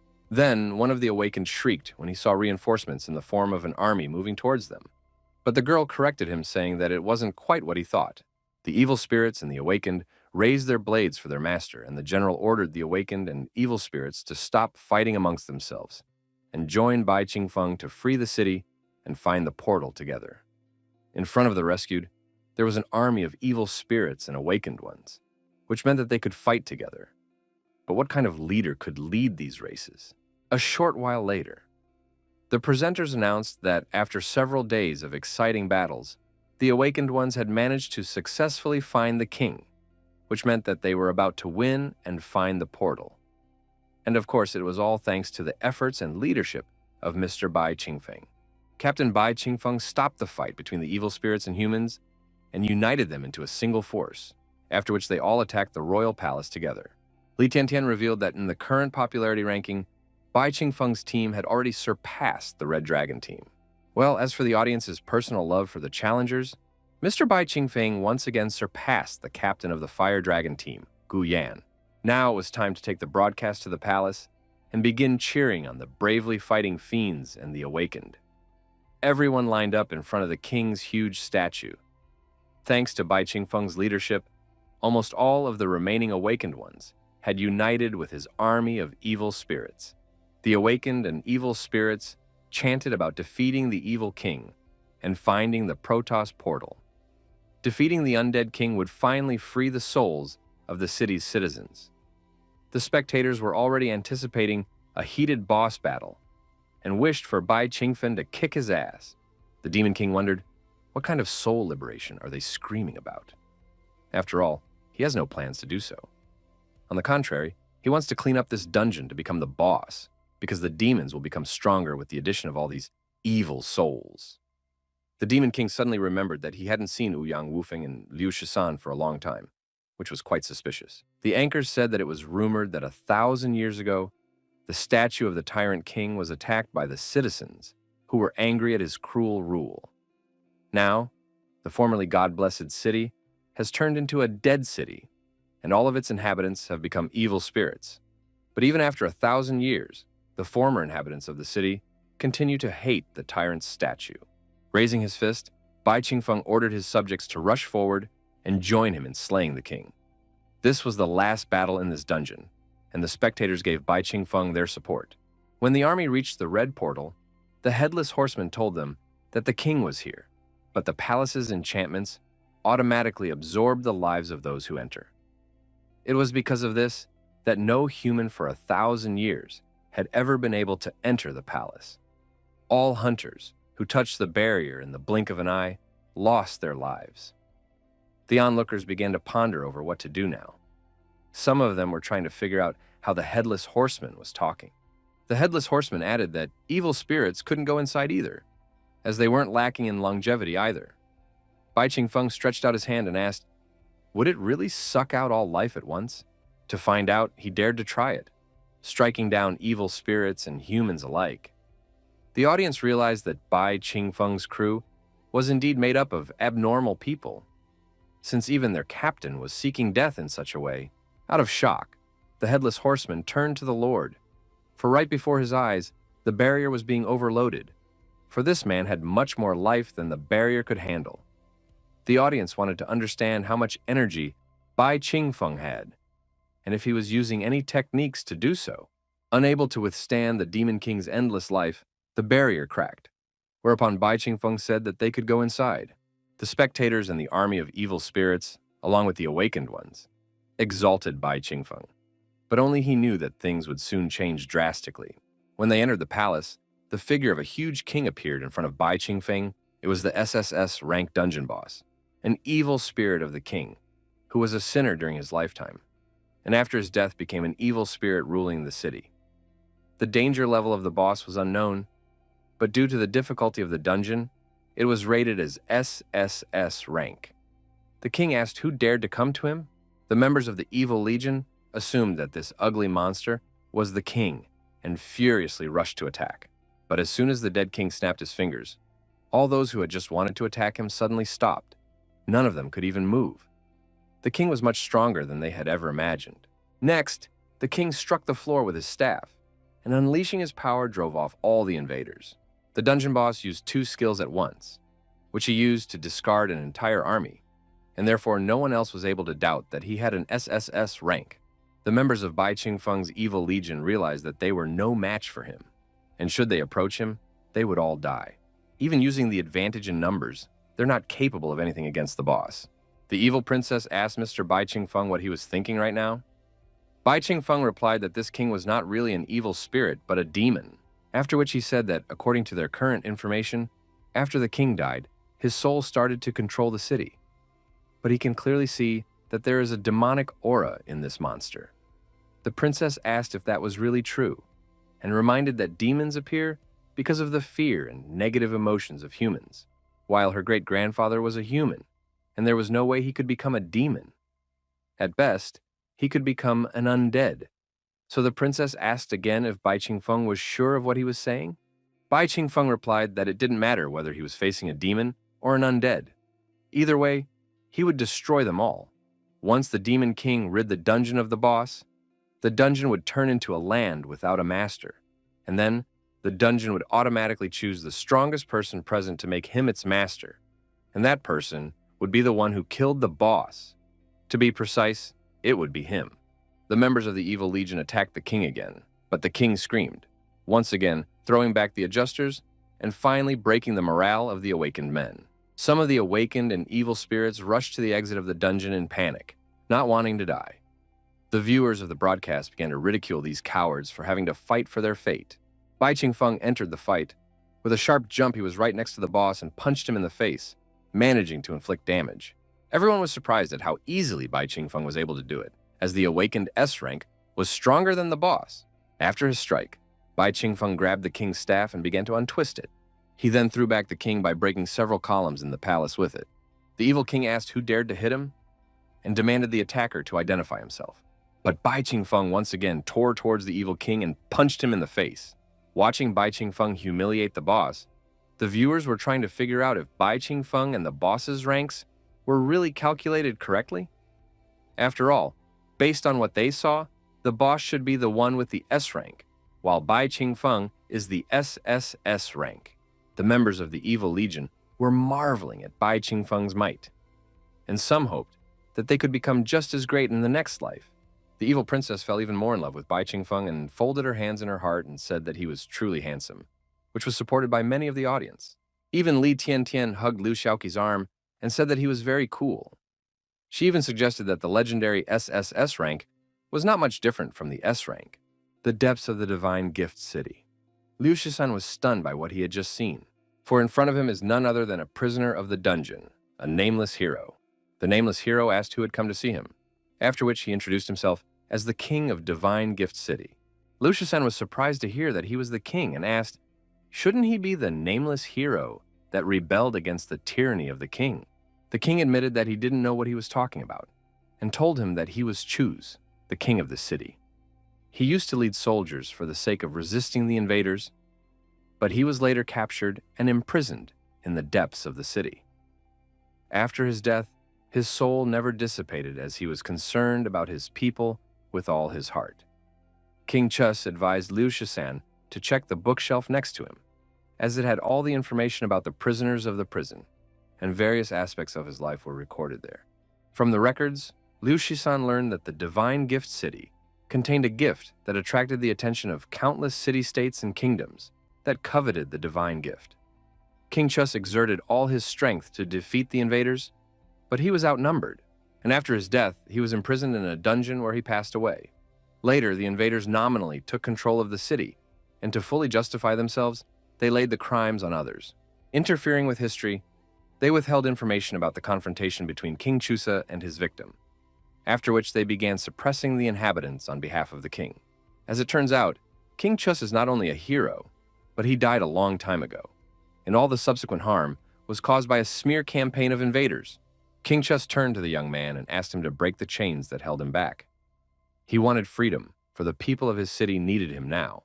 Liu Shisan agreed to release King Chusa, as he suddenly remembered something. If the real king is here, then who is in the palace? And since the king turned out to be righteous, who is holding the souls of thousands of the dead captive for 1,000 years now? Kicking the evil king, Bai Qingfeng wondered if it was really an SSS-ranked spirit. Besides having a fake rank, it was also not an evil spirit. Hence, Bai Qingfeng demanded the king to reveal the truth, unless he wished to turn into ashes, of course. The evil king suddenly chuckled and told Bai Qingfeng that he had gotten it right, and since that was the case, that Bai Qingfeng would be forced to leave everything valuable behind to help with the transformation. Suddenly, for the Demon King, purple energy began to emanate from him, which was sucked up by the evil king.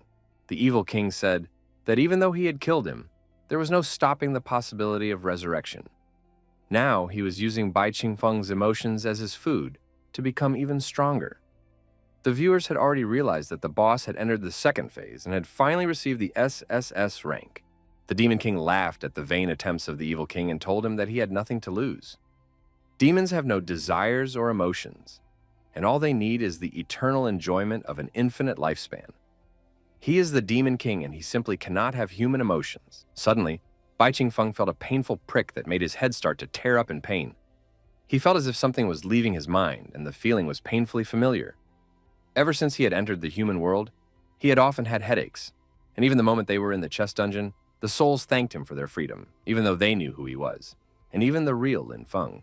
Even not so long ago, he had felt the same pain when he had saved Li Tiantian that didn't betray him even when on the verge of death. But now his headache was even worse, and the Demon King was trying to figure out why this was happening. Suddenly, the Demon King sensed danger and looked up to see a column flying at him. Suddenly, the executioner and the headless horseman ran out in front of him. They asked the Lord to run while they tried to hold back the enemy, but the Demon King didn't move. These two decided to give up their lives just to save him. These thoughts made the Demon King feel even more painful, and veins popped out all over his face. A data update has arrived on the chips of the awakened. Evil King of the SSS rank. While alive, he was a sinner committing heinous crimes, and after death, he turned into an evil spirit controlling the souls of his victims.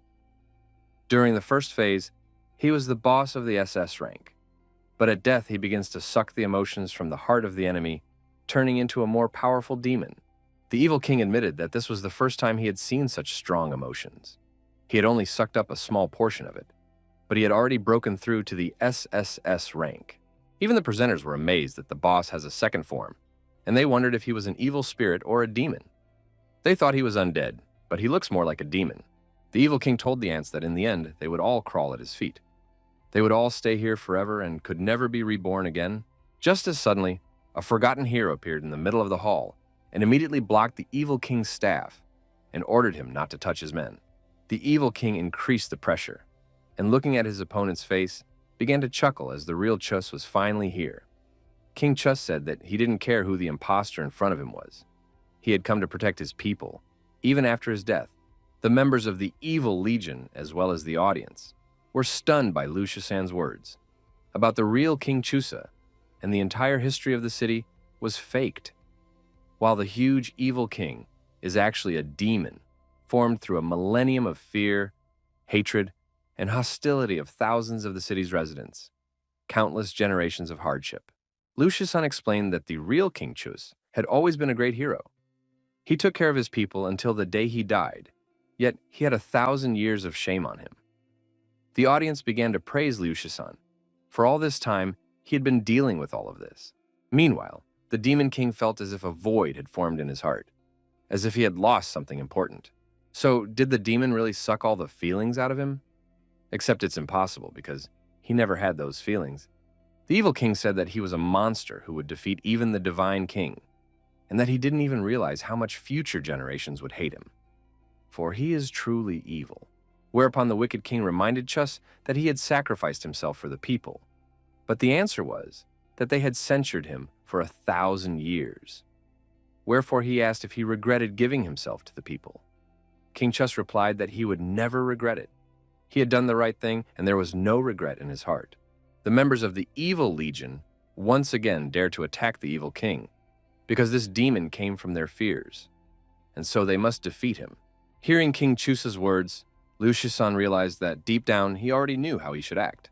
The awakened and evil spirits rushed into battle against the evil king to help King Chus. Using magic, they chained the evil king together, slowing his movements. The evil king resented the ants trying to restrain him and ordered his hands away, but he got distracted from the main thing. King Chus grabbed the evil king's rod, After that, he shouted for him not to touch his subordinates and stabbed the evil king with his blade. At the cry of the dying demon, the humans and the undead began chanting in honor of their victory. Meanwhile, Ouyang Wufeng had just arrived at the palace, surprising the audience, as they hadn't seen him for quite some time. Ouyang Wufeng assumed that he had come just in time because the boss had been defeated, which meant it was time for the main thing, finding the Protoss portal. While everyone was rejoicing, the Demon King pondered the fact that something was wrong here, until he noticed the slowly flowing demonic energy. Gradually dissipating through the room, the energy like a fog enveloped all the people present. The Demon King assumed that this energy wanted to take possession of the man. It wishes to take the best of the human bodies in the palace, and the most powerful man here is... Suddenly, an explosion was heard, and everyone saw Bai Qingfeng suddenly rush towards Ouyang Wufeng. Ouyang Wufeng asked what the man was doing, but Bai Qingfeng ordered him out of the way and attacked something at his feet. The spectators had already foreshadowed that it was the third form of the boss. To his surprise, Ouyang Wufeng didn't even notice something sneaking up on him from behind. The Demon King at this moment had to admit that he wouldn't have noticed it either if it wasn't for his sensitivity to demonic energy. The evil king told Bai Qingfeng that he had already killed him twice, and so he cursed him. Be Bai Qingfeng cursed as he was, framed in disgrace for all eternity. But the audience refused to think badly of Bai Qingfeng, for on the contrary, they admire the savior of mankind. The information about the boss had been updated once again. It was now a demon composed of the grievances of countless people from God's gift city. There are a total of 3 stages of the boss: normal, absorption, and capture. The reward for victory has not been determined, but in all likelihood, the reward will be becoming the new king of the city. Bai Qingfeng assumed that this would indeed be the reward for the ordeal. He already felt that he was able to control the undead in the city. Moreover, what the demon had sucked out, called emotions, had also returned to his body. Now the Demon King could feel the warmth he felt in his chest. It had been taken out of his body, but now it was back in place. Now his emotions were not sealed as they had been before, which he could clearly feel. But what was that feeling? And is it really the 7 emotions and 6 desires that only humans have? Why is there something like this in his body? Bai Qingfeng once again felt a severe headache. In the Demon King's mind, a picture of a human hero killing a god began to line up. And afterwards, snowflakes colored with the color of scarlet blood began to fly everywhere. Li Tiantian said that thanks to Bai Qingfeng's leadership, the evil king had finally been overthrown, which meant that it was time to find out the location of the Protoss portal. Liu Xiaoqi then said that, in comparison, their audience was not thinking about the Protoss portal, but rather what kind of reward Mr. Bai Qingfeng would receive for passing the dungeon. Furthermore, Bai Qingfeng's team already far surpassed the Fire Dragon team in Barks. In the player rankings, Bai Qingfeng is also at the top, and the second spot is behind Liu Shisan, while Gu Yan is at the 3rd spot. Li Tiantian swept at the top 4 in the person of Ouyang Wufeng, is also a member of their team. Right now, the audience only wanted to know one thing, and that was how would Bai Qingfeng act after becoming the ruler of the city. King Chus moved his hand and his spear shrank repeatedly. He then held it out to Bai Qingfeng and congratulated him, as Bai Qingfeng was now their new master. King Chus explained to Bai Qingfeng that with this spear, he would be able to continue his reign and control the undead army throughout the city. The awakened ones were happy that Bai Qingfeng had indeed become the new king, for in that case, the strength of the association would greatly increase. Meanwhile, the Demon King reflected on the fact that since his emotions were back, he was finally able to feel them, and it was a very familiar feeling. Looking at all these souls that have been trapped here for 1,000 years, he feels irritable, as if his heart has dried up, and he doesn't really like it. It was a feeling he had never experienced before, and so the Demon King wondered if he sympathized with the plight of these souls. The Demon King shouted to the evil spirits that he didn't need an army, and so he was setting them free. From now on, they wouldn't have to kill day after day, because now their souls would be purified and freed. After hearing this, Bai Qingfeng became a true righteous man to the people, after which the Demon King raised his spear and destroyed this king's regalia. The Demon King did so, and the anxiety in his heart began to recede. If judged from a human perspective, he is now experiencing an emotion called sadness. Just now, he was unhappy about how those souls were suffering, but now he was already upset about them leaving. The Demon King didn't like to understand all these feelings. Just as suddenly, a princess soul flying nearby thanked her savior and kissed his cheek. The Demon King could not understand the gratitude of the spirits of the city. After all, he is the Demon King, not their savior. The Demon King wondered if it could be that his body originally contained all 7 emotions and 6 desires: joy, anger, sadness, love, evil, and desire. Except that the Demon King refused to believe it, and so he told himself that he had freed these souls for the sake of weakening the human association of the awakened, for he had to. King Chus thanked the man who had saved his people and said that he would also be reborn. He then told him that he could see through any human soul, but not his soul. King Chus suggested that it was because the man was too confused, and so he hoped that Bai Qingfeng could find his own path. Bai Qingfeng asked King Chus if he knew where the Protoss portal was. The audience had already forgotten about the portal, but since it was about that, they were looking forward to humanity's victory. The Demon King wondered how he could be confused about himself. After all, he shouldn't even have emotions. He is the Demon King, and his destiny is to destroy all of humanity. King Chus replied that he did not know where the portal was, and moreover, none of the people of the city knew it. During the war, invaders came to their city in waves, but no one ever found anything. King Chus admitted that he would have preferred that this city never had the divine gift, for then they would not have had to endure so many calamities. Everyone was frustrated that they had failed to find the Protoss portal. They had spent so much effort, and all for nothing. Most importantly, they had little chance of finding the portal, since even the invaders and city dwellers didn't know about it. This means that the information about the portal was useless to them. Ouyang Wufeng said that this was not useless information at all, for it had helped them a lot. Then he turned to King Chus and asked if the invaders had really searched every corner of the city. King Chus replied that they were literally digging up the ground and breaking down every brick. Ouyang Wufeng told King Chus that these words had helped him weed out all the unnecessary options, leaving only one correct one: the Protoss portal that was always right in front of them. Hearing this, the people realized why Ouyang Wufeng had been missing for so long and wanted to hear what he had to say next. Ouyang Wufeng lifted up the scroll and said that he had information that he had summarized after searching the library for days. The Demon King asked, how is it that the portal is in front of their eyes? After all, they had never seen it. The people around them began to discuss what they had heard, and some even concluded that the portal was somewhere in the sky or invisible. Ouyang Wufeng said that he checked the information and pointed to the blood moon and said that the time of the appearance of the blood moon was exactly the same as the appearance of the divine gift. Realizing this, he checked the descriptions of the 1,000-year-old city from travelers from other cities. According to historical records, if you look at the city of the divine gift from outside, it is shrouded in a thick black fog. But if you look inside, a blood moon appears in the sky. Most likely during the arrival of the divine gift, the sky above the city was covered in dark clouds, as the miasmas and haze covered the entire city. And the blood moon, they see not a moon at all, but a huge spherical portal. King Chus was surprised at what he heard and recalled that in his time, this blood moon was nicknamed the Divine Gift. Liu Shisan's assistant praised him for his work, for they would soon be able to come to this world. After that, he advised to use the artifact fragments to open a portal, after which the gods would finally be able to come to this planet 20 years earlier. The gods were eager to get to this planet because there were still so many people in the current world who could be taken as slaves. The awakened rushed to the portal, for if they found it, it was time to open the portal and rid themselves of the threat of demons forever. Just as suddenly, Liu Shisan jumped out in front of the awakened people and ordered them to stop and forget about opening the portal. The awakened began to question the newcomer about what was the matter, and did he stand against them? They all wanted him out of their way and out of the way.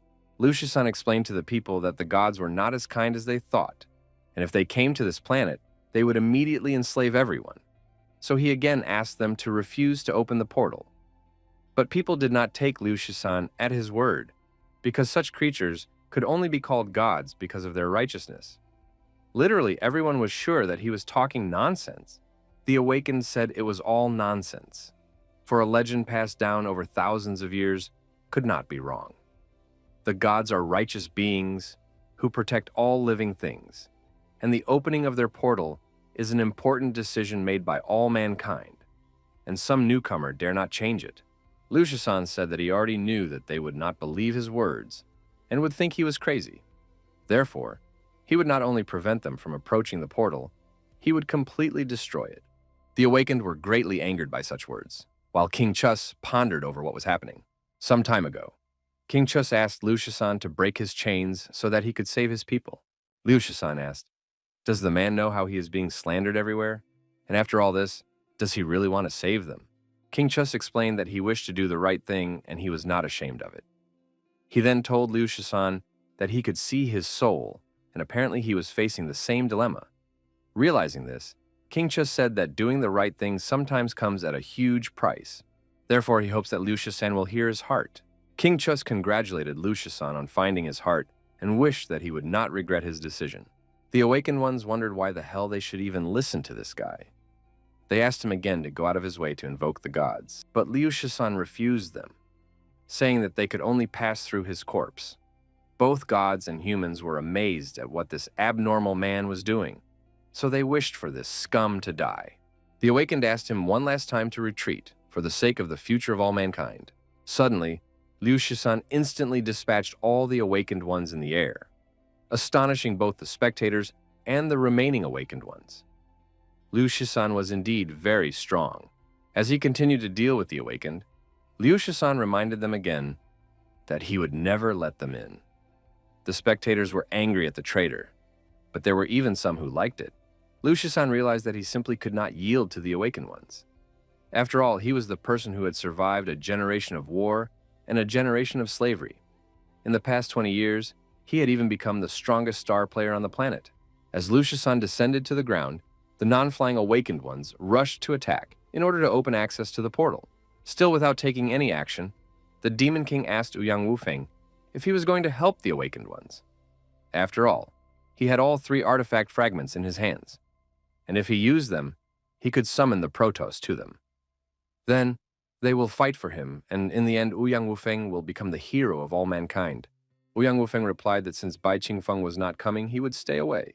After which, Ouyang Wufeng recalled that before entering the dungeon, Bai Qingfeng had shown interest in the portal, but now it wasn't even active.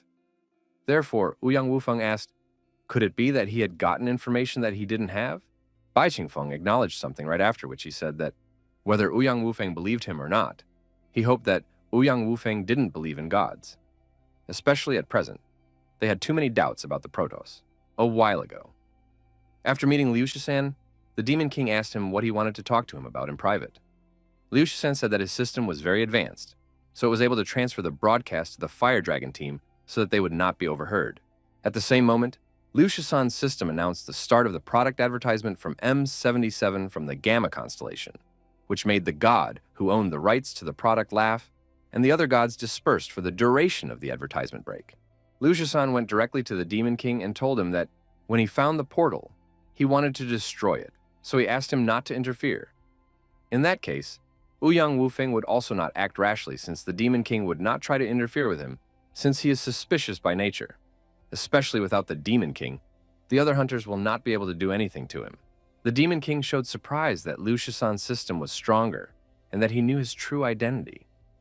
After which he asked, what made him think that he would even listen to such a suspicious and ruthless person? Especially, they belonged to opposing races. One was a human and the other was a demon. Liu Shisan said that whether he believed him or not would depend on the Demon King's own judgment. But if he decided to agree to his request, then he would be willing to share important information with him. The Protoss are their worst enemy. Looking at Liu Shisan defending the portal, the Demon King wondered if by their worst enemy, did he mean both humans and demons? How dare he put humans on the same level as demons? Liu Shisan tirelessly continued to deal with the awakened, wishing to open the portal. As it turned out, Liu Shisan was even stronger than a SS-ranked hunter, making him simply an awesome awakened one. But even as one of the strongest, Liu Shisan missed the crowd's punches, causing him to lose his left arm and right leg. Even so, he wasn't going to give up, for he couldn't allow the Protoss to come. The audience of humans and gods ordered the bastard to get out now in the name of their mission. The Cancer God said that he was obligated to kill the slave at the first opportunity. But Liu Shisan shouted that the portal would not be open now or in 5 years, immediately after which he rushed towards the Blood Moon. The assistant ordered that idiot Liu Shisan to stop and tried to pull him back. After all, he was the only one no longer to be Shisan, meaning 13th. And besides, he wasn't born to be a slave. He has a real name, and no one in this world will ever know he's a hero. While destroying the portal, Liu Shisan thought about the fact that after today, every person in this era would hate him. But that didn't matter to him anymore, because a true hero only does what his heart tells him to do. And since that's the case, he doesn't much mind enduring a millennium of infamy. Liu Shisan struck his final blow, causing the blood moon in the sky to split. The people thought they had no more hope and began to curse Liu Shisan. After collapsing, the portal began to release a huge amount of energy, enveloping Liu Shisan with it. When the world berates him, they do so by calling him 13. But that's just an embarrassing codename. No one has ever learned his real name, and his name is Liu Qiyue. The host presented the audience with a 3-day recording of the SSS rank dungeon sweep, where Liu Shisan, who hated them, had burned to death too easily. Due to an obstacle on his part, Bai Qingfeng's team member, the humans lost the Protoss portal as well as the ability to survive the Demon War. Because of what happened, Bai Qingfeng's team made the list of the most hated teams by the viewers. At present, however, Liu Shisan's true purpose is still under investigation, but all that can be said for sure is that he has committed a grave crime against humanity and society. Although Liu Shisan died, but he had caused the strongest public sin. He became a sinner and should be crucified on the pillar of shame, beating, and pelting the statue with whatever they could get their hands on. The men shouted at the sinner that he should not have destroyed the portal. They believed that if only it were not for this sinner, the war with the demons would be over. For the sake of expressing their anger, the people even raised funds to create sculptures of the sinner, designed to humiliate and beat him. The crowds of people beating the statue only wanted one thing. They only wanted Liu Shisan to die once more. Looking at what was going on, Gao Hu said that they were going through a bad time. Liya then said that the reporters have already flooded the association, making it impossible for anyone to even squeeze through. Liya asked the captain what he thought of Liu Shisan. Was he really hiding his identity? At this moment, the Demon King was thinking that this scene was a repeat of what had happened in the city of Divine Gift. And although he did not know why, but looking at this scene, an unpleasant feeling flared up in his heart again. The Demon King wondered if he really felt sadness. Behind this trio, Liu Xiaoke was plucking off the flower petals one by one, trying to figure out whether she loved him or not. In fact, after the end of the broadcast, he was about to confess his feelings to Li Tiantian, but then all this happened. Liya confessed that she had noticed Li Tiantian looking at Li Tiantian for a long time. After that, Gao Hu supported Liu Xiaoke because they have the best elements of fire and poison, and they are excellent partners. Liu Xiaoke admitted that he fell in love with Li Tiantian at first sight, and when he first saw her, he immediately knew what they would name their child. He will name him Liu Qiyue, since they met in the fall when the leaves fall. He also assumed that their child would have hair as red as a maple leaf like Tiantian's, and would also possess the dual attributes of fire and poison. Liya and Gao Hu were confused by what they heard. Liya was amazed that he already had so much on his mind about the baby, while Gao Hu tried to pretend that he just had goosebumps because of the approaching winter. After hearing about winter, the Demon King thought about the fact that one hero was finished, which meant that another one, Ouyang Wufeng, would soon appear. Meanwhile, Ouyang Wufeng pondered that when he went to the library, he wanted to learn about more than just the portal. One of his goals was to search for long-lost books. The City of Divine Gift is an ancient city built thousands of years ago, where many long-lost ancient books have been preserved intact. And by checking these books, he managed to find out something about the Demon King. Breaking news! Liu Shisan's criminal acts have been uncovered. The news anchor said that countless reporters rushed to the president of the Awakened Association to interview him. The reporters were drowning the association president in questions. Why had a member of their association suddenly rebelled and destroyed the God Portal? Did the other members of Bai Qingfeng's team know that such a thing could happen? And were the rest of Bai Qingfeng's team members involved? Plus, there were rumors that Bai Qingfeng had been near the Great Prophet and the Great Summoner at the time they were killed. And so, right before the mission in the ancient city, Bai Qingfeng fought with Ouyang Wufeng, causing many civilians to suffer. The president of the association turned to all the reporters at once and said that he had no comment on this, and that he fully trusted every member of their association, because the members of the Awakened Association were heroes who risked their lives for the good of all mankind.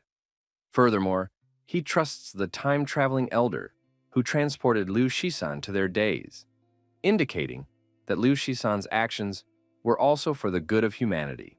Hearing the excuses from the president of the association, the reporters seemed to explode.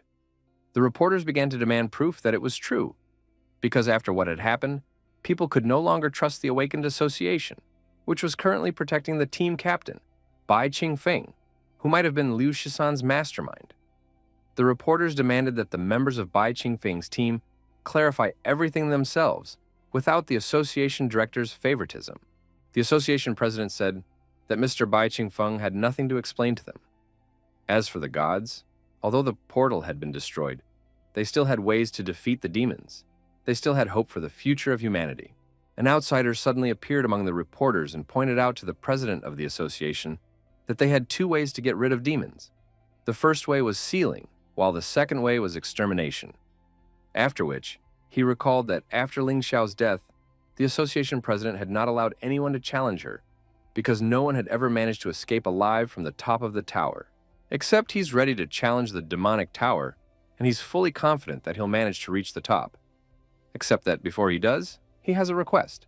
The reporters revealed that this cultivator was Ouyang Wufeng, a member of Bai Qingfeng's team. All of this hints that Bai Qingfeng's team wants to rectify the situation, as all suspicions will fall off of them after they win. Except that the current death rate in the Demon Tower reaches an absolute 100%. After all, in the entire history of fighting demons, no one has ever managed to pass the tower, which means that Ouyang Wufeng is risking his own life. The director of the Awakened Association protested against the sweep of the Demon Tower. After all, even immortal Elder Ling Xiao had failed to return from the tower. The association director tried to explain to Ouyang Wufeng that he risked dying for nothing. Ouyang Wufeng burned one of his seals and said that he had his reasons. The Demon Tower really can't be passed by anyone, and it's all because of the Demon King guarding the top floor. As soon as the seal finished burning, it imperceptibly affected Li Tiantian, causing her to have an ominous premonition and her heartbeat to increase. Ouyang Wufeng said that the Demon King was not in the Demon Tower right now. Hearing this, the reporters all pounced on Ouyang Wufeng at once. They wanted to know if his words were true. And how could he know this? After all, if it was true, it would prove to be a great opportunity for the victory of mankind. The Demon King did not react to Ouyang Wufeng's words in any way, while Li Tiantian realized what her premonition was leading to, and now she was trying to understand how could Ouyang Wufeng know about this. Ouyang Wufeng explained that there was no Demon King as he had long since left his tower, and that he was now afraid of Ouyang Wufeng revealing everything. Li Tiantian trembled and grabbed her heart to calm him down. As Ouyang Wufeng suddenly said in front of the reporters, "The thing is that the Demon King Bai Qingfeng." The people present froze in surprise, while Bai Qingfeng remained silent the entire time. Realizing how nonsense it was, reporters began to laugh at Ouyang Wufeng's joke. After all, couldn't a demon really be reborn into a human? The president of the Awakened Association admitted that he respected Ouyang Wufeng as an ancestor of the Ouyang family. But even so, he couldn't just throw around such accusations. Besides, his ability to dispel all supernatural abilities, and he had to see for himself the moment he encountered Bai Qingfeng. Hence, the association president asked, what was Ouyang Wufeng's intentions when he started slandering the Awakened Association? Ouyang Wufeng took out the purple gold gourd that had been waiting for this moment and pulled out the cork. He then pointed his gourd at the supposed Demon King and told people that his gourd was a magical rule weapon that would suck those whose name he called inside. Afterward, he asked the Demon King if he would say yes to him if he gave him a name. The situation kept getting worse and worse. Li Tiantian was trying to think of what to do, because she couldn't let the Demon King answer Ouyang Wufeng. Bai Qingfeng asked, how would he be able to prove that the gourd's rules really matched what he said? Because there was a possibility that the gourd would suck him in regardless of the answer. Ouyang Wufeng reached for his blade and offered the Demon King a chance to try it out.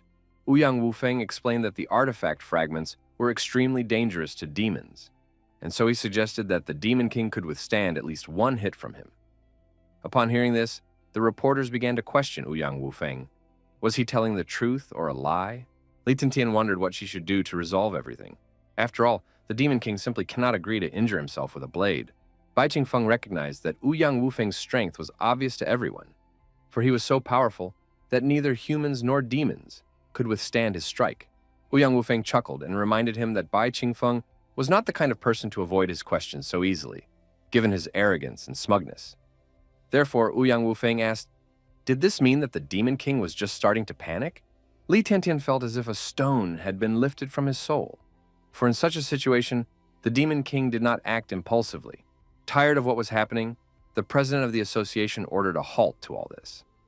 Afterwards, he told Ouyang Wufeng that all his words were just baseless allegations without any evidence. Ouyang Wufeng asked, "What if he had a proof?" After which he lit another talisman. Ouyang Wufeng revealed that he was holding the Immortal's Talisman, the art of mind reading, which had been lost 1,000 years ago. Upon entering the building, he secretly used this talisman. Ouyang Wufeng explained that the mind-reading art could only be used on people whose strength was far below those who used the spell. The target of his spell, however, was Li Tiantian, for she was rumored to be the only person who had been following Bai Qingfeng from the beginning. Because of what she heard, Li Tiantian's heart fell, for she realized that she had framed Master. Ouyang Wufeng explained that he had arranged this whole performance not for the Demon King himself, but to read Li Tiantian's mind.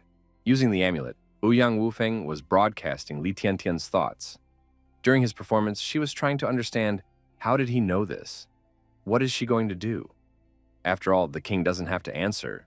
And lastly, fortunately, the Demon King didn't act impulsively. Li Tiantian's thoughts had been revealed, and now her very existence was a clue they could use to expose the Demon King. Ouyang Wufeng reminded the Demon King that he had saved Li Tiantian in the Ouyang house for nothing. Li Tiantian suddenly fell off her feet, and Liu Shaoqi picked her up, after which he checked her condition. After realizing that Li Tiantian had fainted, an angry Liu Shaoqi asked Ouyang Wufeng what had he done to her. But Ouyang Wufeng praised Li Tiantian for the way she skillfully pretended to be dizzy. He then added that perhaps she was just too weak to endure such a long mind-reading skill. The president of the association was already losing patience with Ouyang Wufeng's antics, so he decided to accuse him of lying, because the mind-reading technique had been lost centuries ago. But if he was suddenly really able to use it, how would he prove that those voices were not fake? What evidence would he be able to present to convince the public? He himself had already said many times that his ability dispels all supernatural powers, and he had already used it twice. But he never became a demon. Ouyang Wufeng admitted that he didn't do all this for the sake of convincing the public. He just wanted to prove it to himself. After which, he reminded that his goal to destroy the demons, and the way to accomplish this is to sweep the demon tower. And since he knows that the Demon King is not in his tower, his goal is almost accomplished, because he can easily pass the tower without the Demon King. Only he had one request. Ouyang Wufeng pointed at the Demon King and ordered him to be left under the supervision of the Awakened Association and members of the Ouyang family. During this time, he must remain in the human city without being able to approach the Demon Tower. After listening to Ouyang Wufeng's words, the reporters began to discuss his words. Ouyang Wufeng himself seemed quite confident in accusing Bai Qingfeng. Be that as it may, they agreed that Bai Qingfeng should be kept under observation. And if Ouyang Wufeng was wrong, Bai Qingfeng could at least improve his reputation a little after the incident with Liu Shisan.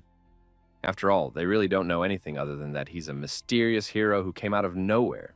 After conferring, the reporters as one attacked the president of the association with suggestions to agree with Ouyang Wufeng, because if he disagreed, the public would not only turn against Bai Qingfeng, but also against the Awakened Association. The events of the news took an unexpected direction, because no one would have thought that Bai Qingfeng could be their worst enemy, the Demon King. Except that the only proof of this was Ouyang Wufeng's confidence. Moreover, he personally volunteered to mop up the Demon Tower while Bai Qingfeng was being looked after. The news spread quickly. People no longer had much doubt in Ouyang Wufeng's words. If Bai Qingfeng and the president of the association agreed, they wouldn't lose anything anyway, but if Bai Qingfeng refused, it would mean that he was hiding something. Bai Qingfeng, who had been sitting quietly until now, suddenly slapped his hand on the table, whereupon he said that he was willing to go along with it. Ouyang Wufeng reminded that bluffing is useless, because he actually knows that the one is just pretending to be a human. Since they had come to an agreement, Bai Qingfeng said that he also had a question. He reminded Ouyang Wufeng that back then in the ancient city, he had saved him at the beginning of the third phase of the battle with the evil king. After which, he asked if the latter should repay him for that. Except now he was suddenly attacking him. Hence Bai Qingfeng wondered if this was his retaliation. At that moment, he had thought that Ouyang Wufeng would act like Li Tiantian, but human nature was too complicated for him. Ouyang Wufeng reminded the Demon King that he certainly couldn't understand human feelings, let alone righteousness. While he himself is willing to renounce everything for the sake of humanity, including his emotions, benevolence, and morals, Bai Qingfeng said with a smirk that in that case he had nothing else to worry about, then wished Ouyang Wufeng a happy death. Ouyang Wufeng laughed and admitted that he hoped that the Demon King himself could keep his barb after seeing the cleansing of his demon tower. 3 days later, the hosts told viewers that they were launching the broadcast from 2 angles at once. On one screen, everyone would be able to see Ouyang Wufeng's mission to mop up the demon tower, while on the other screen, they would be able to watch Bai Qingfeng's actions. In addition, the Awakened Association and the Ouyang family would also be in charge of surveillance to make sure it was the real Bai Qingfeng and not a clone. Being held hostage along with the Demon King, Li Tiantian kept blaming herself for what had happened, because this kind of thing wouldn't have happened if she hadn't let the Demon King rescue her. Seeing how tense Tiantian was, the Demon King advised her to relax. Li Tiantian thanked him for trying to comfort her. The head of the Ouyang clan said that once their ancestor reached the last floor of the Demon Tower, everyone would be convinced that Bai Qingfeng was the true Demon King, after which he would no longer be able to escape from them. The president of the Awakened Association turned to the chapter and was about to defend Bai Qingfeng, but realizing that it would get him nowhere, he reminded him that neither humans nor demons reveal their true guises. Yet Ouyang Wufeng didn't look like he was talking nonsense, as well as his reasons for going to the tower for the sake of perdition. The president of the association wondered, could it be that the Demon King originally possessed a human form? Noticing the facial expressions of the president of the association, the presenter said that he probably stopped doubting Ouyang Wufeng's words as well. And according to the audience vote, there were almost no doubters left. After all, Ouyang Wufeng would not joke with his life so easily, especially after the situation with Liu Shisan. The presenters reminded the viewers that each of the 99 floors of the tower is extremely dangerous, and offered to watch Ouyang Wufeng walk through the tower. A day later, the anchors announced that in such a short time, Ouyang Wufeng had already reached the 9th floor. 1 week later, the presenters were amazed that in just a week, Ouyang Wufeng had already reached the 61st floor. After all, it was comparable to the speed of Ling Xiao himself, half a month later. What everyone saw was unbelievable, because in just half a month, Ouyang Wufeng had reached the 98th floor, and he had done it 10 days faster than Ling Xiao. So he had managed to break the record for passing the tower, proving that he was the most powerful person of this era. As soon as Ouyang Wufeng climbed to the 99th floor, he suddenly sensed danger behind him, whereupon the Demon King asked if he had been waiting for him. Ouyang Wufeng at this moment was trying to figure out how this was even possible. After all, the Demon King should be Bai Qingfeng. Seeing the Demon King live on the air, Head Ouyang cried out in shock, because he simply shouldn't have been in the tower. Especially Bai Qingfeng, who was the Demon King, was now under their direct supervision. Bai Qingfeng sighed and said that his name had finally been cleared. But because of this, Ouyang Wufeng was now in mortal danger. Things were going terribly wrong, all because of the monstrous mistake that everyone was assured of. The presenters were divided on whether they should rescue Ouyang Wufeng or not, as he was very strong and might be their only chance to deal with the Demon King. The Demon King told Ouyang Wufeng that it had been a long time since they had seen each other, and told him that this time they were in the Demon Tower, where his rules applied, which meant that he was invincible. The Demon King dreamed of getting even with the cultivator, because in his timeline, Ouyang Wufeng had mortally wounded him. After realizing what was happening, Ouyang Wufeng immediately broke the distance with the Demon King. He still couldn't understand how such a thing was possible. There was no way that Bai Qingfeng was not the Demon King. Moreover, this Demon King was talking to him as if he had seen him before, but he was seeing him for the first time. Ouyang Wufeng decided to discard the reflection. After all, he should kill the Demon King first, for which he pulled out the prepared talisman and burned it. Under the power of Ouyang Wufeng's magic, the Demon King was surrounded by surging stone blocks. Immediately afterward, the blocks rushed towards the Demon King, sealing him in a stone cocoon. The presenters were delighted with the magic shown by Ouyang Wufeng, for it was exactly the level one would expect from a great cultivator. The hostess said that regardless of whether Ouyang Wufeng could defeat the Demon King or not, they would get important information either way. Just as suddenly, the stone cocoon exploded, unable to contain the Demon King within it.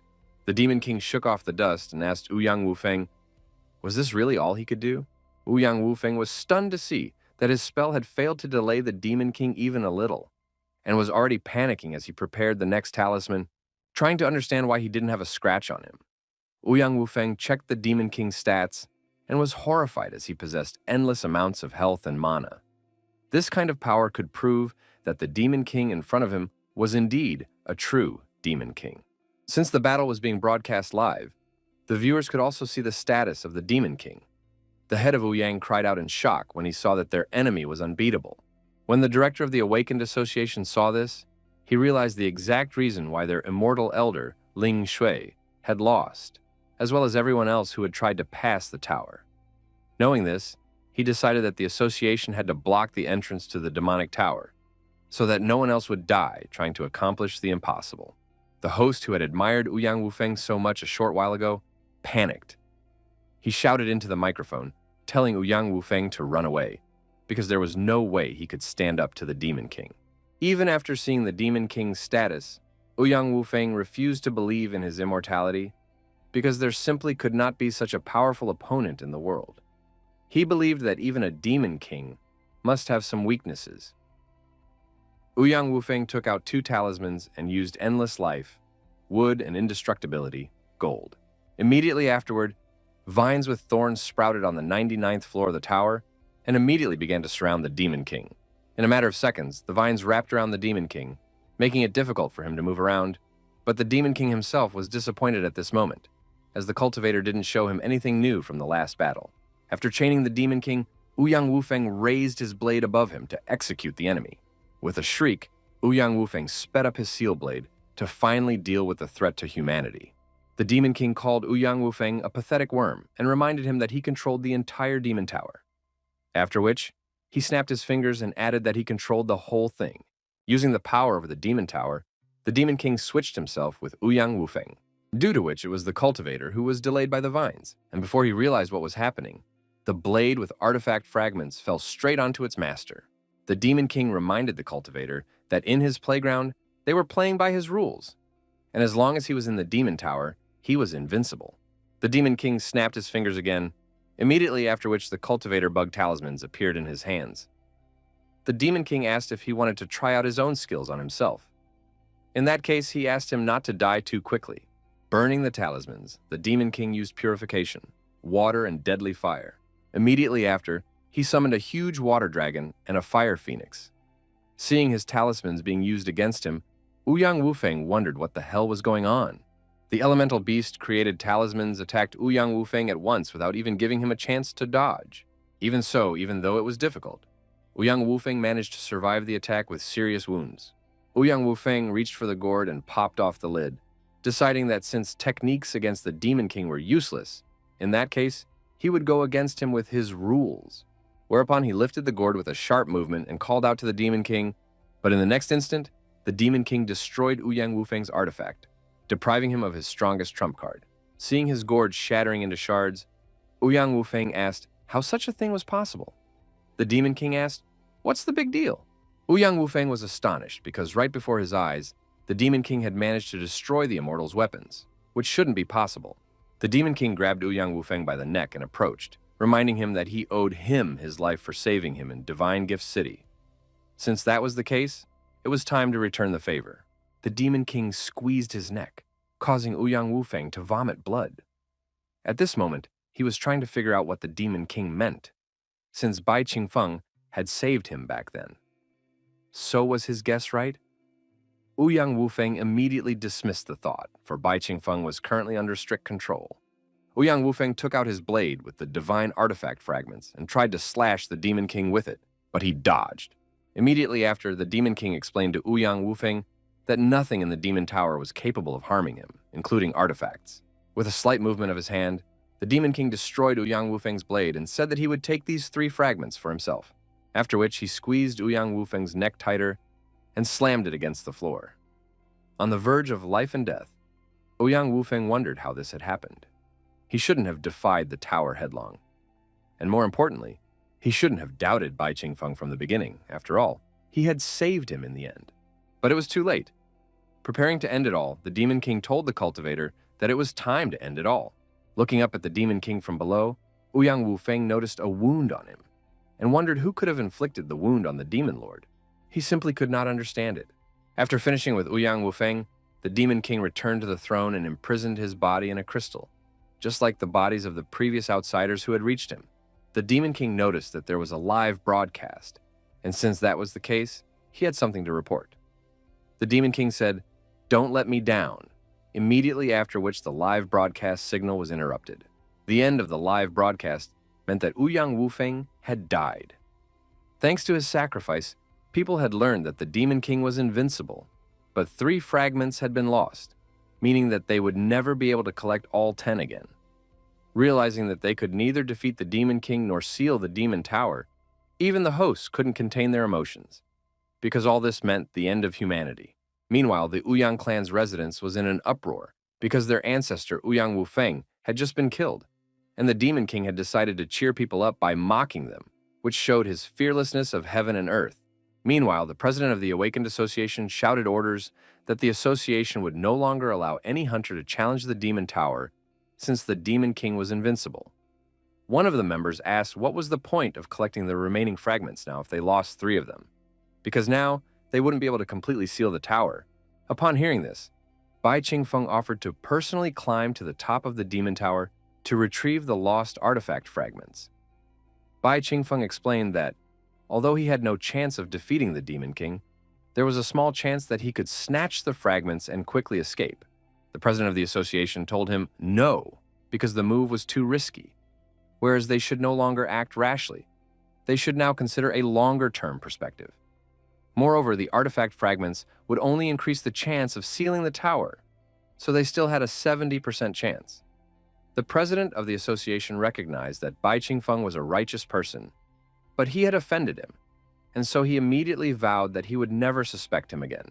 The subordinate reminded the head that even if they had a 70% chance, they still hadn't managed to locate the remaining 7 fragments. Earlier, they had sent a fire dragon team to scout, but they never returned. Just then, another staff member ran into the room and reported that the fire dragon team had just returned from their mission. Captain Gu Yan had managed to discover the location of the 4th fragment, and now the people were cheering. The president of the Awakened Association was pleased with the report. For this time, Gu Yan had made a great contribution. The president of the association said that he could rest now, and they would send one of their people for the fragments. Immediately, a member of the Ouyang family ran into the residence and reported that Gu Yan of the Gu family was going to break his engagement to Ouyang Shan. As soon as Gu Yan entered the residence, Head Ouyang ordered him not to even think about daring to let his daughter down once he succeeded, and even offered to question all the people in the room to finally realize that his girl was no match for anyone. To which Gu Yan replied, "If that person needs to ask, then let the head let him ask." Then asked the head directly, "What is so good about his arrogant and overbearing daughter?" The girl behind Gu Yan suddenly noticed Bai Qingfeng and said that she had admired him for a long time, whereupon she apologized in case their argument had disturbed him and headed towards him. The girl told Bai Qingfeng that she hoped he didn't mind her company. She realized that with her gentle voice, her sweet smile, and her generous nature, no man could resist her. Ignoring her, Bai Qingfeng asked her to shut up since it was already noisy here. At this moment, the Demon King was pondering about the approaching winter. He wanted to know if there would be more prophecies about the heroes. Gu Yan was angry to see Lang Mandi approaching Bai Qingfeng, so he was also rude to her. Gu Yan asked Bai Qingfeng how he could be so rude to such a delicate and beautiful girl, and reproached him for Bai Qingfeng's ungentlemanly behavior. Then Gu Yan grinned and said that he had heard about his abnormal team, from which Liu Shisun was the one who had committed the most serious crime against humanity. Bai Qingfeng praised this guard dog named Gu Yan, for he was very good at barking. The Demon King did not wish to communicate with these people right now, for he now wished to know the truth about his 7 emotions and 6 desires, as well as the picture that popped up in his memories.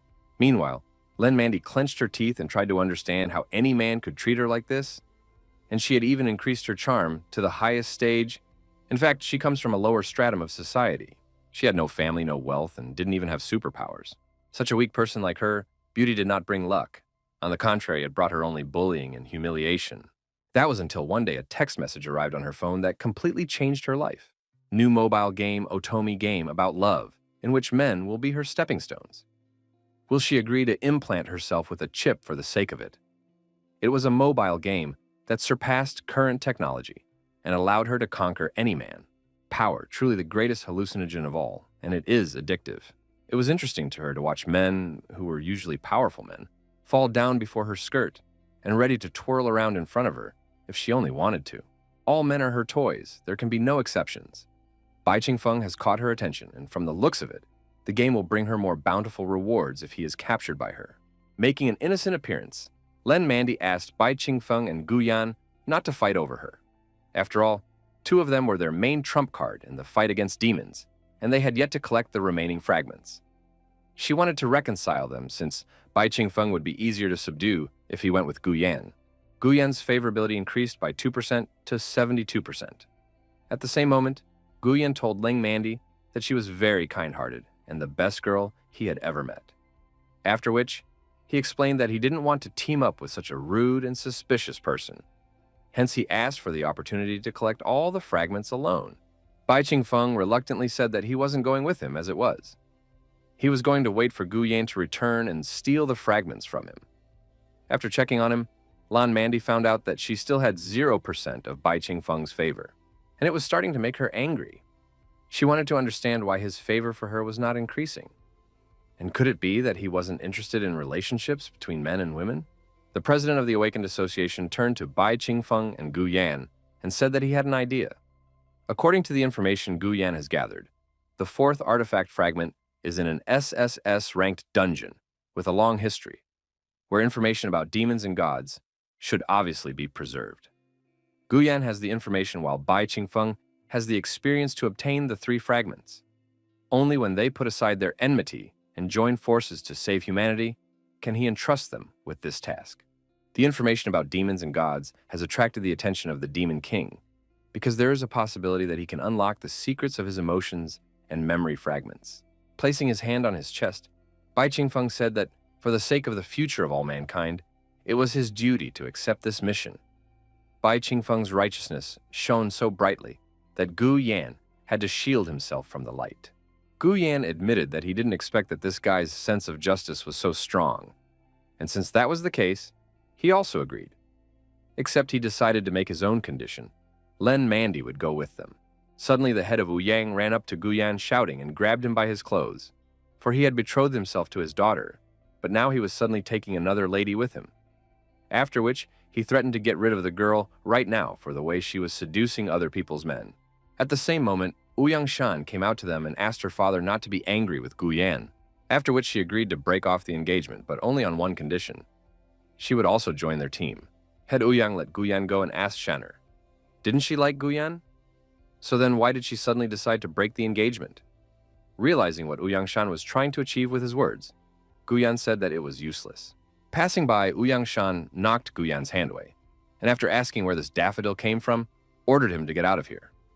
After which, she revealed that she actually wanted to join their team as she admired Mr. Bai Qingfeng and wanted to fight alongside him. Bai Qingfeng admitted that he doesn't care one bit about the intricacies of their love triangle and asked him to stay out of it. However, if anyone wants to join his team, it's fine with him. Gu Yan ordered Ouyang Shan to let her stop her tricks. After all, she had been pursuing him for so long, but suddenly changed her temperament only when she met Bai Qingfeng for the first time. Chief Ouyang wondered if his daughter might have a head problem, since she was seriously ill and literally just recovered. Lan Mandy was surprised at how popular Bai Qingfeng was, but even that couldn't suppress her desire to possess him. Ouyang Shan ordered her father not to try to change her mind anymore, for she had decided to follow Mr. Bai Qingfeng's example and become the most loyal member of his team. The problem isn't really that she's having trouble with her head after being sick. It's all about her soul being trapped in this body, because she's not Ouyang Shan at all, but a very ordinary comic book fan from Earth. In her normal life, she was a fan of the comic book I, the Most Powerful Boss. But suddenly she woke up in the world of the comic book she was reading. She became a supporting actress, or cannon fodder. It was obvious to her that the main character of the comic book was none other than the Demon King, and therefore she should cling to it tighter. As soon as Gu Yan stepped outside, he was greeted by a crowd of adoring fans shouting that they loved him. To the fans, Gu Yan was the most handsome, well-mannered noble, as well as the most powerful awakened in the world, and they were ready to support him at any moment. Many of them were even willing to follow their true hero of humanity into the SSS rank dungeon, for he was the only one capable of leading them to victory. Gao Hu, who was observing this, felt bad watching this, After all, in his opinion, awakened ones were people who relied on strength, so why would they need fan culture then? It was obvious to Gao Hu that Guyan only possessed S-rank strength, and he had only gained so many fans because of his handsome face, which, unfortunately, is nothing like their captain, who receives death threats and vicious curses every day, all because of the Liu Shisan incident. Worst of all, Captain Bai Qingfeng's haters have started spreading conspiracy theories that he is the Demon King, which is simply impossible. After all, their captain is the person who collected the 3 artifact fragments, making him the #1 hero of mankind. Liu Xiaoqi said that they shouldn't care about it, because once the captain returns the artifact fragment, people will forget about the recent incident and call him the savior of mankind again. Li Tiantian then said that they couldn't join his team because the leader was Gu Yan, and since they wouldn't be around the captain, she asked him to take care of himself. After that, Li Tiantian noticed that the captain was having trouble eating and opened a box of cookies and asked him to eat them if he was hungry. After taking one cookie in his hands, the Demon King realized from the smell that it was very sweet. Leah then handed him the pouch and explained that she had nothing but money, so she asked him to take it at least. Leah asked him not to save money and spend it all boldly, but the Demon King did not understand why he could use this money. The next gift was presented by Liu Xiaoqi. Liu Xiaoqi asked to receive a new phone from him, as they sometimes found it difficult to even contact the captain. The Demon King mentally admitted that he had never been able to figure out how this thing worked. After seeing him off and giving him gifts for the journey, Bai Qingfeng's team members all wished for him to return safely, and said that they would look forward to his return.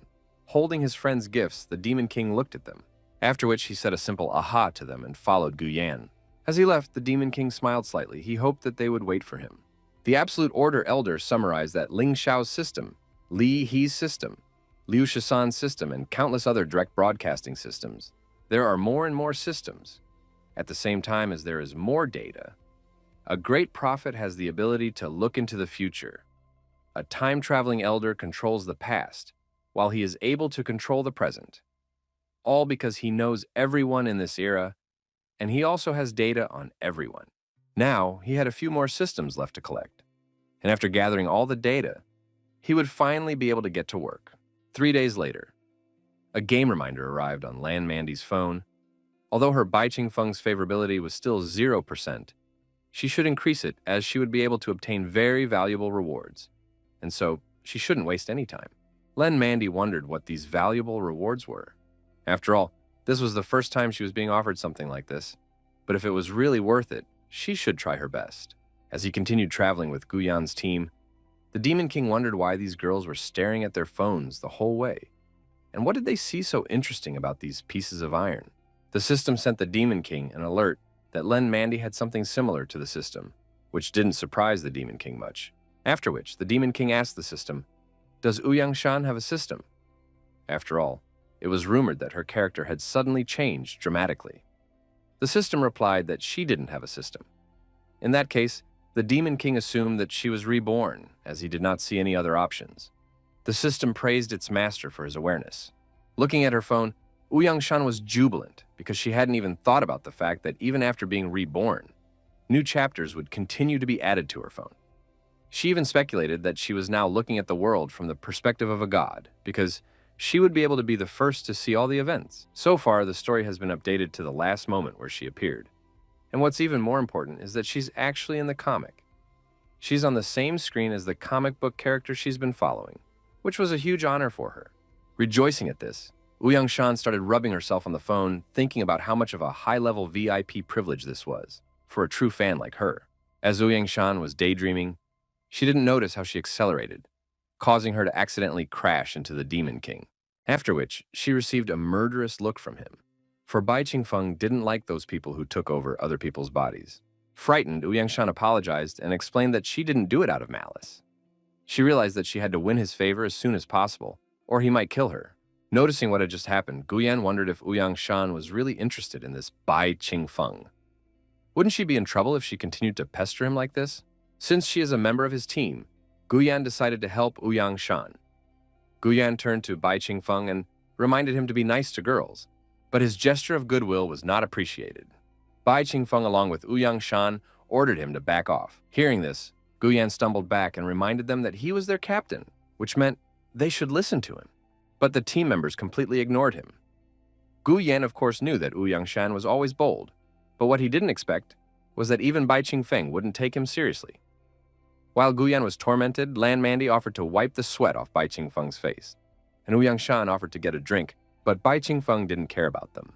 Bai Qingfeng reminded that it was time for them to go and set off, which the girls immediately agreed with, looking in love, which confused Gu Yan. Gu Yan reminded him that he was the captain, and then asked Bai Qingfeng, since when did the crew members listen to him? He also wanted to know why even Mandy had suddenly taken his side. And when had Bai Qingfeng managed to win the favor of these girls? After a while, Gu Yan's group arrived at the huge crater. Gu Yan said that according to the clues he had investigated along with the arrays of information provided by the Absolute Order Elder, he can guess that this is the entrance to the SSS rank dungeon, and the place where the fourth artifact fragment last appeared. The entrance activates once every certain period of time, and he estimates that it will do so in about 10 seconds. Lan Mandy admitted that this place didn't feel like an SSS-ranked dungeon to her, as there was nothing here at all.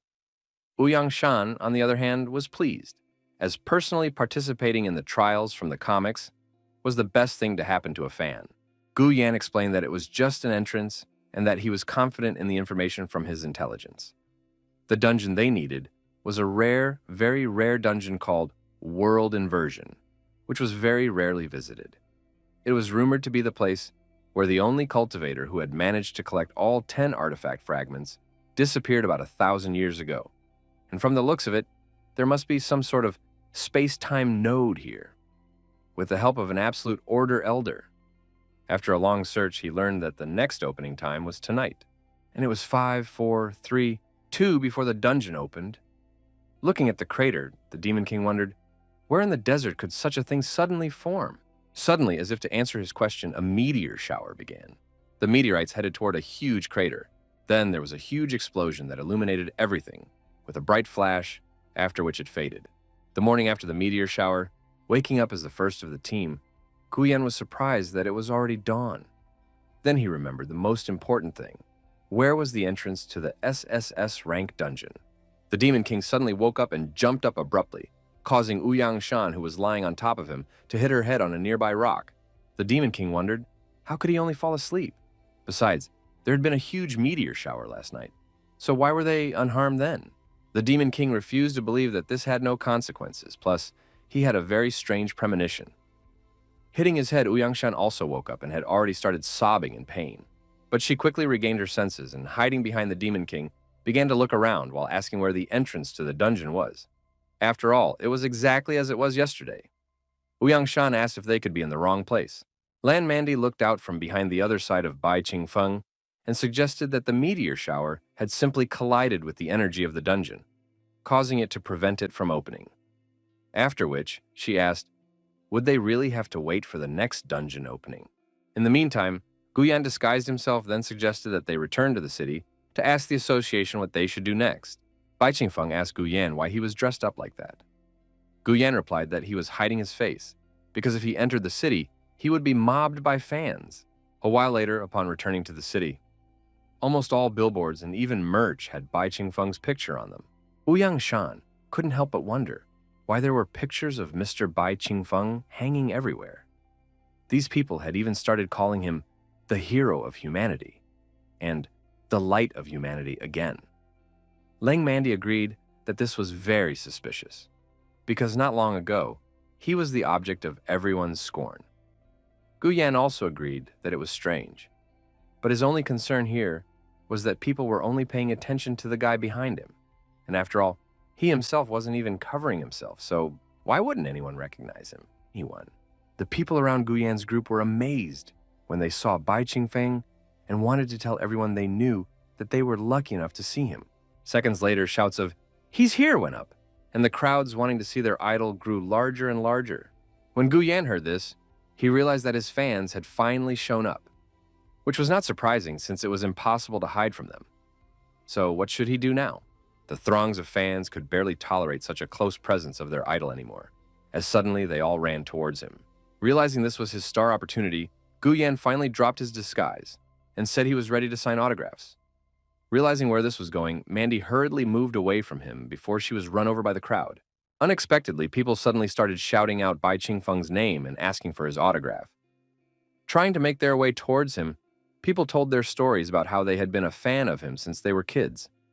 Without noticing anyone in their way, the fans even trampled Gu Yan, who would clearly remember the incident. The Demon King tried to understand what was going on and asked the people around him not to push or touch him, but they kept coming. One fan shouted out that his son had taken Bai Qingfeng as his main example since childhood. Some even felt that their lives had not been lived in vain since they had seen him. In a matter of seconds, the Demon King was buried under crowds of unidentified fans. Suddenly, Bai Qingfeng disappeared, surprising the people around him. A little girl with a poster shouted that he had disappeared, immediately after which people rushed to chase after the idol. Wu Yangshan wondered how such a thing could suddenly happen. And could it be related to that meteor shower? Not understanding what was happening, Wu Yangshan decided to check if the comic had been updated as soon as possible. After all, she needed to catch what was happening from a god's point of view. But what she saw there made Wu Yangshan very happy. After all, her favorite comic book has 3 chapters out at once, which means she can predict what will happen in the next 3 chapters. Sure, the phone had become her main assistant, but Wu Yangshan couldn't help but wonder if she would be playing one of the most important supporting roles if things continued like this. The fate of supporting characters has never been positive, so should she take a look at it?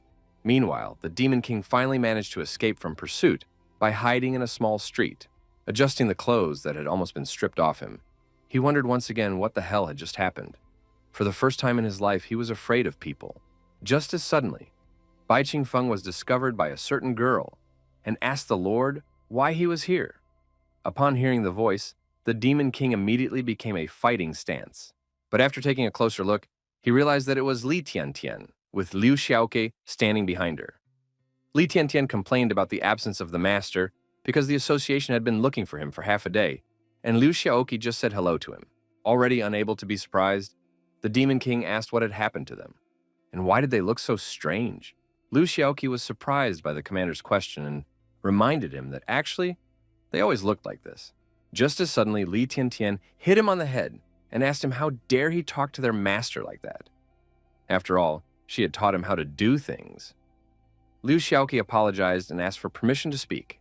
Li Tiantian simply agreed with Liu Xiaoke and grabbed the Demon King's hand and dragged him to the association. Because without him, there was only trouble. Everything around him was getting weirder and weirder, as if the whole world had turned upside down.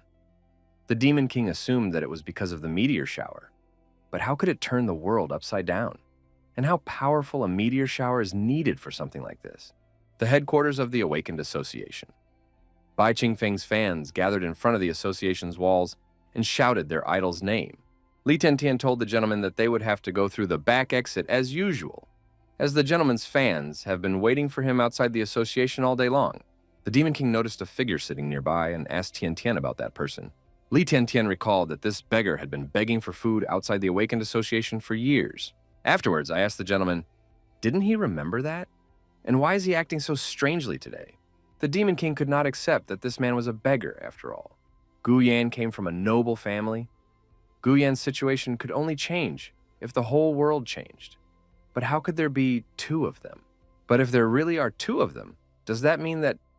Li Tiantian turned to the master and reminded him that, as the president of the association, he was to lead the demon subjugation operation.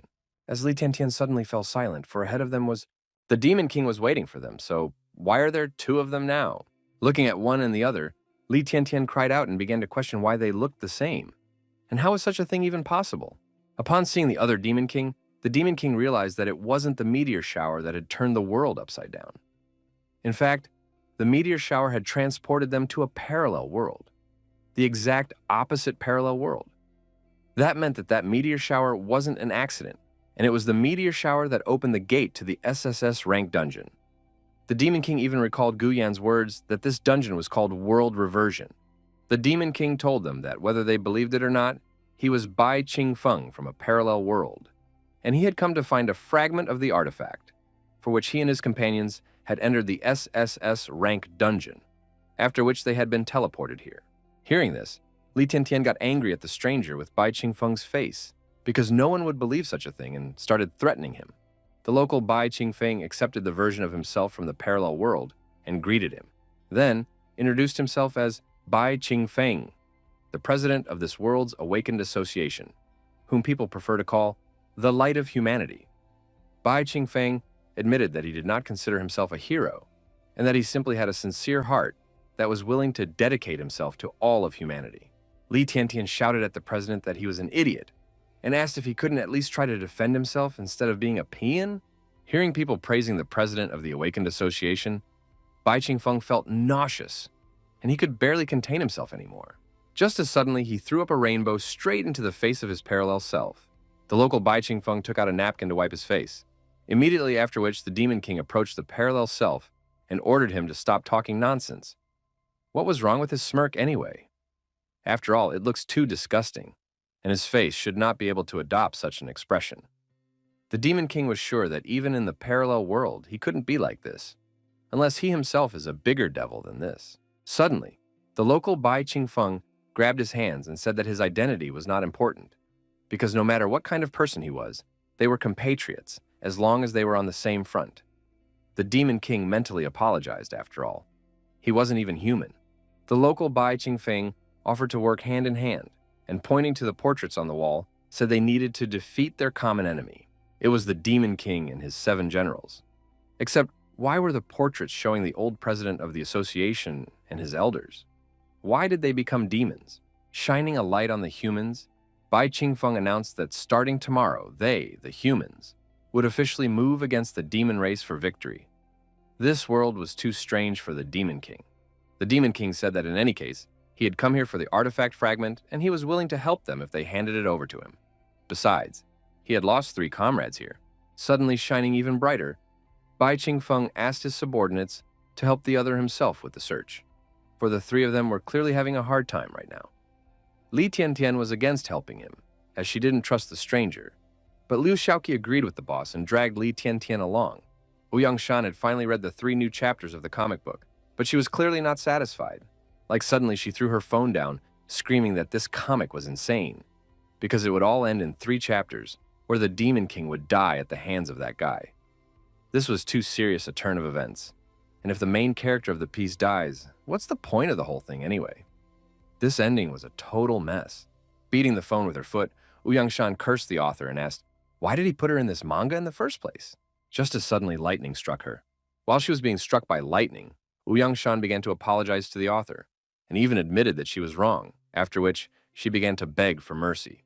Leaving Ouyang Shan barely alive, the author sent an alert.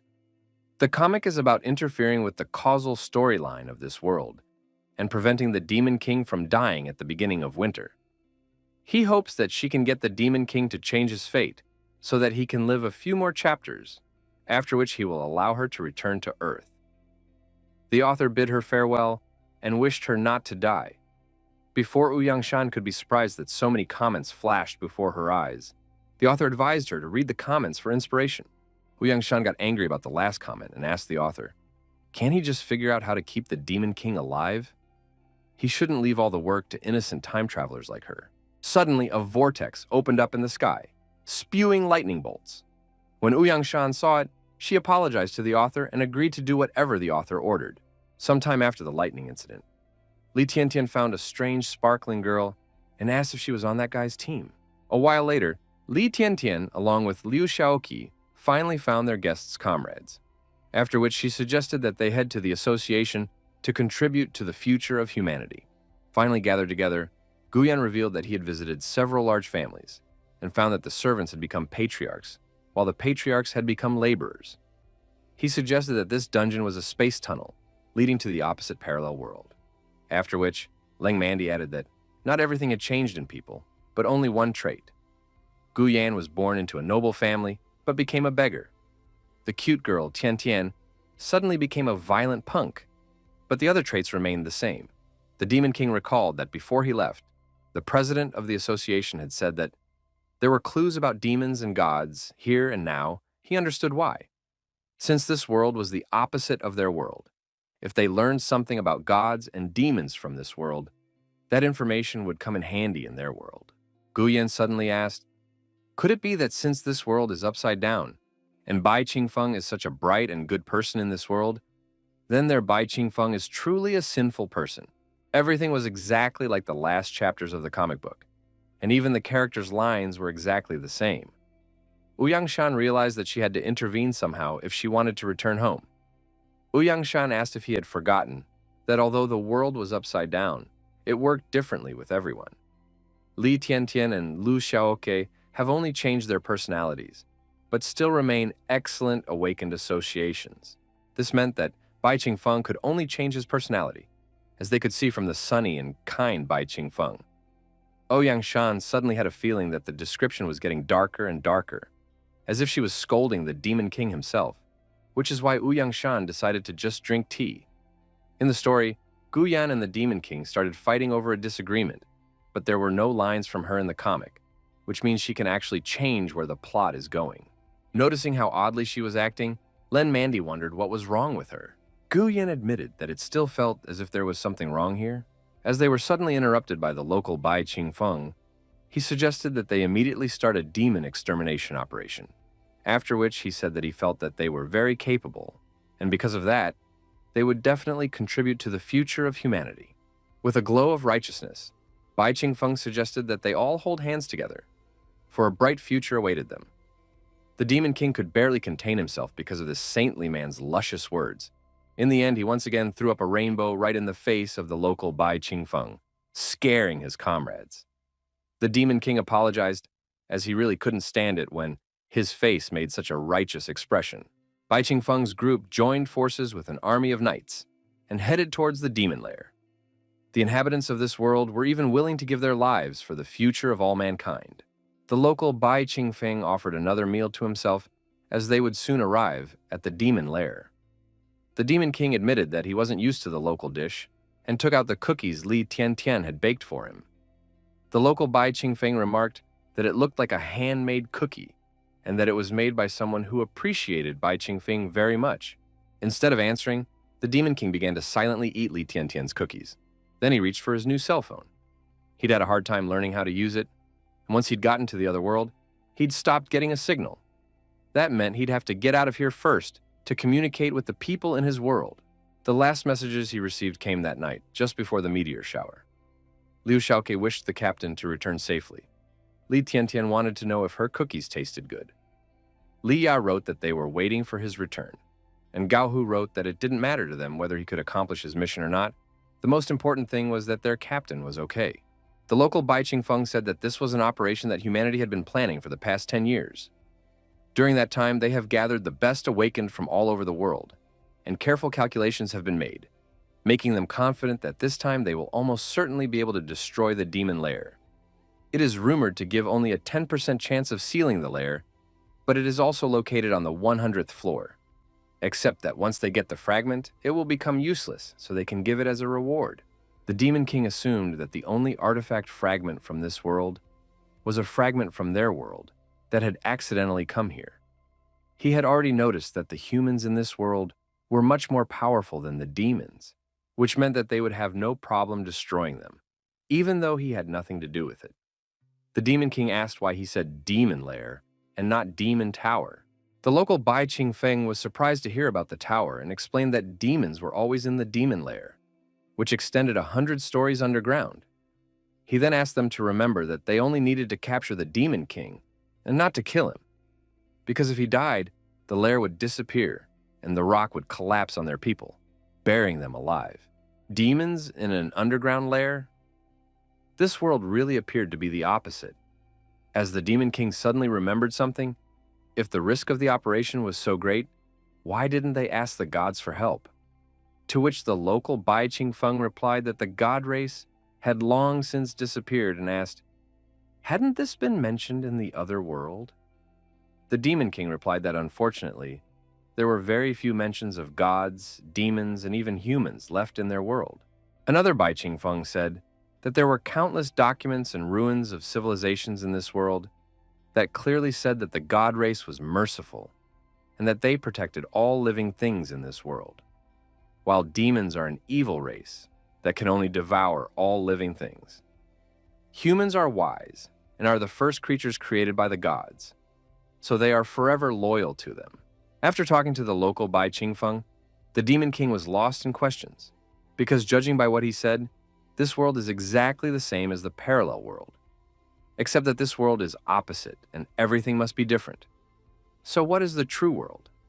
According to the local Bai Qingfeng, the history of this world has never been interrupted and that it is clearly recorded in countless historical sources, while the history of his world has been lost and civilization destroyed. Because of all these thoughts, the Demon King even began to experience a severe headache. Before entering the dungeon, Bai Qingfeng stopped everyone and said that they would leave some people here as a reserve in case something went wrong. And since the three comrades from the other world were so strong, they should also stay here. The captain of the knights reported to the president of the association that their entire force of 39,800 awakened had reached the lair and were ready to give their blood for the destruction of the demon race. After that, the rest of the warriors shouted the same thing, ready to fight. Bai Qingfeng shouted to the soldiers, "May their generation put an end to the disasters and use the flame of justice to ignite hope in the hearts of the next generation," before ordering the attack and jumping into the den, first floor of the demon lair. Having easily defeated the demons thanks to his light magic, Bai Qingfeng ordered some of the soldiers to stay here as reinforcements and ordered the vanguard to move with him, 31st floor of the demon lair. Using his light magic, Bai Qingfeng continued to destroy the demons, but there were already demons that could withstand his attacks. The Demon King offered the other himself a rest, as he is capable of handling himself here, while the light magic might come in handy to suppress the strange magic used by the demons. The 61st floor of the demon lair. Bai Qingfeng recognized that the other him was quite strong, to which the latter replied that they were both strong. After all, they were one person. Breaking through the floors, they killed all of the Demon King's generals in the process. The 99th floor of the demon lair. Li Tiantian ordered her companions to stand behind her, for next they would follow the president of the association to the 100th floor of the demon lair, where they should capture the king alive. The 100th floor of the demon lair. The Demon King was already waiting for the intruders who dared to reach his floor. Bai Qingfeng's group kicked open the door of the 100th floor and entered the hall. Seeing what the local Demon King looked like, Bai Qingfeng chuckled and took out his phone to take a picture of him. He decided to show it to the president of his world's association as a joke. The local Bai Qingfeng created a bow out of light magic and shouted that today, humanity would gain the upper hand over the demon race. Immediately after which, he released the bowstring, releasing the strongest arrow. The Demon King was amazed at what had happened, for in the blink of an eye, his shoulder was shot through. Immediately after, Bai Qingfeng used the black chains to take control of the Demon King. The local Bai Qingfeng recognized that his doppelganger's strength was beyond his expectations, which meant that they would definitely win. Right now, he needed to deliver his final blow. Bai Qingfeng used a combined technique, yin-yang, infinite universe. With the strongest attack, Bai Qingfeng dealt with the Demon King, releasing a huge amount of energy. The Demon King was defeated and exhausted. Unable to contain her happiness, Li Tiantian even jumped up and down in joy at her victory, after which she praised the president of the association as they had finally won. Bai Qingfeng walked up to the Demon King and stepped on his face. Meanwhile, the Demon King who came to this world found what he came for, a fragment of an artifact. Liu Xiaoqi told the president that they stopped just in time, because the Demon King is on his last breath, so they must not let him die, or the lair will collapse and all the people inside will die. Just as suddenly, ignoring Liu Xiaoqi's words, the local Bai Qingfeng finished off the Demon King with all his might, after which he said that those people didn't need to leave, and that all 30,000 elite awakened ones should be buried here. Li Tiantian and Liu Xiaoqi asked the president of the association, how could he do such a thing? After what happened, only a few of the strongest awakened ones like them would be able to escape, but most would die. But no sooner had they finished than a grimace of disbelief froze on their faces, for the president of the association had betrayed even them with a movement of his hand. Bai Qingfeng said that the world wouldn't be able to know about his deeds if they died here. Even the Demon King was confused. This was clearly the opposite world, and since in his world, he is a demon committing horrible crimes, shouldn't the local him be holy and untainted? How could he suddenly act like this? In the Demon King's mind surfaced the scene of his friends saying goodbye to him, wishing him to return safely. Because of all this, the Demon King once again began to feel a severe headache. Even though he knows that it's not Tian Tian and Xiaoqi from his world, but even so it's hard for him to see them die. It was very strange. He once again felt some emotion overwhelming his heart. This emotion wasn't like sadness. This time, It's so strong that he can't control it. So what is this emotion? Because of this emotion, some memories began to resurface in the Demon King's mind again. There were many knights around, and they all watched him suffer. Crowds of people have organized a crusade to punish him. The hero grows demonic horns, and he becomes the greatest sinner of this world. This strange feeling makes him want to kill people. He wants to destroy everything. He even loses control of himself, and it's getting harder and harder for him to control his mind. If this is really an emotion that people feel, it is none other than hate. The local Bai Qingfeng said that he had reread the ancient books, so he already knew about the existence of a parallel world. But even so, he had never thought that he would meet his other self like this. Bai Qingfeng proposed a fight to see who was stronger. He then used his magic to create a mighty golden dragon of light. In response, the Demon King used magic to create an attack in the form of a mighty tiger of darkness. Both Bai Qingfeng believed that there was no way their other version should exist in this world. The Dragon of Light and the Tiger of Darkness collided, which generated the release of enormous destructive energy. Meanwhile, on the upper floors of the demon lair, the soldiers began to panic as the lair suddenly began to collapse. Seeing what was happening, the soldiers outside were stunned that someone had killed the Demon King. They were not doing well, as most of the squad was in the dungeon and would be crushed. But even so, they were willing to help whoever they could. Guyan and the girls were also shocked by what had happened, for below is still their Bai Qingfeng, and only Yangshan realized that he was no longer inside the dungeon, for at this moment, he is at their backs. Barely making it out alive after a fight with another, Bai Qingfeng said that he was not dead. Lan Mandy took the hand of the injured Bai Qingfeng and asked what had happened to him. Bai Qingfeng told her that his other version was completely insane. He wished to destroy both demons and humans so that he could rule the world on his own. He fought him, and although he was victorious, he suffered greatly in the battle against such a powerful opponent. Bai Qingfeng said that fortunately, he had managed to get his hands on something, after which he raised his hand and revealed the fourth artifact fragment. After checking the artifact fragment, Guyan praised Bai Qingfeng, for he had indeed done it. Without letting Guyan touch the fragment, Bai Qingfeng hid it behind his sinus and said that they shouldn't stay here for long, because if the parallel Bai Qingfeng managed to survive, he would probably make things even harder for them. Guyan swept up that they were just in the desert right now, which meant that they would be in time for today's meteor shower. And if they took advantage of it, maybe they could return to their world. Only Yangshan wasn't too happy about Bai Qingfeng's return. Everything was happening exactly like in the comic book, word for word.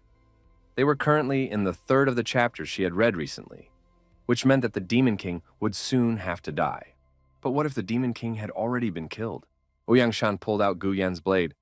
She wondered, how could the story continue after the Demon King's death? Before Guyan realized what was happening, Yangshan ran past him. It was all about the story of a six-eared macaque substituting for Sun Wukong on a pilgrimage for scriptures. This meant that the demon in front of them was actually Bai Qingfeng from the parallel world. Realizing this, Yangshan gave Bai Qingfeng a sudden stab in the back, for she had already realized that the real Demon King, without the support of the Demon Tower, had been defeated and was now on the top floor of the demon lair. Lang Mandy and Guyan were dumbfounded by what had happened, because Yangshan had suddenly taken Bai Qingfeng and killed him. Bai Qingfeng shrieked that it was simply impossible and asked, how did she know about it? The original 50 chapters of the comic is only the prologue. At this point, the protagonist of the parallel world takes on the identity of the original owner, then travels to the original world where he collects the remaining 9 fragments of the artifact. Since there is only one fragment in this world, in order to become the true ruler of the world, he needs to not only weaken humans and demons, but also strengthen himself. But in the end, the awakened of their world would identify him as the instigator and the culprit, then sentence him to death. No one would know that the true hero had been in another world all this time. After taking the fragment, Yangshan told the comrades that if they wanted to obtain the artifact fragment, they should first go with her to get the real Bai Qingfeng. Now, Yangshan has decided to change the course of history, for the Demon King must survive. She hopes he can hold out a little longer. A short while later, the surviving knights spotted another man under the rubble. After taking it out, they realized that it was Bai Qingfeng.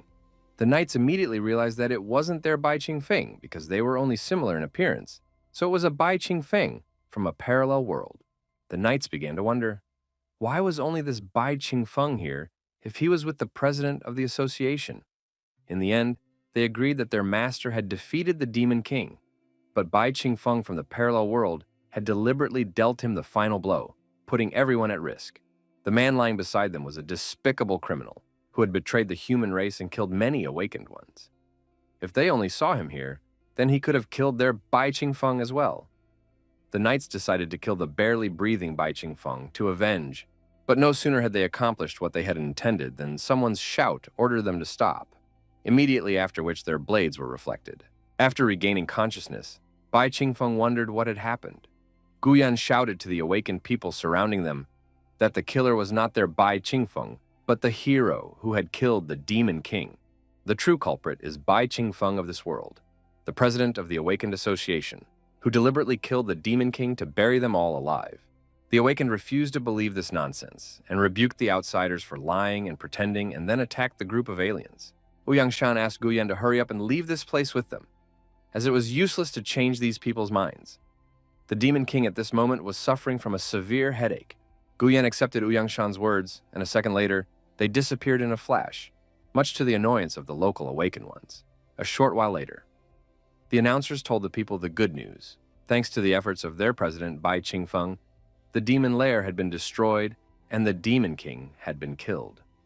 But there was also sad news. Many awakened people had been killed by the villains from the parallel world. Hearing such sad news, everyone who knew President Bai Qingfeng could not contain their words. The presenters suggested that President Bai Qingfeng be memorialized and the stranger from the parallel world be cursed, for he was none other than the greatest criminal. President Bai Qingfeng was the hero of this world, for he saved all of humanity by sacrificing his life. People had never met such a kind, just, and glorious man. In parallel to the statue of President Bai Qingfeng, a statue of a devil from another world was erected. Whenever possible, the people pelted the statue with anything they could and cursed the aliens and demanded that they return their relatives who had died due to the destruction of the lair.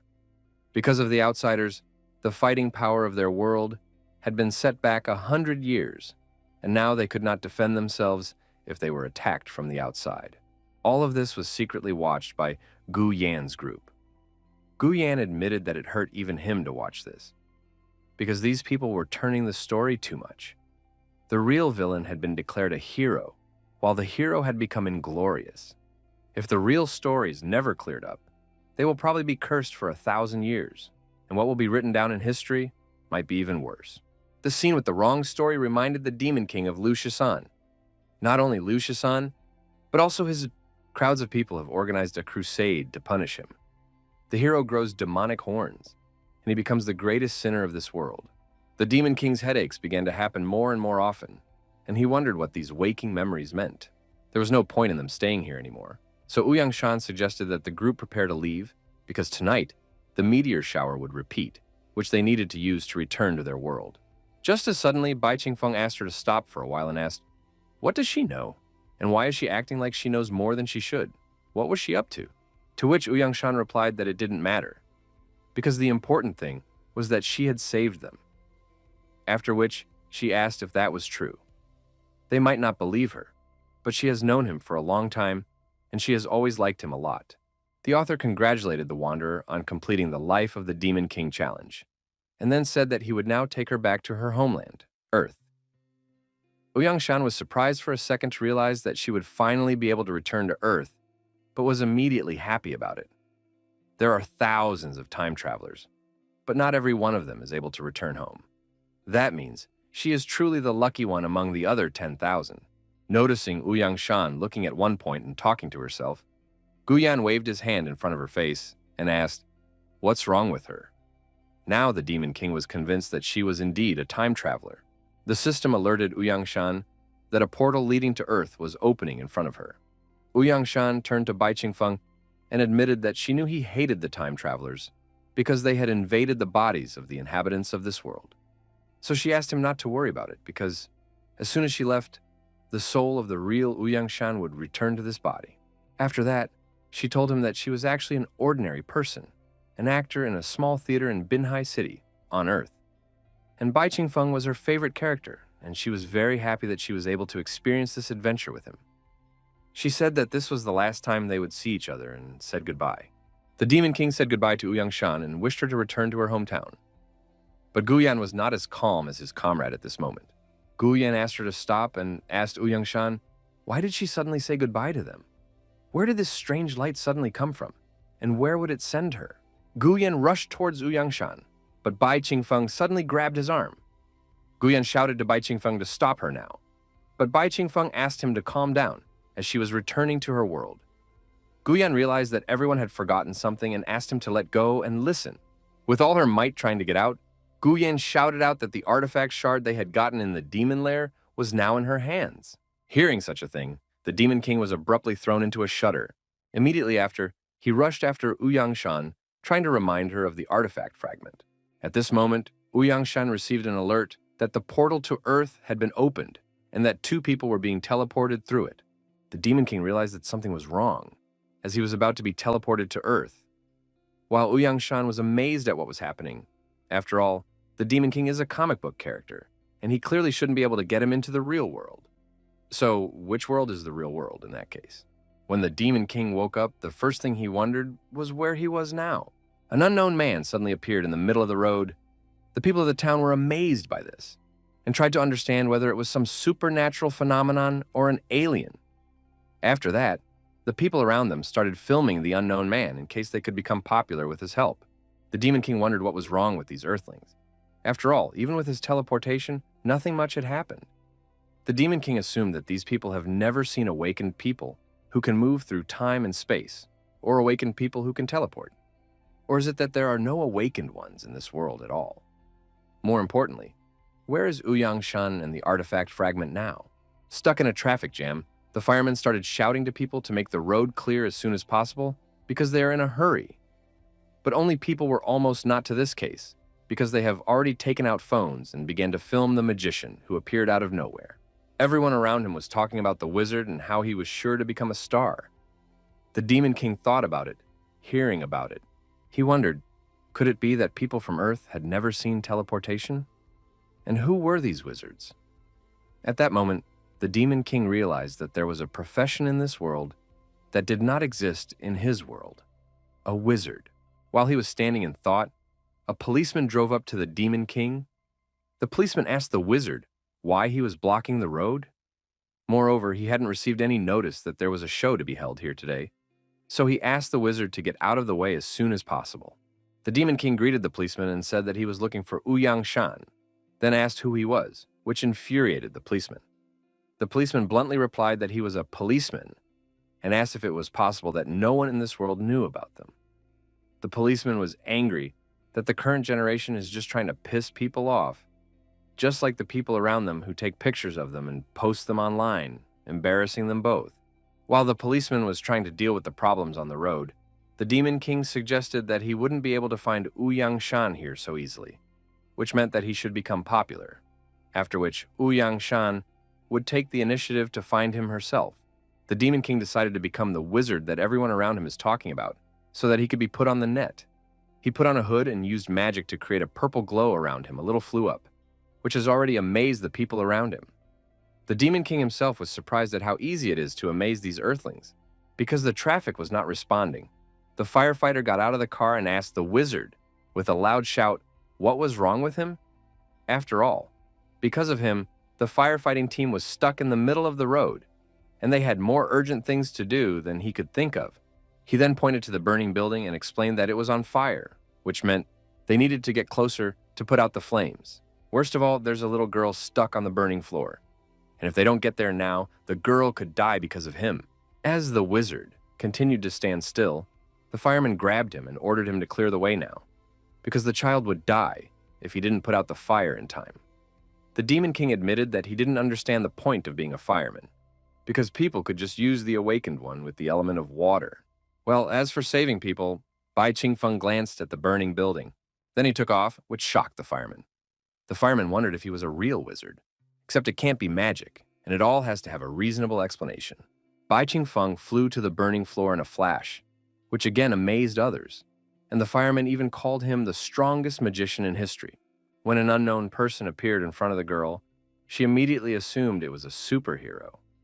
The Demon King wondered why there was another unknown profession here.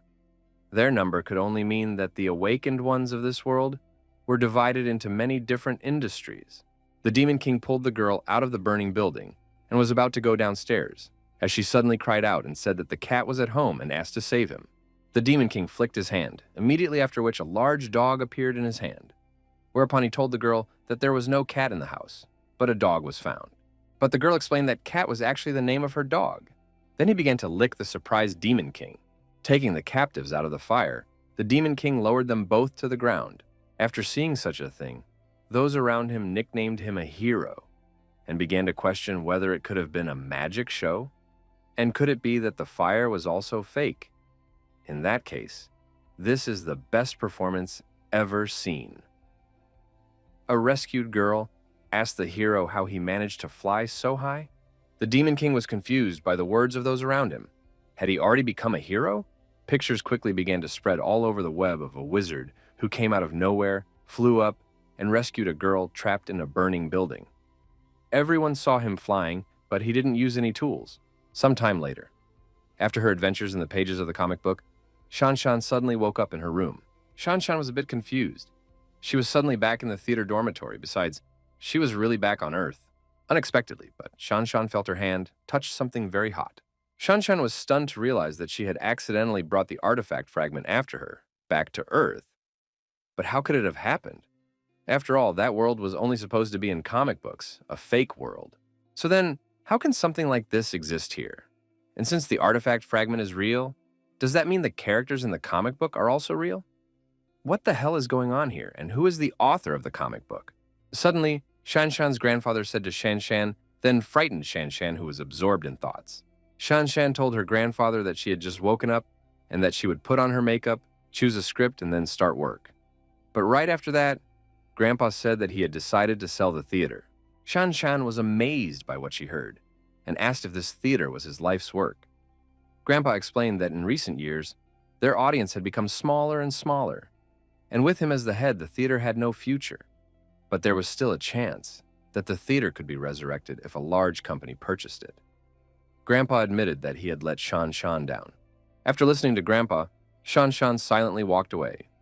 She refused to allow the sale of the theater in which Grandpa had invested his entire life. Suddenly, Shanshan received a notification from a popular service. At first, Shanshan was surprised that she received a video about a wizard.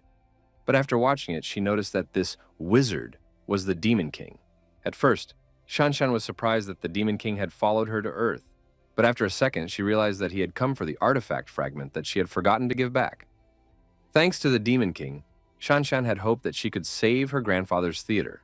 Looking down at the city from above, the Demon King pondered over all the events that had happened recently. When he calmed down and analyzed them, he came to the conclusion that all the clues led to a strange conclusion.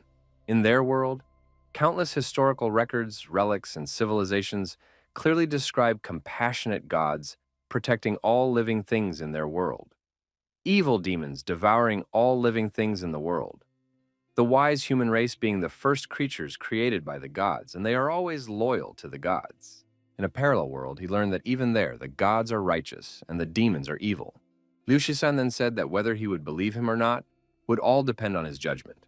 According to him, the gods are their cruelest enemy. It was in the eyes of Liu Shisan, who had come from the future, that the gods were their worst enemies.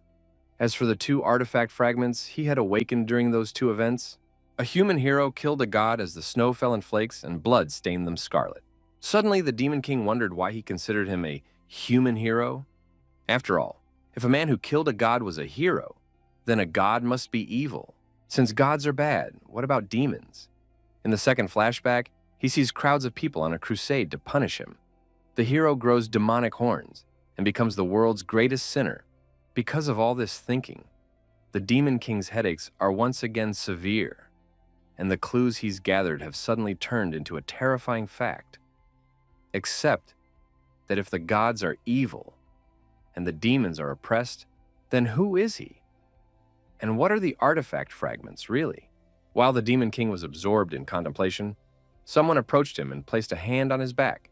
Shanshan told the Demon King that it was dangerous to sit on the edge of the roof like that, and the Demon King reminded him that he could fly. Shan Shan explained that she wasn't worried about him at all, but that the police might show up. The Demon King stretched out his hand and demanded that Shan Shan return the artifact fragment to him. But Shan Shan refused, saying that she would give him the fragment if he would help her bring her grandfather's small theater back to life. The Demon King agreed to help her without a second thought. Shan Shan was surprised at how easily the one agreed and recognized that it didn't look like a Demon King at all. Afterwards, she said that she expected him to at least grab her by the neck and prepare to take her life, saying something like, "How dare you threaten me?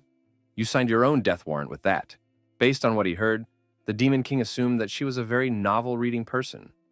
Then he reminded her that she had saved him in the parallel world, so he must fulfill her wish. Once he helped her, she would hand over the artifact fragment and they would part ways. Shan Shan said that he was not like the Demon King at all, as the latter was too emotional and even knew how to repay kindness. After hearing about emotions, the Demon King revealed that after the ancient city and the parallel world, two emotions awakened in him: sadness and anger. Shan Shan admitted that she didn't think so. After all, his emotions now went far beyond 2 of the 7 emotions and 6 desires. It was more like greed and anger, related to the 3 poisons, namely, desire to possess and anger at not being satisfied with desire. What is left is the last one, and that is lust, a confusion in which it is impossible to know what it is that you desire. Hearing about lust, the Demon King reminded that he can't have lust. In addition, he realizes his desires to destroy all of humanity. From the Demon King's words, Shan Shan felt a chill. Shan Shan put her hand on the Demon King's back and said that she didn't believe it so much. After all, for 50 chapters, all he had done was kill villains and do good deeds. Suddenly, the Demon King remembered something and abruptly lifted Shan Shan up, then asked, how did she know that he was the Demon King? Also, where did all those strange sayings and foresight abilities of hers come from? Trying to put on a smile, Shan Shan promised to tell him about it as soon as he helped her. She was worried about the Demon King needing time to come to terms with being a comic book character. A short while later, an ill-wisher threw Shang Shan's grandfather's side, after which Hei Feng came forward and said that giving 100,000 for this theater was already too much, and if it wasn't for the demand of the head office, he wouldn't have agreed to part with even 1 penny for the sake of this wretched thing. Grandpa said that his little theater has been around for 30 years, and although it is now in decline, it still has a good reputation. So why is it only worth 100,000 yuan? You can't even buy a tiny piece of land for that amount of money. Hei Feng said that they were willing to buy this junk for at least 100,000 and kick the old man. He then reminded him that if it wasn't for the head office, he wouldn't have gotten a penny. Before Hei Feng could land another blow on the old man, he was suddenly kicked in the face, from which he flew off, flying past the shocked guards. Shan Shan, who had arrived, immediately tried to help her grandfather. Meanwhile, the Demon King had already started receiving death threats. Just as the Demon King was about to deal with the 3, Shan Shan asked him not to go too far, because violence was not allowed in this world, and the police might arrest him. The Demon King asked, is the police something like the Awakened Association? To which Shan Shan replied that he was almost right, because the police is the equivalent of the protector of order in this world. Standing up, Hei Feng asked the stranger, how dare he insult the Lingdian group? After which he promised that he would no longer tolerate the shabby theater, and that they wouldn't be able to sell any more tickets after such a thing. Hei Feng asked them to wait, and then they would see where this was going, and they themselves would be sobbing and begging Lingdian group to buy their lives. Hei Feng and his subordinates withdrew, after which Grandpa asked, what should they do now? After all, after insulting these people, they would no longer be able to get anything from the theater.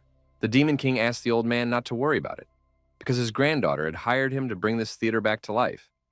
The Demon King asked him to leave everything to him. Hearing the name of the company Lingdian Group, Shan Shan had an unusual sense of déjà vu, whereupon she pulled out her phone and opening the app, she lost her former calm. After all, the comic book I'm the Strongest Boss was published by this very company. As it turns out, the comic has now started updating at the same time as what's happening in reality, which means that once she returns to Earth, she can no longer use the comic to view future events. Except, since the comic takes place in real time, how did the author know what was going on? And even if that's the case, is it possible that the author knew all along that the Demon King had come to Earth? Could it be that all this is the author's plan and they are going step by step to the ending he has planned? Grandpa Shan Shan came into her dressing room and reminded her that the performance was about to start. And then he praised the friends she had brought, because thanks to his publicity, they were able to sell a lot of tickets. Here, just to save their theater, they still need to find out how well the performance will go this evening. Shanshan realized that now was not the best time, after all. The most important thing now to save Grandpa's theater. Notices were posted on the street enticing people to come to a small theater where an internet celebrity wizard would be performing tonight. The old people were surprised to hear about a certain internet celebrity. They didn't know what an internet celebrity was, but still they hadn't visited a theater in a long time. Even though that theater was very old, it still had a good reputation, so they decided to go to the show. Before the show began, Shanshan took the stage to welcome today's audience. She then announced that tonight the internet celebrity wizard will give them all a magic show. Also, some may be lucky enough to be called on stage to personally take part in the show. Heifeng admitted that he couldn't wait to see how they would try to resurrect their theater, and afterwards, he would personally deal with them. Shanshan then said that filming is allowed in their theater today, and anyone can broadcast the show live. Shanshan said that they were very confident about today's show, and that no matter how many times people watched it, they would never be able to find the solution. The audience was surprised at the permission to shoot, but still lazily took out their phones.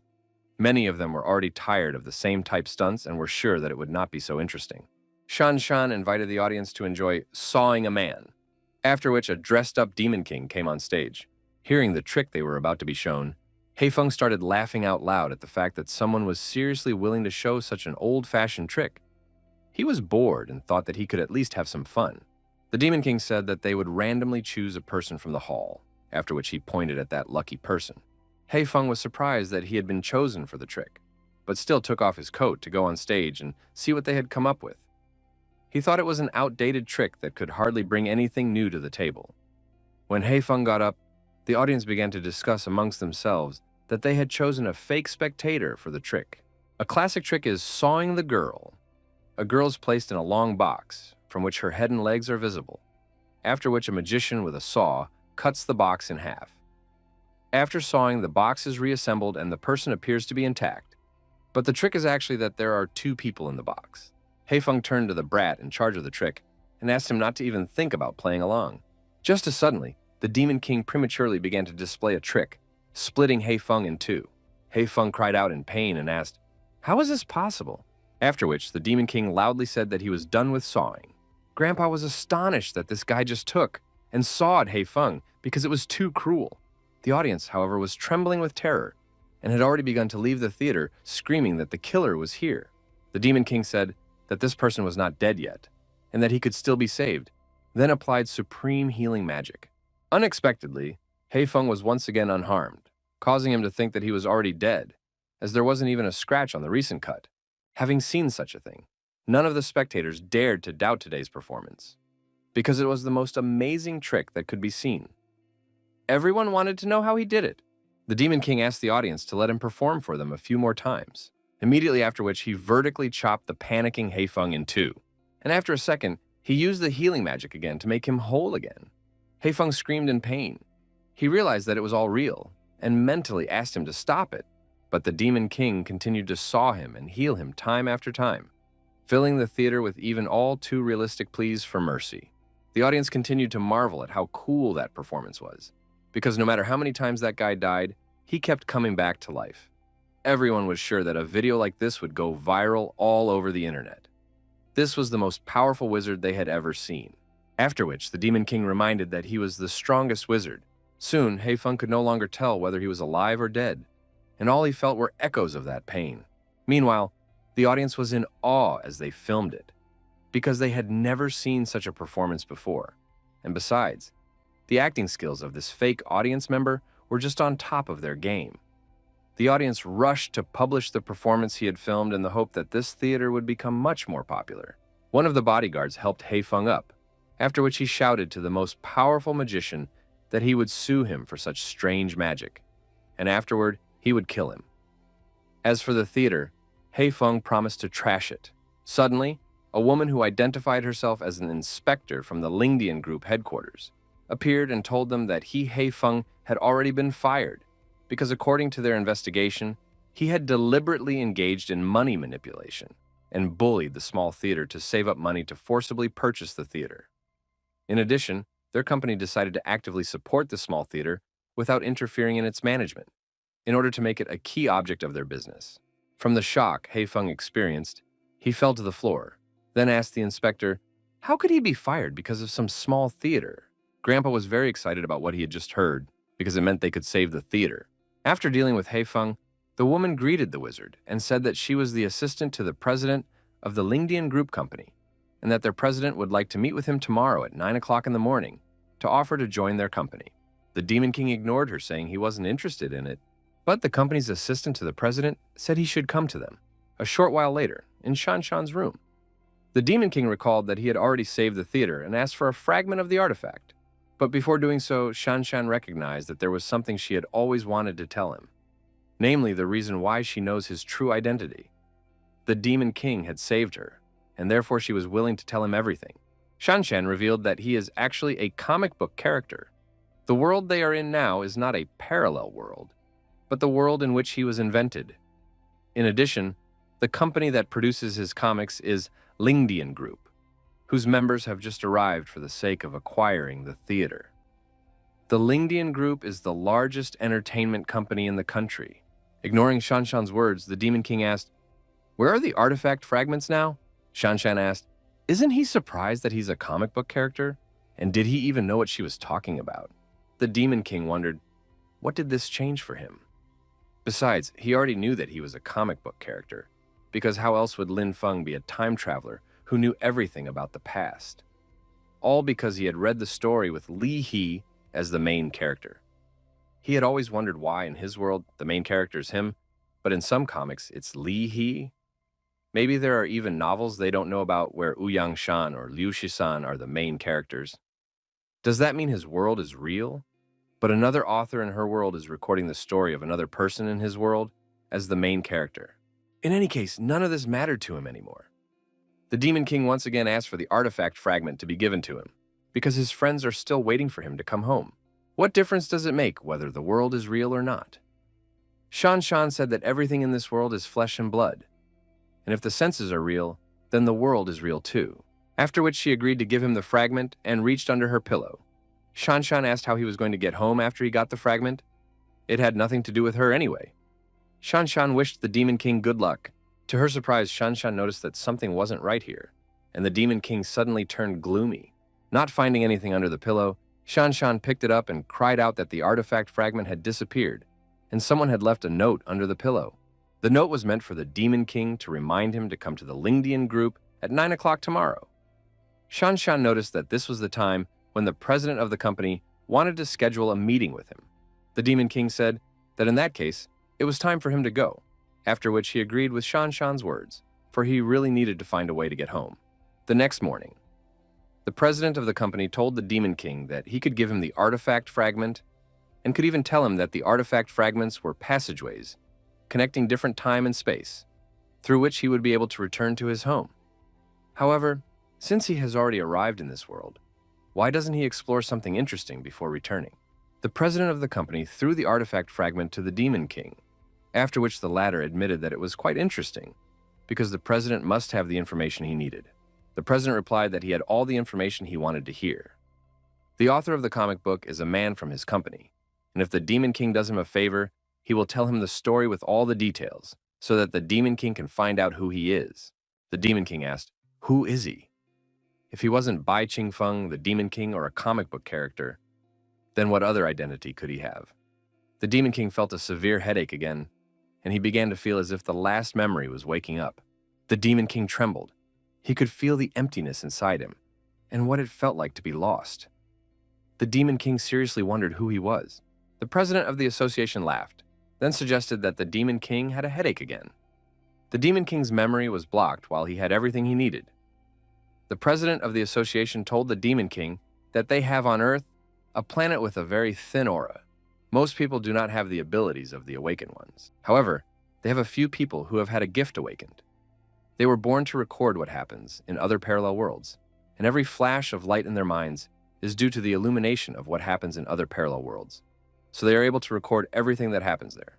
Then they record it all and polish it with fancy tricks to tell the public. On their planet, this profession is called author. If it would be easier for the Demon King, he can consider it a mixture of historian, prophet, and summoner. and if it will do him a favor, he will allow the author of their world to tell everyone the truth. The Demon King was interested in the truth, and so he asked what the man wanted from him. The choking mermaid tried to get out of the water but couldn't because of the glass cage. There was silence in the hall. The audience was very intrigued to see how the crime would go on. Would the woman be able to escape from the water cage? Some of the spectators were afraid to watch it further. The mermaid has gone down. A man told viewers that tonight they are seeing the world's #1 magician, known as Alice the Mermaid. And now she is about to perform an escape trick. She has been trapped in the aquarium for over 3 minutes. Will she be able to get out? The mermaid had seemingly already lost all her strength and was on her last breath. The audience began to panic as the girl trapped in the aquarium lost consciousness. Could this be a mistake in the performance? If so, she must be rescued now or she will drown. As suddenly, a man standing on the stage pointed his hand behind the back of the audience and asked the audience to look at it in awe. The audience felt a sense of relief, as the girl was alive, but hadn't she just been trapped in the water tank? Why did she suddenly appear at the other end of the auditorium? Anyway, the water tank was empty and the performance amazed the audience. Everyone was trying to figure out if she could teleport or if she could fly. After finishing with the performance, Alice started giving air kisses to the audience, and they agreed that she deserved the title of the #1 magician in the world because it was so entertaining. The Demon King asked the president of the company, does he really want him to compete or even beat Alice? To which the latter replied that their company only pretends to be entertaining. But in fact, they are an organization that gathers travelers from all over the world. They suspect that Alice is not just a wizard, but a traveler from another world, because her magic is very strong. The Demon King assumed that the president of the company wanted him and find out what she was really like. And if he easily defeats her, it would mean that she is an ordinary person. But if she can do anything at all, she will turn out to be a powerful traveler from another world. The president of the company agreed and said that if she was a good-hearted traveler, they would invite her to join their company. But if she has evil intentions, then for the sake of peace on Earth, he will return her to his world or simply get rid of her. Of course, the Demon King does not have to think much about it, because he should just bring her to him if she is a traveler. He is also thinking about telling the world travelers about the Demon King on TV, so he asks him to come back later. The Demon King asked the president of the company what he thought of himself. Is he a good man with a noble heart or a bad man with a rotten heart? And when they finalize the deal, will Earth just get rid of him and send him back, or will they recruit him? The company president thought about the Demon King's words, then said that the answer to this question would appear once he knew his true identity a while later. TV talked about the famous wizard Bai Qingfeng, that he had recently signed a contract with the Lingdian group, officially challenged Alice, the world's #1 wizard. Alice accepted Bai Qingfeng's challenge and even set up a test location on a pyramid, which she broadcast live. During the broadcast, the pyramid would disappear. Pyramid. The audience arrived at the performance venue and couldn't wait for the show from Alice anymore. Fans chanted in honor of Alice, as she is the best wizard in the world. Alice thanked the audience for their support and promised that tonight's performance would definitely be a special one. After all, the theme of their show tonight is the magic of disappearance. She will have to make the pyramid disappear and reappear in front of the world's audience. Alice asked Mr. Bai Qingfeng if he was ready, to which he replied that it was trivial. The Demon King could directly see how confident Alice was, and if she really made the pyramid suddenly disappear, it wouldn't be a trick, but real magic. Would it be a spatial force, or some kind of force that he doesn't know about yet? Alice pointed at the pyramid and said that now she would make it disappear. A few moments later, the spectators suddenly began to scream in shock, because in just one instant, the pyramid dissolved right before their eyes. The presenter shouted out to Alice that she was simply amazing and that this was already real magic and not some trick. Then he asked the audience if they saw what just happened. Well, now it's time to see if Alice can put the pyramid back in place. The Demon King was fried. He couldn't believe what he had just seen. The Demon King asked the audience, could it be that they suddenly became blind? After all, the pyramid was still standing right in front of them, and it never disappeared for a moment. After which he asked if she knew any tricks or illusions. Alice was surprised at Bai Qingfeng's displeasure and asked, aren't all magicians like that? And doesn't he himself need to do the same? The director of the show praised the cast for how well they just performed and promised to give them half the amount up front. As soon as Alice says, bring back the pyramid, they have to say the recorded phrases and act shocked, after which they have to shout about how incredible she is. The Demon King was even speechless because of what he had seen. The director approached the rest of the group and asked if they had inserted the pre-processed video with special effects, to which they replied that the pyramid had already disappeared, and in 10 minutes, they would send everything to the TV channel live. The Demon King simply had no words, as all of these people turned out to be confidants. Alice asked Bai Qingfeng, how does he think magic can be portrayed differently in this world? He himself can't just make the pyramid disappear, can he? The Demon King grinned and offered to let Alice see what real magic was like. The Demon King took the opportunity to tell all the travelers in the world that he was the same and that they could come to meet him. Alice laughed at Bai Qingfeng and asked, is he really the one with such a sense of humor? She booked this place, and all the people here are her front men, so she doesn't understand how he's going to overpower her? Besides, the pyramid really can't be removed. The Demon King recognized that it was small things, after which he snapped his fingers, and at the same moment, the pyramid completely disappeared from their sight. Seeing this, Alice and her men froze without realizing, had the pyramid really disappeared? And how was such a thing even possible? After realizing that the pyramid was really gone, there were shouts from behind. People were trying to figure out if maybe the pyramid had become transparent. The Demon King said that it was just small things, and the pyramid could still be brought back, whereupon it clicked again, and at the same moment, the pyramid returned to its recent location. The Demon King explained that it was just a spatial force and nothing more. Alice turned to Bai Qingfeng and asked who he really was. The people hired by Alice had barely moved away from the fear and were trying to realize, could it really have been magic? Suddenly, the cameraman realized that he had pressed the wrong button due to nerves, and together the recording he turned on the live broadcast being broadcast around the world. The Demon King was surprised at how far things had gotten, and explained that he could move not only inanimate things, but living beings as well. Alice could be taken as an example. As soon as the Demon King snapped his fingers, Alice was transported to the top of the pyramid, where she immediately wept at the fact that she had teleported and was now so high up. The Demon King asked, did everything that just happened go live? Which was immediately confirmed by the cameraman. The operator gave a thumbs up and told the strongest wizard that he would definitely win their battle. The famous internet magician emerged victorious, while Alice suffered a tragic defeat. The presenters called this moment the magician competition that shook the world, which ended with Bai Qingfeng's victory. This magic show shocked the whole world in a flash and made Mr. Bai famous. Online users all over were already amazed because what was happening was like real magic. A short while later, the disappointed Demon King walked to his plane. He thought that this was just outrageous. Obviously, he can just teleport, so why does he have to fly in an airplane and act like an ordinary mortal who doesn't know magic? What's more, he'd have to watch out for fans anyway. Fortunately, the matter was already solved. Alice probably never even saw spatial magic, which means she's just a mortal. Just as suddenly, a familiar voice ordered Bai Qingfeng to stop now. Alice assumed that he wasn't really a wizard, but a traveler from another world. The Demon King was surprised to see her again. From what she said, she might be a traveler, but why didn't she know about magic? The Demon King couldn't help but wonder if there was magic in her world as such. Alice revealed that she has been traveling the earth for many years now, and in that time, she has not seen a single person with magic. The reason why she wishes to become a magician, however, is because there might be people like her who can find someone like her because of her magical performance. And if he really is like her, they could exchange information. The Demon King told Alice, since she had indeed turned out to be a traveler, his job was simply to deliver her to the Lingdian group to exchange information. Seeing his magic again, Alice was convinced that Bai Qingfeng was a traveler. Alice summoned water magic and said that she didn't know what world he was from, so she offered to find out what he was. At least she is the main character and daughter of the sea.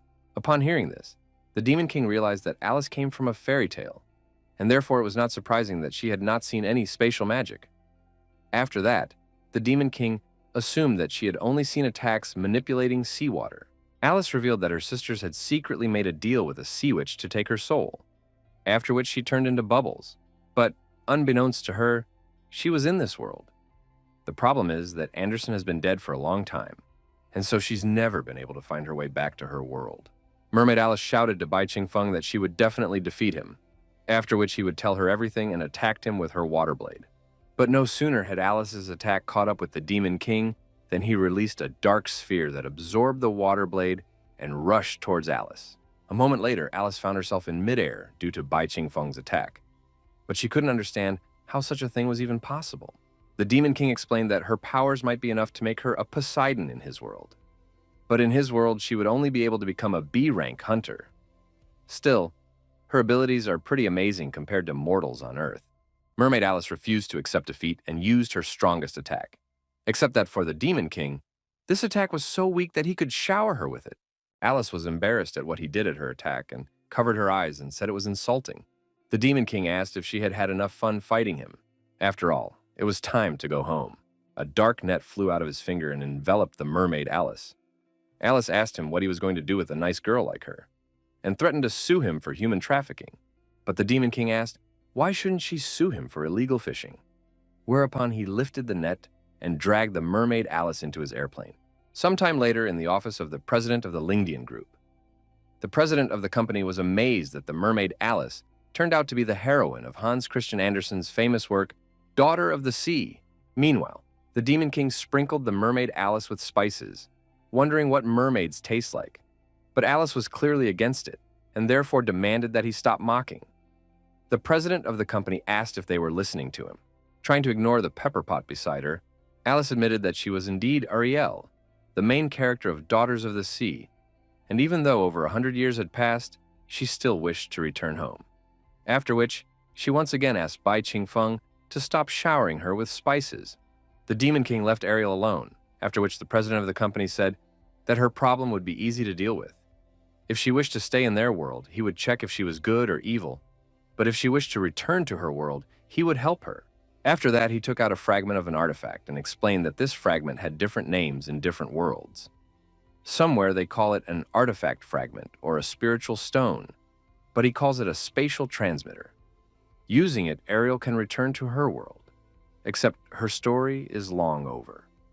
The prince has married the princess, and her sisters have lost their long hair. When she returns to her world, things will be different. So is she sure she wants to go back? The Demon King was surprised at the words of the president of the company that before the artifact fragment and wondered if they are also on Earth. Besides, everything indicates that fragments are not uncommon here.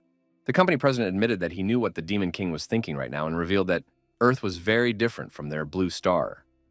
Earth's focus is not on developing superpowers, but at the same time, Earth has areas that it is very good at, such as technology. Only a few organizations have the spatial transmitter. It is very easy to manufacture and can transport people to any world they want. A little embarrassed, Ariel said she wanted to go home. After all, this was her home world, and she had been on Earth for too long. Since Ariel wants to go home so badly, the president of the company has agreed to help her get back. After that, the artifact fragment affected Ariel, and she finally returned to her world. When she returned, she became the next Poseidon and began ruling her underwater world. Her reign was remarkable. After living on Earth, she had many innovative ideas. So the ocean dwellers began to think of her as the hero who saved the ocean, holding the sequel to Daughters of the Sea in his hands. The company director said that their company could now take on the task of publishing a new book. Since the matter with Alice had been resolved and she had returned to her world, the director turned to the Demon King and asked him to tell him about himself. The Demon King said that he had accomplished his mission and asked if he could tell him the truth. He will return to his world with the truth and the fragments of the artifact, after which the president of the company asked if he was still thinking about going back to his world and destroying humanity. He then tossed the Demon King the outline of the story, I Am the Strongest Boss, and offered on what happened thousands of years ago. He also advised him not to return to his world, and instead stay on Earth. The Demon King picked up the outline of the story, pondering that this was the beginning of all stories. The Demon King's home planet is called the Blue Star. Thousands of years ago, an alien civilization landed on this planet and then began a bloodbath in an attempt to exterminate all humans on the planet. At that time, the civilization on the Blue Star was not so advanced and was at the tribal stage. That was why they knew nothing about the alien civilization and nicknamed them the Tribe of Demons.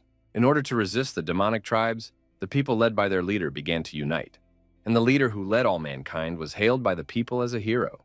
The hero raised his stone blade and ordered his troops to fight the demon tribes for the fate of all mankind. Time gives birth to heroes, and heroes advance time. Under the hero's leadership, though insignificant compared to the enemies, the humans fought against the powerful demons. Countless people stepped forward, staining the earth with scarlet blood just to prevent the fall of this world. Under the hero's leadership, the humans gradually stabilized the battlefield, fighting off the demon tribes, but the humans also suffered countless casualties. Finally, in the season when the snowflakes began to fall, the blood colored the ground scarlet. Even the snowflakes were colored scarlet. Finally, the hero killed the leader of the demonic tribes. At the time of the demon's leader's death, a great feast was organized, and the horn of humanity's victory like a tsunami swept across the planet. Except that the humans had underestimated the strength of their demon enemies too much. The one they dubbed the leader of the demons was actually the little leader. The demons were so strong that they were capable of taking revenge on the entire blue star, a low-level planet. To avoid further casualties, the demons retreated, after which they placed a curse on the planet. Because of the curse that fell on the planet, all human warriors fighting against the demons were infected and gradually began to turn into demon-like monsters. Turning into monsters, they became bloodthirsty, violent, and emotionless creatures who had lost all their memories. What's most ironic is that the former heroes have become the scapegoat and bear the eternal stigma of shame. In particular, the human leader who took the lead and was the light of humanity, the true hero, was infected and became the demon king.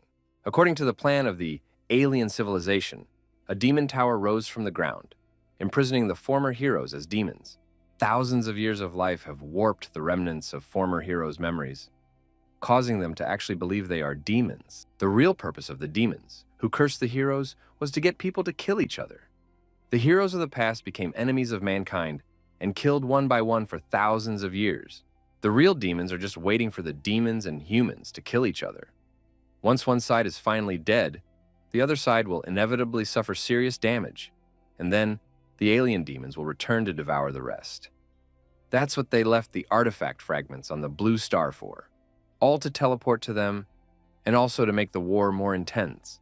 And so came their main tool, falsifying history.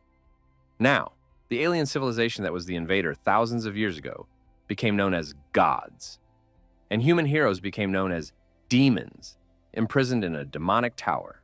The truth has been completely tampered with.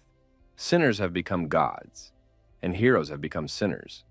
Compatriots have fought each other for millennia, and step by step have carried out a conspiracy to bring future humanity to ruin. The Demon King asked, "Is this really the truth about everything?" The company president reminded the Demon King that he knew about the association president's ability to make all supernatural things disappear, but he never gave importance to one fact: why his demonic form never manifested in those moments. It's because he's a human being, not a demon. Thousands of years later, his infected comrades have become almost true demons, while he himself is humanity's strongest hero, the light of humanity. This is why he is the only one who still barely retains the prototype of a human being, and is the only demon in human form. The Demon King said that it was simply impossible. It simply couldn't be true. The Demon King's head began to ache again, and the last memory finally awoke in his mind. Thousands of years ago, he really was a human. He was a hero. The Demon King felt an incredible pain due to the returning emotions that made him clutch his heart.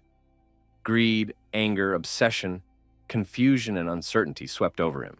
If he is indeed human, what he did thousands of years ago, who is he now? The Demon King or the hero of humanity? Knowing what he was thinking, the company president said that the answer to that question has been in the first chapter of his comic book for a long time. Who is really the protagonist, and who is the real hero? Prophets don't have the answers to that, but historians do. The Demon King said that the last winner is the protagonist the hero. But is the protagonist always the hero? And what happens if he returns to his world? The president of the company replied that the ending of the story was already a foregone conclusion. The 1,000-year dispute between humans and the Demon Tower, not something the Demon King will be able to stop. No one would believe his words, and therefore the world would soon be destroyed. The president of the company once again advised against returning to the Blue Star, as it would be a dead end. Instead, he suggested staying on Earth and serving the new planet, perhaps even becoming its hero. The Demon King grabbed the head of the company by the collar and said that whoever he was, he would find a way to change the outcome of the story. He demanded that the president of the company tell him how to change the ending, or he would bury it with him. Losing his calm, the president of the company admitted that he doesn't know how it will end. But if he wishes, He can talk to the author of the comic to find a solution together. The Demon King asked, "Didn't he say that the author was just a professional recording what was happening in other worlds? So he is a historian who cannot change the reality of another world?" Trying to remove the Demon King's hand, the president of the company explained that this is not quite true, and explained it as, "When you look into the abyss also looks at you. But to be more precise, you realize the existence of the abyss. It will affect you. Just like a butterfly can cause a tornado with a flap of its wing. This is how an author can change the plot of a story a bit, then lead it to a different ending, if that ending is logical." After talking to the president of the company, the Demon King headed to the author of his comic book. Upon hearing the knock, the author immediately realized that it was the Demon King and invited him inside. Seeing the author's reaction, the Demon King assumed that he was not surprised at his arrival here. At the same time, the Demon King tried to pinch his nose to avoid smelling the surrounding odor. The author explained that the thing is that he's almost done with writing this chapter, except for the ending, which is on hold for now. So he doesn't know what will happen next. Suddenly, the Demon King punched the author in the face, then asked him if he had expected him to do that. To which the author replied that of course he expected it, which is why he bought bandages and plasters, after which he rewound himself. The Demon King asked how they could change the ending. After all, he wishes to preserve his planet. The author said it's as hard to answer as it is easy. Just as many things in the world affect the whole body. There was a lot of foreshadowing early on in the story, so it's not a complete dead end. He just needs to tweak the plot a bit, and maybe he can change the ending of the story after all. However, violent and subjective changes in the development and direction of history, even very slight ones, take away his talent. Therefore, the author wondered how he would repay him. The Demon King asked him what he wanted from him. The author replied that he should stay on Earth and serve it. It was selfish of him to force him to stay here, but even so, he could not return, because if he wants a perfect ending, he should not return. The Demon King was horrified by what he heard and asked why he could never go back. After all, that's where his home is. Correcting his glasses, the author explained that although he's not a Blue Star author, he understands the story well. Linfun has spent his whole life doing nothing, becoming a useless slacker, but he decided to die with the time traveler, thus dying as a hero. Lehigh got the system and started to think he was the main character, but at the end of his journey, he discovered that the main boss had been standing over him all along and was killed himself.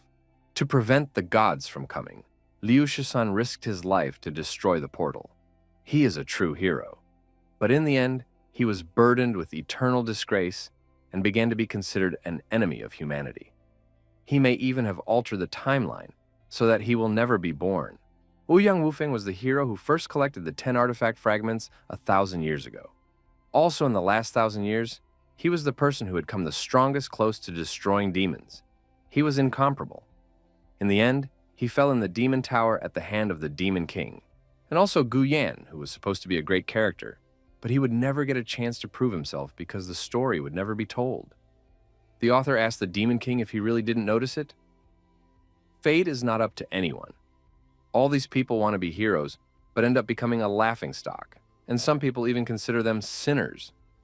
There is no perfect ending in any world, which doesn't fit the logic of the creator or the logic of the world. The Demon King was stunned by what he heard, and asked if this meant that for a perfect ending for his planet, he would have to sacrifice himself to achieve a logical causal balance? The author explained that if you want something, you have to think about what you are willing to give up. People never get what they want from the beginning, but as long as he lives, he will always see new scenery along the way. The author admitted that he misses the Demon King from the beginning of the work, when he was still uncontrollable and wanted to destroy the world. But now he is not bad either, and maybe he won't believe it. But as a child, he didn't even think about the fact that one day he would become a writer. As a child, he dreamed of becoming an astronaut. The author asked the hero what would be his choice. After that, the author returned to his computer and told him that if he wished to return to his world and tell the truth, he would act as a hero, but afterwards, he would have to watch his planet being destroyed. But if he stayed on Earth, the Blue Star would survive. But as the Demon King, he would bear a lifetime of shame in this world. He will never be able to see his friends again, and no one on the Blue Star will know of his choice and sacrifice. What's sadder is that no one will even recognize his name. It won't matter if he's a Demon King or a hero. He has no name. The author asked his main character what answer he would give him. After that, he will start working on the ending of this story. In the vast universe, there's a planet called Blue Star. And at the end of the story, people learned of the conspiracy of the gods and their misunderstanding of the demons. The president of the Awakened Association was stunned to learn of the true truth of thousands of years ago. The Elder of Absolute Order said that in recent years, he had gathered all the information from all of humanity, and based on the collection and calculation of a huge accumulation of data, he had come to this, albeit shocking but correct, conclusion. Demons are the heroes of thousands of years ago, while the gods real demons who lived thousands of years ago. Therefore, mankind should be reconciled with the demons to fight together against the invasion of alien civilization. But the president of the association could not help but wonder if the Demon King would agree to this. The gears of fate began to turn, and humanity was reconciled with the demons, the top of the demon tower. The Demon King was surprised to learn who exactly had arrived at his door. The president of the Awakened Association said that he had come here alone today to discuss an important matter with the demons on behalf of all mankind. They are not real demons, but heroes from thousands of years ago. The future Demon King was surprised at what he heard and assumed that it was all a consequence of the great accomplishments of another of his, after which they shook hands as a sign of reconciliation. This news shocked the whole world. Demons are the true heroes of mankind thousands of years ago. The president made a pact with the demons to fight against the gods together. People all over the world rejoiced at the peace that had come. And when they learned the truth, they wanted to stand together against the invasion of the gods. Beginning a peaceful coexistence, humans and demons finally destroyed the demon tower. Moreover, demons have become very popular among humans.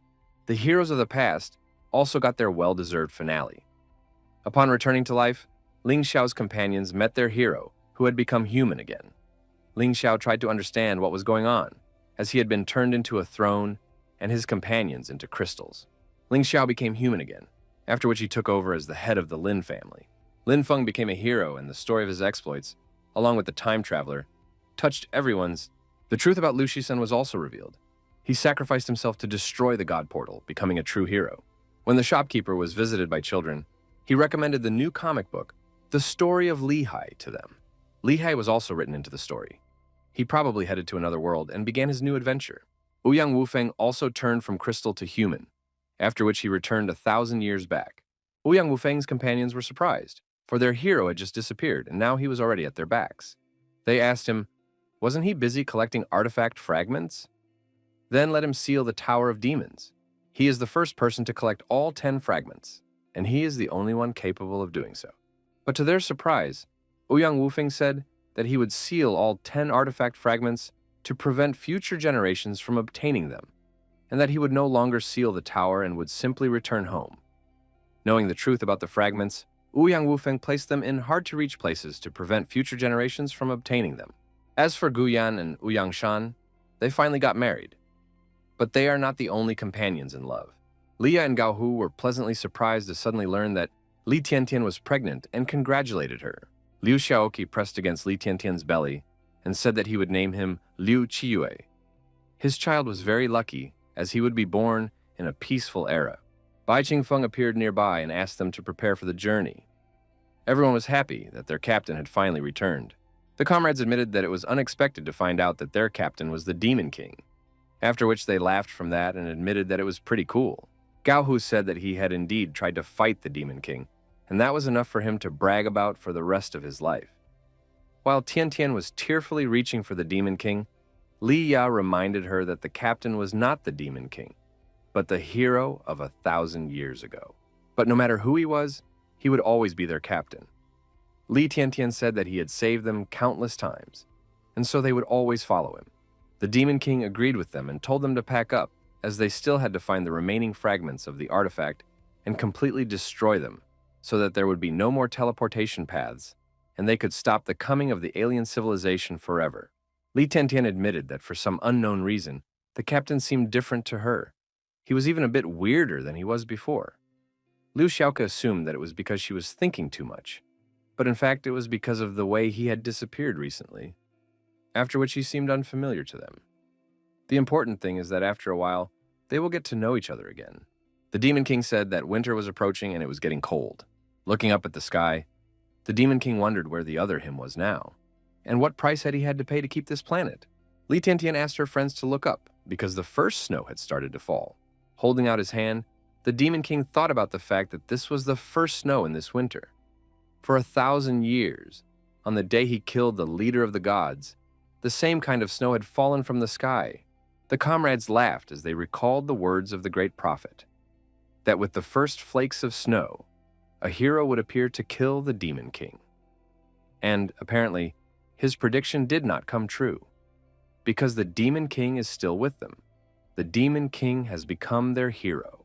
Except it wasn't the great prophet's prediction that turned out to be wrong. It's all about the meaning of the hero killed the Demon King, or the other self killed himself. He will never appear in this world again, and there will be only him alone in the future.